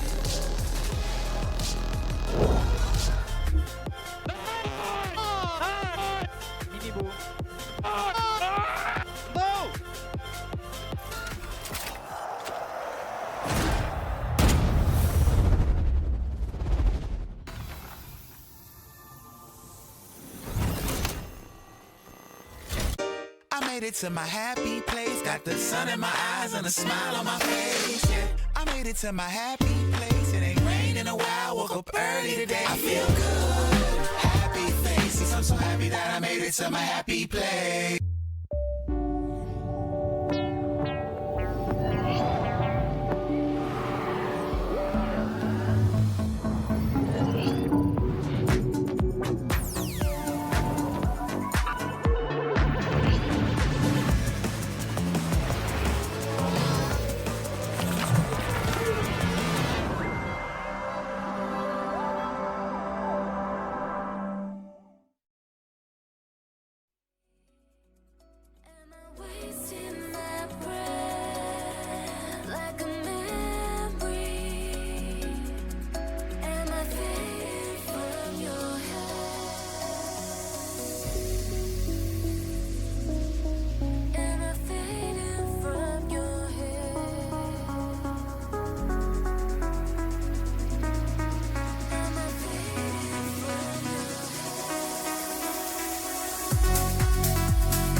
I've got Nilzinho here from Team Heretics. Congratulations on that first map. Now, we noticed there are a few changes that happened on that map. Can you share with us a little bit of what happened? And was this something that you prepared specifically for Foot Esports? Yeah, so it wasn't specifically for them, but the way our veto worked last night, we kind of took a risk by playing our kind of perma ban. But we also knew that if we banned bind, then thought we're going to kind of take the bait and pick it today. So we kind of had like a backup plan of last night. If we did fall to the lower bracket, we'd have a completely new comp. And we had played this comp in the past. So yeah, like the previous comp just wasn't working with the changes with, you know, Patty and Wook coming in. We had a very specific game plan with Miniboo. So yeah, we just decided to kind of prep it a few days ago just for this moment, to be fair, in case we needed it. So. Glad to see that you guys were willing to make a change when it counted the most. So let's see if Team Heretics can manage to close this series out. Oh, it's good old Nilzinho. He's always one step ahead, and Team Heretics a fantastic start here in the elimination match. I'm your host Ian Su, and I'm joined by Mimi and Kukuka. How? They had me in the first half. The Penguins stole it. Looks good on it though. They had me in the first half. They did. Have you in the first I mean, half? it was such a close game to begin there, but the second half, Team Heretics utterly ran them over. I think they implemented on this new comp really well. This double initiator composition works so well to set Wood up for these kind of mid-round proactive moments, and you see it in the first kills, right? 13-7 in that one. Perfect conversion. I'm actually looking way below when I see the post plan. Look at that success rate for the side of Heretics. Their attack wasn't that long, but they only Foot was only able to win one of those retakes. And you know, they were trying a lot of different things, maybe being a little bit more aggressive, trying to get a little bit of control. But Heretics and Wood were always on top. Yeah, but talking about this comp change for Team Heretics, I wanted to look specifically at one of the rounds here that they were playing out and kind of highlight Patitek's util. I think he slotted onto the fade roll here really well. And this round starts off with them doing kind of some default proactive stuff down long. Then it's going to be a reaction with that fade C's coming in to try and stall. Now they're going to fall back and play into this flood retake setup here with this fade ultimate coming in. You're really getting a highlight on how all these different pieces of the fade util can help you out, even combining the lack of audio cues with that dizzy coming up over the top to make this pre-take so successful. But as many rounds did in this game, it came into kind of the chaos of the 1v2s, 1v3s at the end. But in this one, Team Heretics did manage to clean it up. Yeah, exactly. And Ada Captain was having a game. Time after time, we would see him performing brilliantly. But we have to say, it's very scary for any other team to be watching Heretics, to have plans from one day to another, changing the composition with all the changes and still being so comfortable. And when we talk about being comfortable, we have to talk about Benji Fishy. Yes, the vibes, the smile, the personality, but also in game. Yesterday and today, he's having a moment here, Masters. Yeah, he has been so consistent throughout this event in those clutch rounds, in performing at the highest level on this Viper. The guy, I mean, it's crazy to think that this is like his first year at this level. He's just so comfortable on a big stage, and it's no surprise with this guy. Yeah, it's so nice to see Benji performing, but let's send it back down to Mika Fabs, who's with Coach Gaius ahead of map 2. We've now got Guys here and Scarlett to help with some translation. Now, guys, I wanted to know, you've been up against Team Heretics for many, many times in the past. How do you as a coach deal with a team that's so familiar with you? Guys, Team Heretics'e karşı çok fazla maça çıktın. Onlarla çok karşılaştın. Bu kadar tanıdığın bir ekibe karşı böyle maçlarda nasıl hazırlanıyorsun? Ya aslında çok ekstra bir şey olmuyor çünkü zaten dün akşam bitip bugün hemen maçı çıktığımız için kendi oyunumuzu oynamaya çalışıyoruz şu an için. Çünkü bugün rakibimiz G2 da olabilirdi. Şu an olabildiğince kendi oyunumuzu oynamaya çalışıyoruz. Fanatik'e de aynısını yaptık, işe yaradı. Şu an Heretics'e bu sezon daha galibiyet alamadık. Umarım son iki maçta galip ayrılırız. Umut ediyorum ama herhangi bir hazırlık yok tabii çünkü çok kısa zaman. O yüzden mecburen kendi oyunumuzu oynamak zorunda kalıyoruz. Honestly, there's not a lot of time to prep, but we're obviously familiar with their playstyle. We've faced them a lot, but we don't have a win against them this season. Our opponent could have been G2, our opponent could have been Fnatic, so we mainly focus on our own games. There isn't that much time to prepare. Focusing on our own game, worked against Fnatic. Hopefully it'll work this time in the next maps as well. Hopefully indeed. Thank you for your time. Let's see if Foot can make a comeback. I mean, this is the thing. You heard it from Gaius. They haven't been able to get a single map against this Team Heretics team all year.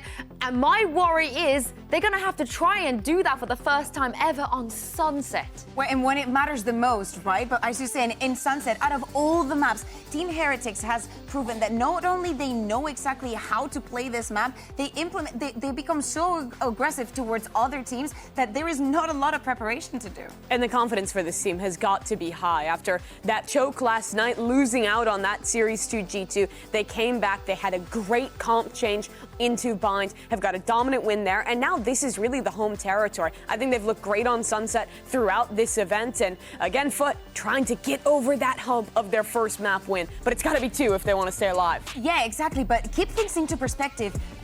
Heretics has been in this position before where they win that first map. It happened against G2 twice, right? And that has to be in the back of their minds now. They can close this out and just go to the Mercedes-Benz Arena, but they have to keep their mental in the game, because Foot, starting on the attack, do not forget what happens against Leviathan on this map. They just ran them over, and Krax was the man of the hour. They absolutely did. Krax was great here. I think Yedijay also steps up. Foot's going to be playing on their defense, a lot of 4-1s, and put a lot of pressure on that young player who's always stepped up to the plate. But Team Heretics on this map, as with pretty much all their maps, they do a great job of setting Woot up to be a star. The young Turkish player has a chance to eliminate CNET. And this is the thing. You talk about what happened with Heretics. Foot, they have been in this position as well, and they've managed to bring things back to make it here. So Doug and Baby Bay, I have faith in them. Sue, I love and respect that you have faith in them, but Sunset is just a different beast when Heretics are playing the way that they are. I mean, it wasn't Benji was popping off in the first map. They completely roll them in the second half, and now you go into their den. Now you go into their playground. That's tough, man. Something that I'm worried about for Heretics, though, on a map like this is, from the last map, it looked like they were too focused on the flank on their attacking side, or on their defensive side, sorry. And that's ultimately what fumbled a lot of rounds for them. So Foot might be able to take advantage of that into this map, into Heretics' map pick. Perhaps. They were late to the fight a lot. You're right about that. And this map does tend to lend itself to more stuff like that, so that very well may be part of the plan, part of the problem. Benji Fishy will get tagged by the stun, but still, of course, recklessly swinging out to take the fight, because why not? Meanwhile, Mingman tried getting out, tried getting the spike down, unfortunately failed, but Heretics might be able to hold them back. Look at Rien's. Cracks at a shock at his feet. What a brutal way for the round to end. Rien's gets 3 there. Heretics dealt with the fire of Foot's execute there on the B site. Benji Fishy living by a thread of a hair. Nice entry from Woot. And then Rien's just flooding through that smoke, using the shock dart to end the round and finish it for them. A convincing pistol round for Team Heretics on their map pick. 1 step forward, 12 to go. Foot on a broken buy, they don't force anything up. Yedijay has a sheriff, excuse me, so there's a little something behind this. This stun got a lot of value last time around. Rien's will sidestep it. Spike down. It's the same hit. And he gets this one for it. Benji Fishy has a different set of positioning here, though. And it's going to allow him to move around so much. I mean, he can fully commit to pushing market. He can flank all the way back into main.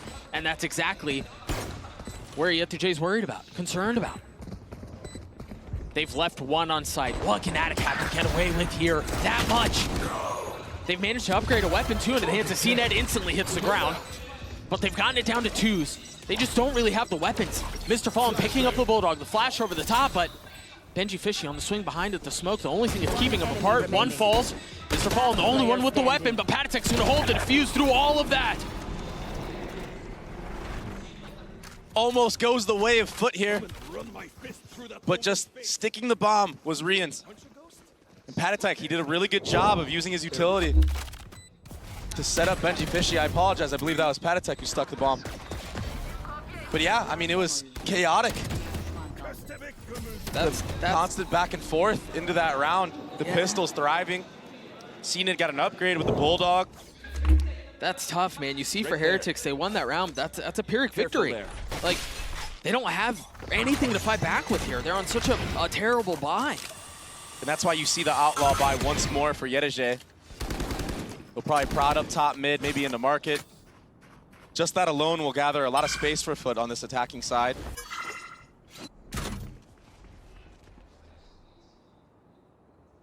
Very slow approach from Foot once more.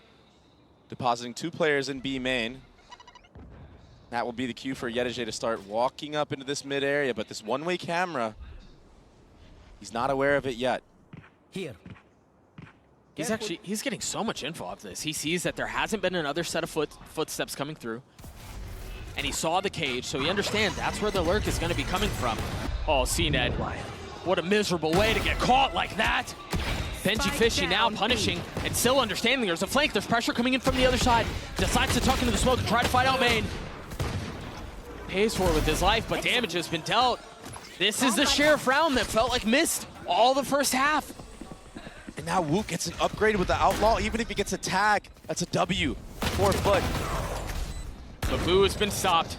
A stinger in the hands of Patatek. Adacaptain with a flash in his face tries to turn, and he's so blinded.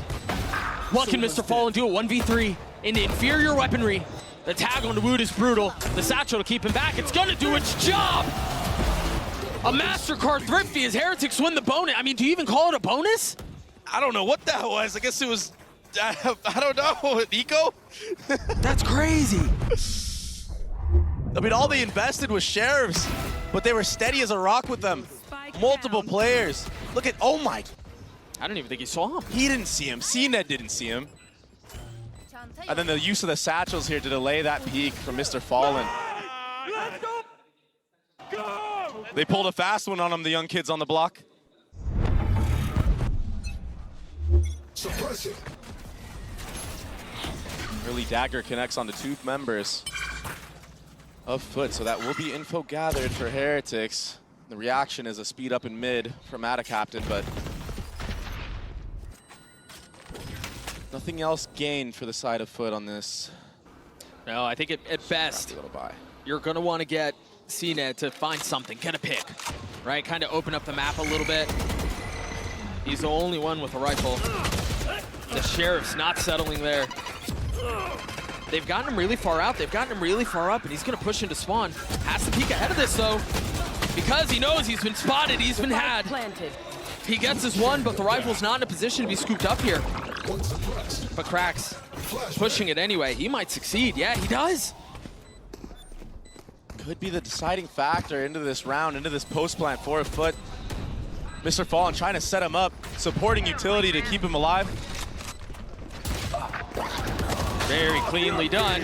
Now the Rolling Thunder. It's gonna tag onto 1. Patatek managed to get through that unscathed and not filling in on the space behind it. Meanwhile, Benji Fishy trying to buy his time. Trying to find it. No way. Patatek falls. No, he has to. He's got to come off of it. He gets his one.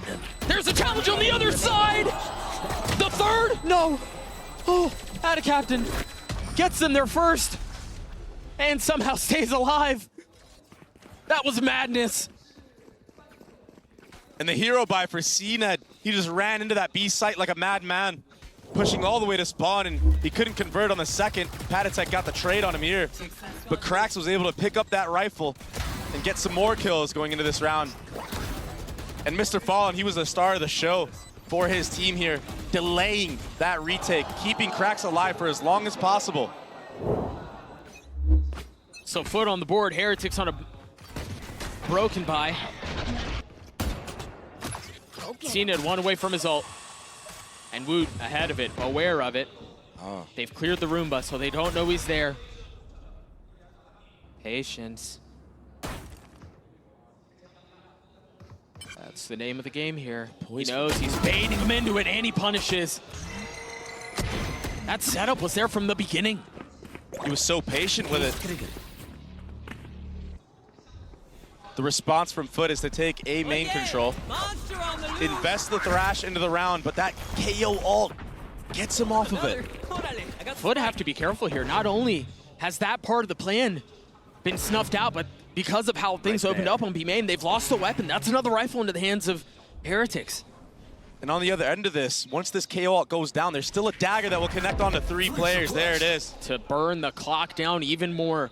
And then if that's not enough, you have Woot, who's got his ult. You've got Rians, who's got his ult. Delay is the name of the game here.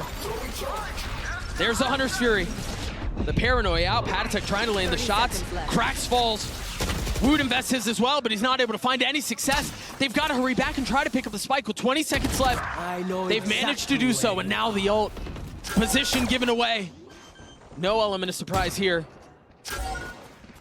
Spike planted, the reposition through from Adacaptain. The flash in the face of Benji Fish. He still manages to land the shots and get his one, leaving Rians on his own. No armor and a 1v2. He can't hold him back. In the face of so much adversity, Foot, they come out on top. They got delayed time and time again.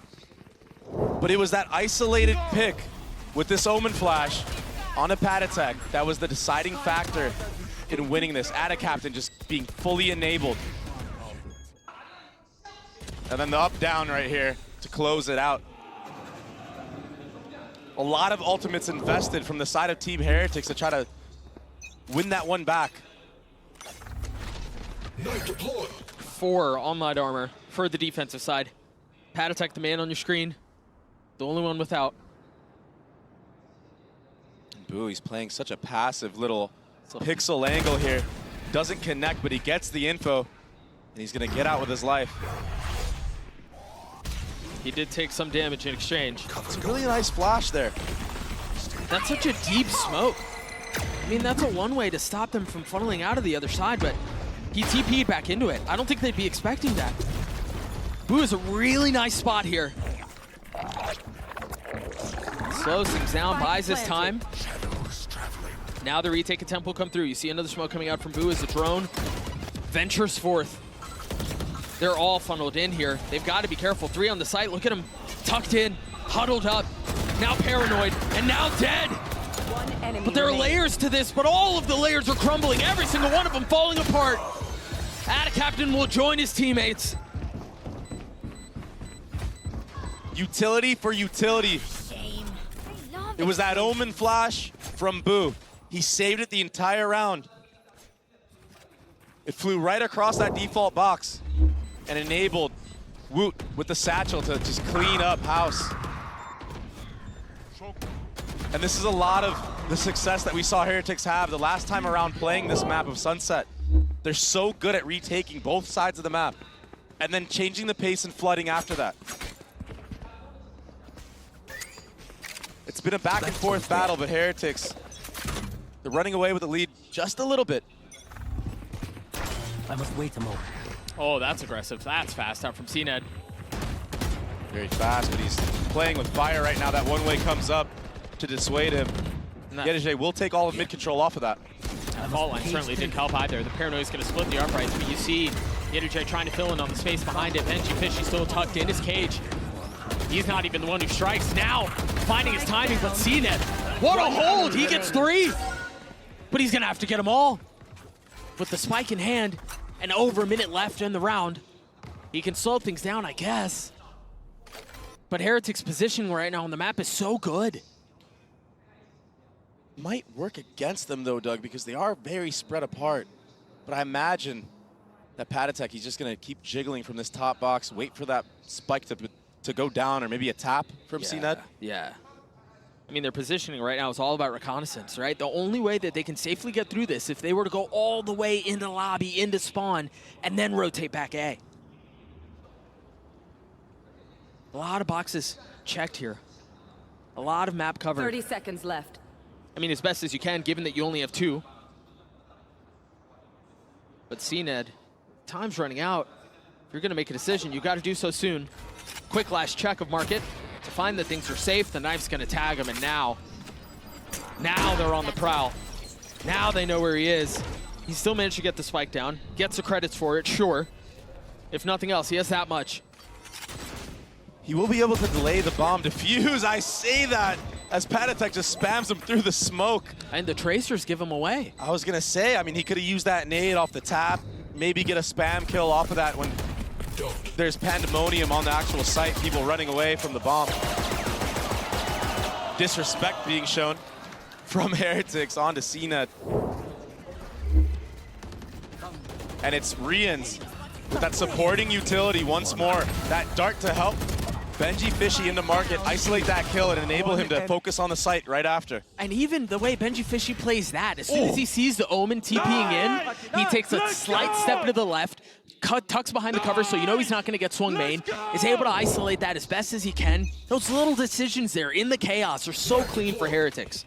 It's the difference between getting 1 kill and 2 kills, maybe even 3. Or 3. See the buy for Foot, a Guardian for Mr. Fallen.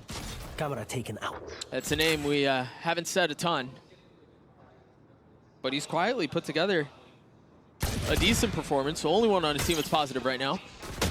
Yetajay is just trapped in top mid.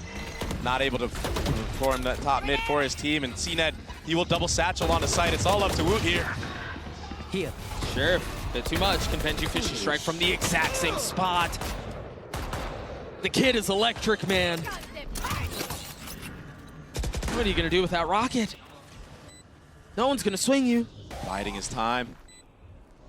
Is he going to get rewarded with a kill there? No. Boo throws it in reverse, takes a quick step back, and now venturing forth, pushing forward.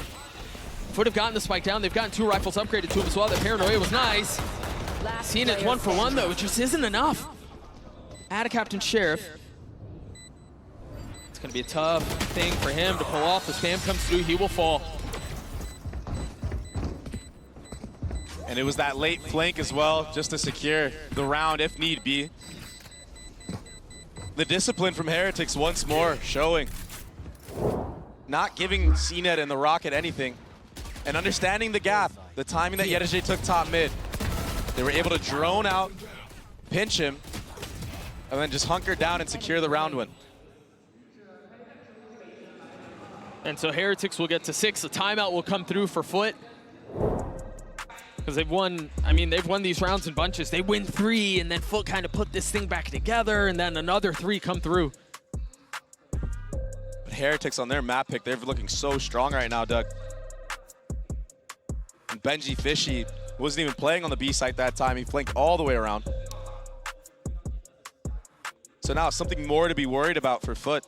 If there wasn't enough. Yeah, another look. Yeah. All these things that you have to consider when pressure is at its highest. When the stakes have never been greater for them. They made it to playoff stage, yeah. But you know where the real sweetness lies. And that's in front of the big crowd. That's in front of the big stage. That's in front of the bright lights. And you want to be the EMEA team that's representing the entire region going into that Mercedes-Benz arena. The final hope of EMEA. One of these 2 teams will carry that banner forth. And right now, it seems like it's Heretics strides ahead. It's been very convincing so far. There was a lot of scrap in the beginning, but they've seemed to clean it up.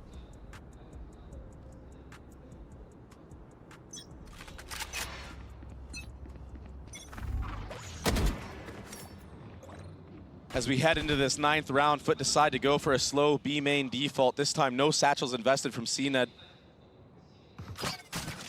But the bomb is leaned towards A. Contact, the name of the game here. You know, oftentimes you see a little bit of utility elsewhere.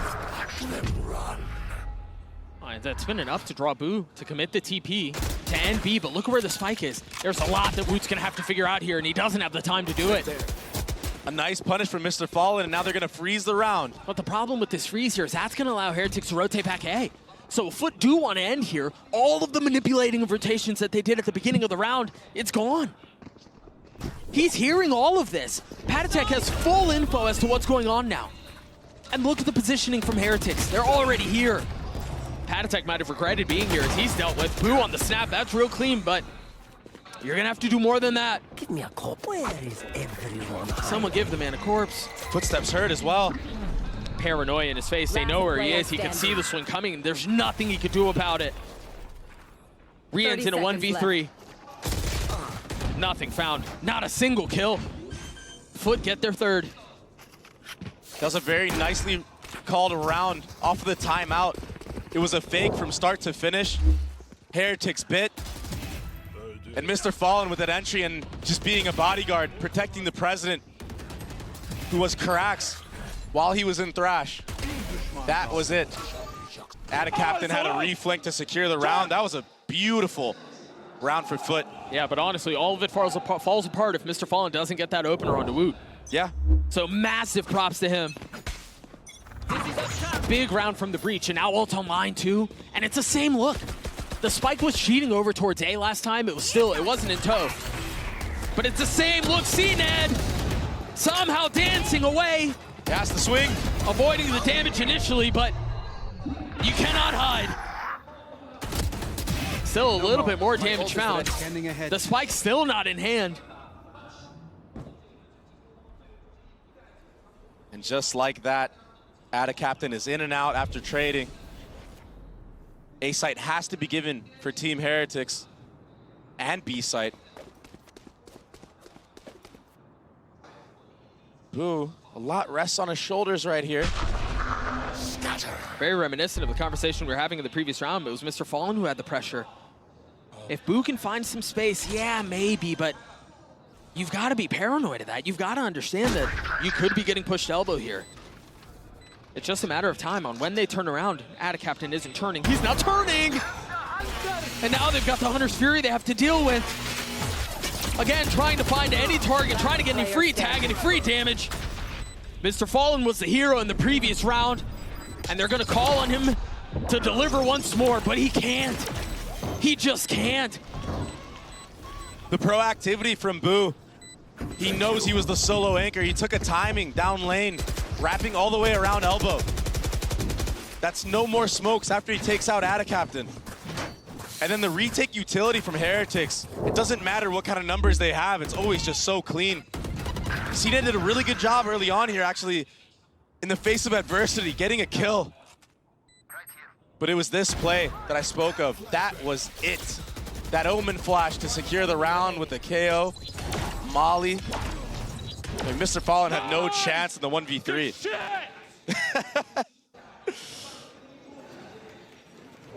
The window of opportunity for Foot is closing. It's getting smaller and smaller. Heretics at 7. Right there. 4-1 approach for Team Heretics. This breach ult will connect onto at least Woot. But an early nade. That's so aggressive, and Benji Fishy's able to play behind that. They've invested the Rolling Thunder, they've invested the Paranoia. Seen it. What? Stuns are cosmetic! Unbelievable! How does he get away with it? They should have fallen, they should have crumbled. But the wall stands strong.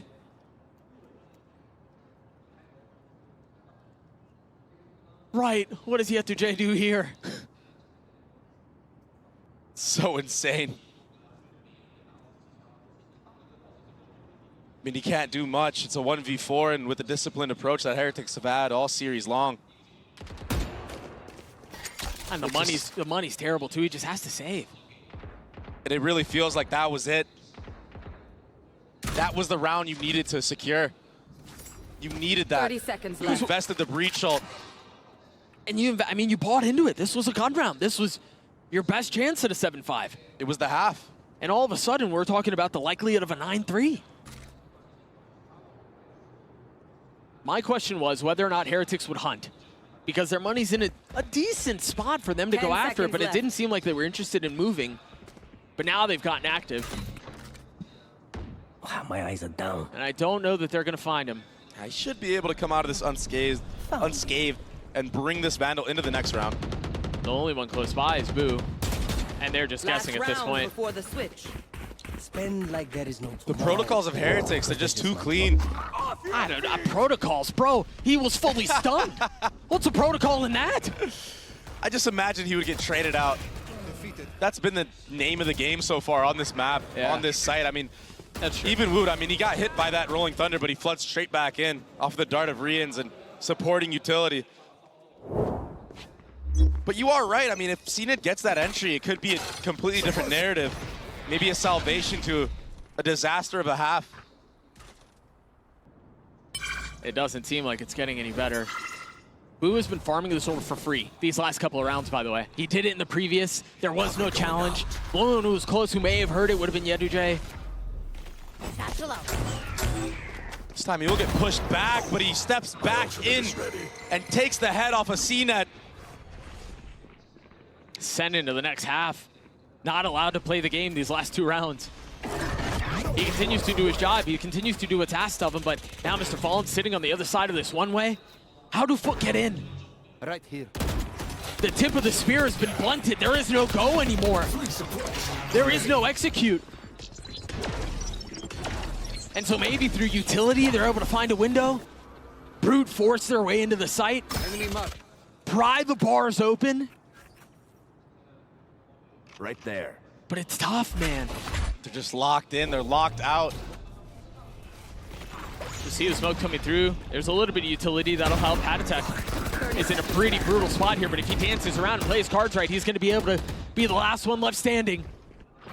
Singing the final song of this half for Heretics. There he is. He strikes, and the spike, the most prized possession, sits at his feet on 9-3 half. The way of Heretics. Dre, it was close until it wasn't.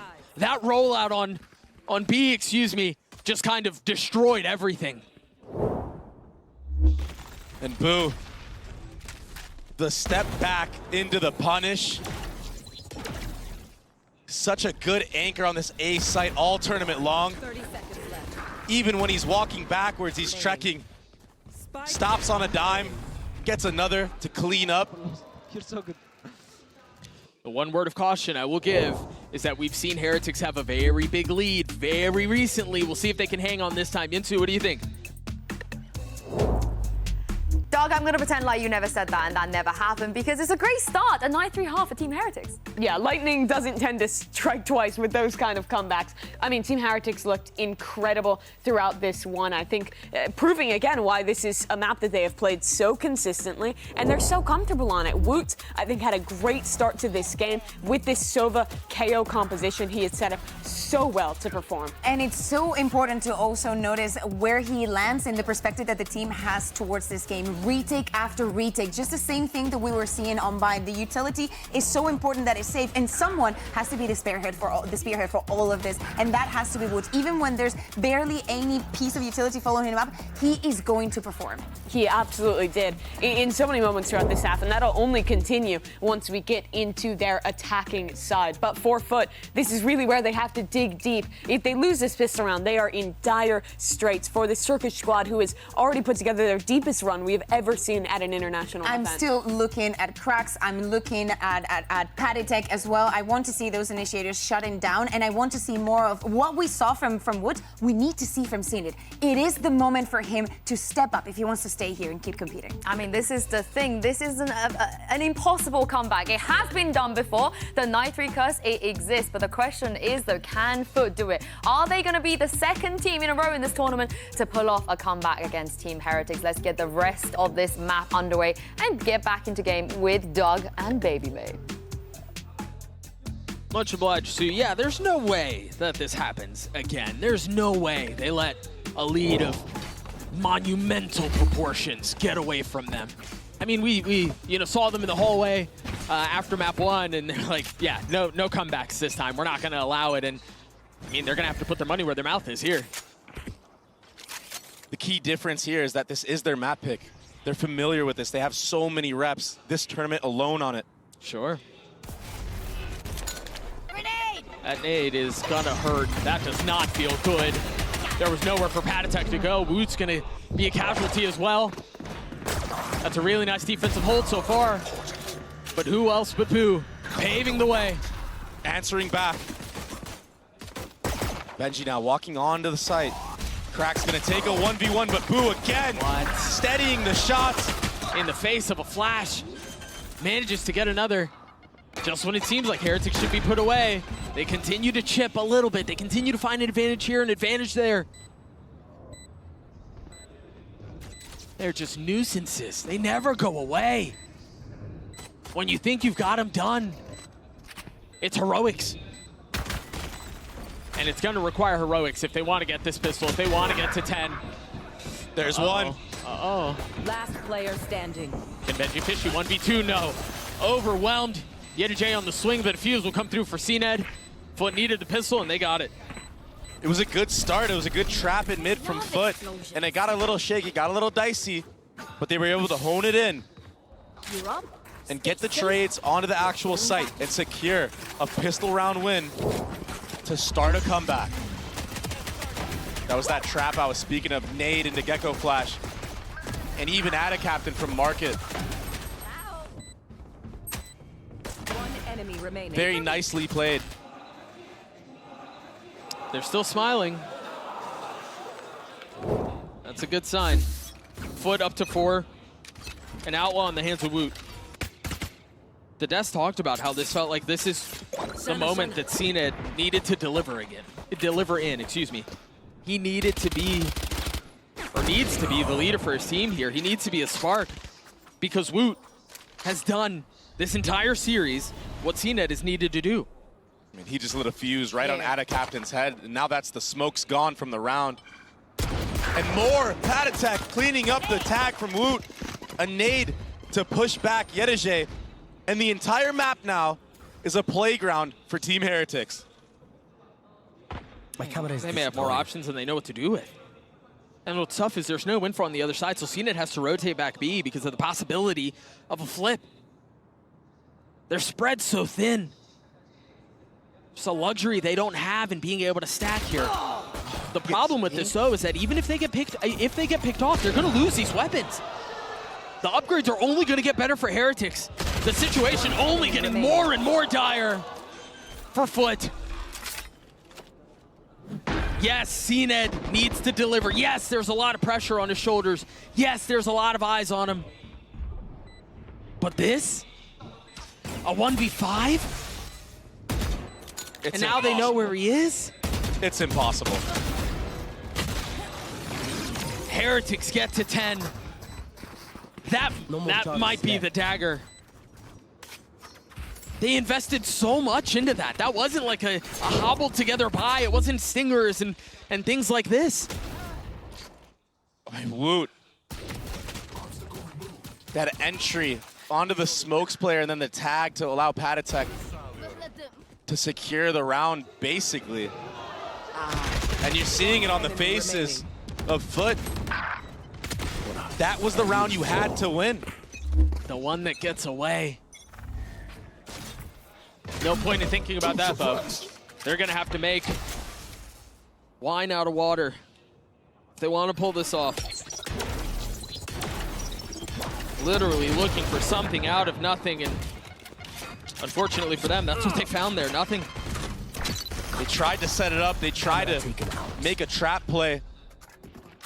But Heretics, they're too ready for these plays. They're not going to let this one slip away like Foot did in the previous round. And with an outlaw on this attacking side, you have so much to worry about if you're the defense. You don't want to peek certain angles. You don't want to jiggle for space. Yeah, I mean, you can't give them a line. This head-to-head right here. Boo will come out on top.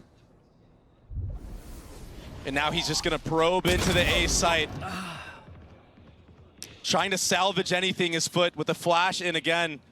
But that freeze, it baited out all the rotations, and that entire A space gathered from Boo. He calls his team back. The IGL taking things into his own hands after getting that entry.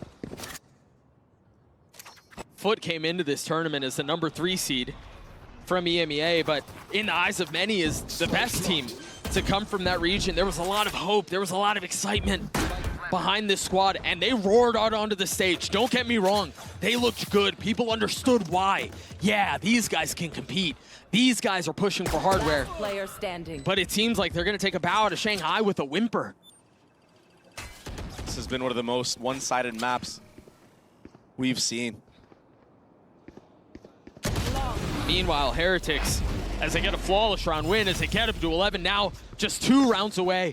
2 steps from the biggest stage so far. Their performance at Madrid, I mean, that's such a distant memory, right? To get obliterated the way that they did, and yeah, they went up against Sentinels, and yeah, they went up against Heretics. I'm not taking that away from them. But the truth is, they went 0-2 when people had more expectations.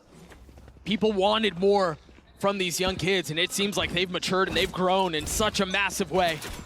To go from O2 to the Mercedes-Benz Arena, potentially, it's just so impressive. Even just bouncing back from that 11-2 lead. Oh, it's not getting any better, Dre. It's not getting any better. CNED tried punishing with the rocket, and the high ground for Moot was too much. Down A. An obliteration of Foot. Rians, another kill. In a free B site, holding for his team to rotate all the way through. Foot are so far behind in this round, in this match.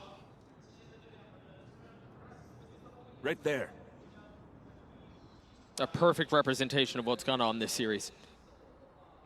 I mean, the first half of Bind was good. It was 6-6. We thought we had a fight on our hands.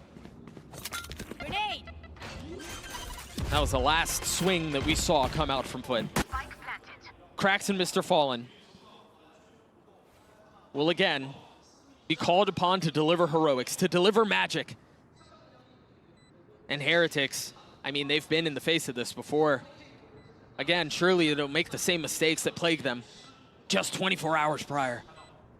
And there's no time to do this, so Foot, they're gonna throw in the towel on this round.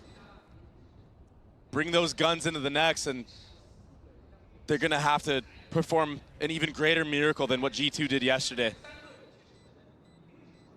if they want to represent EMEA at the Mercedes-Benz Arena. Woot, he saw the barrel of Mr. Fallen.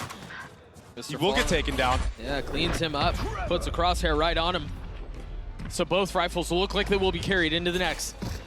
And that's all they're gonna have. Match point. The final hope here, man.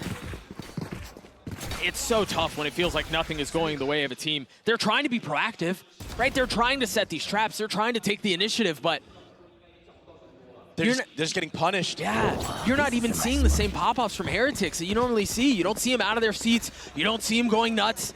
They know they've got Foot exactly where they want him. And so Foot hobble their way into the 17th round of regulation. What might be the last. No tag. Oh yeah, it's not connecting, and Woot will gladly fill him behind it, and even that, a couple of parting shots, what should just be a warning, ends out tagging onto Scene at 63 HP, no armor left. Heretics pushing forward now, looking to put Foot down. The bomb will go down, and so does CNED. Once more, a 4v5 now for Foot. Tournament life on the line. Foot will put one final attempt at retaking a site, at prolonging this series. A flash in the face of Woot. The sidestep is there, and of course he snaps! Just like that! Cracks and Jay, what can you do? They've got the utility, they've got the mollies. What they don't have is numbers. And so Cracks will fall, and then there were four. Back to back to back, as Heretics toss Foot aside and survive.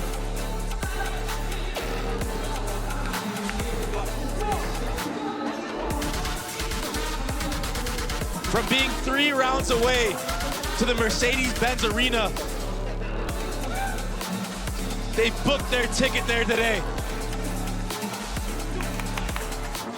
And in a very convincing fashion. I had a lot of my own doubts of if these young kids could bring it back. When you're that young, your mentality can be so fragile. But they stood strong here today. And Foot, unfortunately, will bow out. They put up a fight all tournament, but it just wasn't enough, falling short just in the last step. And the truth is, unfortunately, they got rolled. Meanwhile, for Heretics, those nightmares from yesterday proved to be just that, just nightmares. They wake up to a new day, a new approach, a fresh outlook on the situation, and I've got to remind people again, they were met with the same spot. They were up big. They had a chance to put a team away. And this time, instead of dealing with the disaster of what took place, they slammed the door on their EMEA counterparts. kisses for the crowd for Benji Fishy. What a story. 13-4. What a performance, man. Again, it was close in the first half of Bind, but from that point forward, Dre, Heretics just ran over Foot on both sides of the proverbial ball. Their calling was exceptional. They were fragging from top to bottom, the micro adjustments that they were making. Benji Fishy could put together a frag movie from this series alone. They were in the driver's seat the entire time, and he was nothing short of spectacular. You're 100% correct. And it wasn't just the individual performance, like you said, the team play, the discipline, using utility together, chaining it on the retakes, swinging off one another left and right, winning as a team here today. And so Heretics survive. They go from not winning a series in Madrid to being one of the last four standing. Everything that they've wanted when this team was put together. There was excitement. They're so young and they're so cracked. And the one question was, can they mature enough? So far, it seems like they have. The Verizon post-match interview with Wood on the stage right now. Valora, take it away. Hello， 大家好，欢迎来到赛后采访，我是维嘉。让我们再一次恭喜 Team Heretics 赢下了本场比赛的胜利。我们也是请到了 Wood 选手来接受我们的采访。And welcome to the post-match interview. And now I'm joined by Wood from Team Heretics with us. Hi, Wood. Congratulations. Thank you. 你好 everyone. 你好 everyone.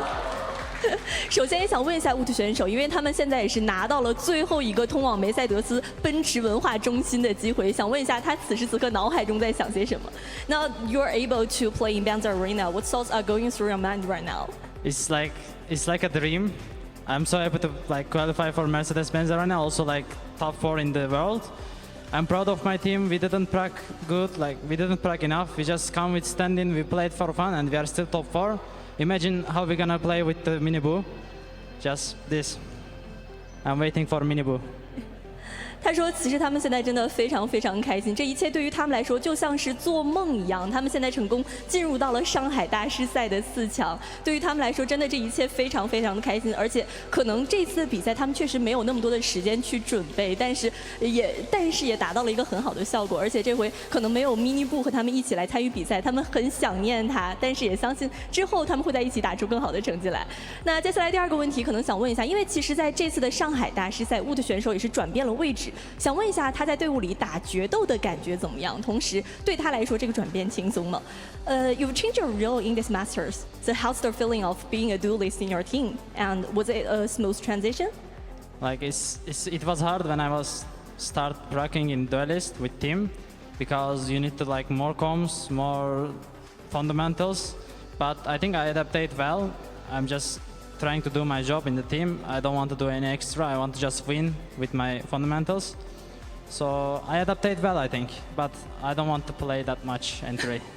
So you're enough for the duelist? Yeah, I want to play flex.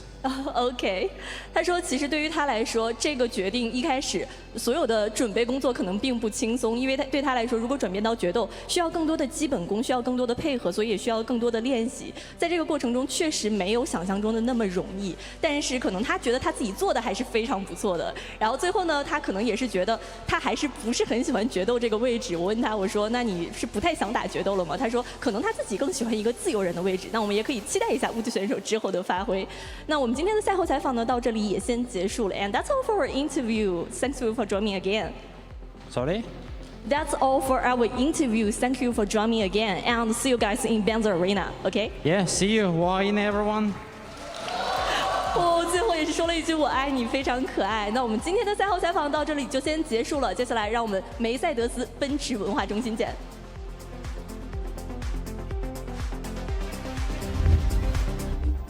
Oh, what a fantastic series that was for Team Heretics. Kakuka, you were right and I was wrong. You just really wanted to say that. Yeah. I mean, I'm very happy with their performance. They should be happy with what they were accomplishing here today. We know that this was a very young team. At the beginning of the year, even just talking to Neil, he told me that this was a long-term project. They didn't expect it to be this way. Yeah, and they're still playing with a stand-in. They're now a top 4 team in this tournament. An incredible run from them. But of course, that means we have to say goodbye to some of the favorites here. in Masters Madrid. PRX definitely the fan favorite, and I think a lot of people expected them to win this event, but they got knocked out in that great series against 100 Thieves. Another heartbreaking loss for this Pacific squad, still unable to find that trophy. But for Foot, I think they can walk away pretty happy from this run. It's their deepest performance yet in a international tournament. CNED looks comfortable on this team. They're definitely stepping up and have grown so much throughout this year. Yeah, and they got eliminated by another EMEA team. Yeah. Both of the EMEA teams were eliminated by another representative. They're eating each other up. Yeah. That's how we do things. But I'm very, very excited to see how Foot is going to measure with the rest of the region once they're back home, because, you know, they have a very good chance of going to Korea at the end of the year. This is the thing we said about, you know, earlier in the tournament, if you drop down to the lower bracket, you have to play PRX, you have to play Foot. But if we take a look at the bracket now as we head to the Mercedes-Benz Arena, if you drop down from there, you got to play the winner of 100 Thieves and Heretics. And again, either of these teams, I feel like, could even win this tournament at this point. I feel like you could make an argument for any of these teams at this point. I mean, everyone has really stepped up. G2 making the miracle run happen. Gen G with a flawless run thus far, looking to make a do of losing the Madrid finals, and both 100 Thieves in Team Heretics. I think really hitting peak form in that lower bracket. Gen G looking the best. Any upset can come from the side of Heretics, but so far, Heretics has, you know, defeated the Chinese teams and EMEA teams, right? Like, I think that 100 Thieves Heretics is going to be a before and an after for the organization. Yeah, I'm looking forward to seeing EU go up against EU, of course. I had to.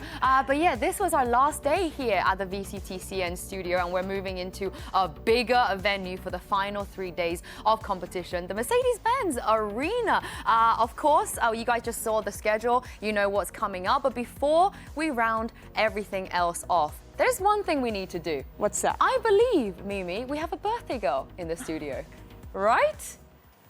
Oh, so happy birthday, Bea. Oh, thank you, Mimi. Yeah, and we actually prepared something for you. Oh my God! Because, you know, every day is Ryan Central's birthday, so it's not often that we get Kokuka's birthday. Once a year. I'm so happy to share my birthday with Ryan. This is on fire. That's how much we love you. And we should probably. Oh, okay. You have 4 more candles. You have 4 more candles. Was that supposed to be on fire? Okay, let me was. think. Let me think of what wish I went. That concerned me deeply.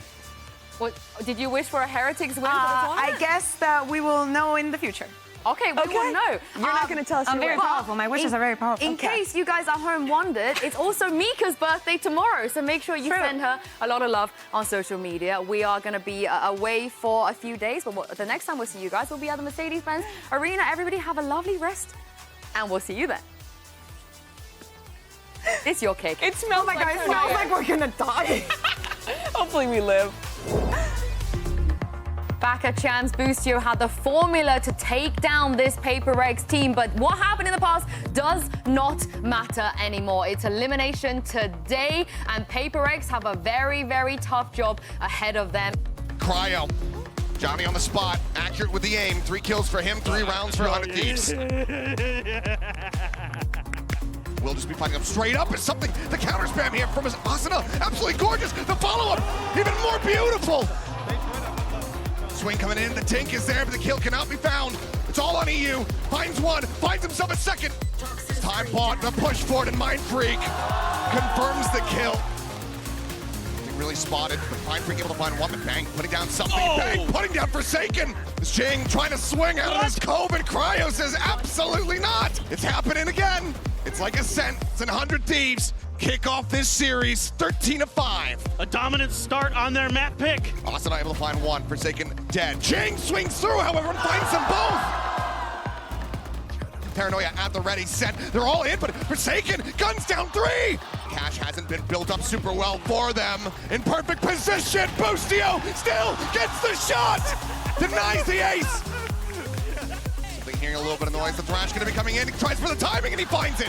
Something drifting around the back. Boostio cleared out and something finds the third. It's everything we wanted and more. Elimination on the line, and map 3 delivered. Brought to you by PRX. Able to find Forsaken. That's gonna be the instant res coming, doing something over the top of Yellow. Drops down, finds Boostio, takes his head off.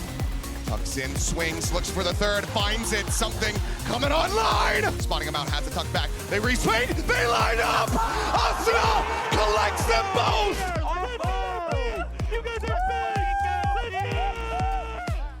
As is is the vibe, but he's able to stabilize, finding one. Bang cleans up two. Jing answering back, has the res. He's just so damn wary, but Jing able to find one. Now EU at backside, looking for the spray through. He's pushing it on the Jing, but Jing draws down. Jump peek, something. Gets a shot across that puts EU down low on HP, but Bang collects three. EU once again asked to be the one to clutch. He plays it out patiently. They're not checking for him, but Forsaken finally spots it and somehow gets the kill. Making their way over here in towards his A side. Bang gonna be coming in and Forsaken gonna be taken down. Lucio playing forward, dealt with, but Asuna down below. Bang try to hold, peek it, Bang finding it, getting them both. They fought tooth and nail to get to overtime, but PRX cannot extend their series. They cannot reset it. They cannot get revenge on Boostio. He once again sends them home trophyless. This is a very familiar regional matchup, but this time around they are standing on the international stage and they're fighting for survival. However, the numbers are on Team Heretic's side. They have never lost to Foot before. That was messy. But the spams and tracers are just followed all the way back into Rien's death. Smoke went up, pipes, the satchel came out, but Benji Fishy was not moved. The numbers starting to dwindle as the pick goes down. Benji Fishy lets it drop, gets a kill. He gets them all. Oh my goodness. Oh, did he? Now the satchel out, the rocket connects. It's the bulldog, it's the rocket, it's everything. But the pit is still in play. It's still a problem. You've got this reflane coming through with elbows. Boo's able to keep them all back. Cena is going to have to 1v3. Can't find a thing. Heretics get to 13. Now paranoid and now dead. But there are layers to this, but all of the layers are crumbling. Every single one of them falling apart. Benji Fishy still tucked in his cage. He's not even the one who strikes. Now finding his timing, but CNET, what a hold. He gets three. Let's go! Singing the final song of this half for Heretics. There he is, he strikes, and the spike, the most prized possession, sits at his feet. Nice! Good shit!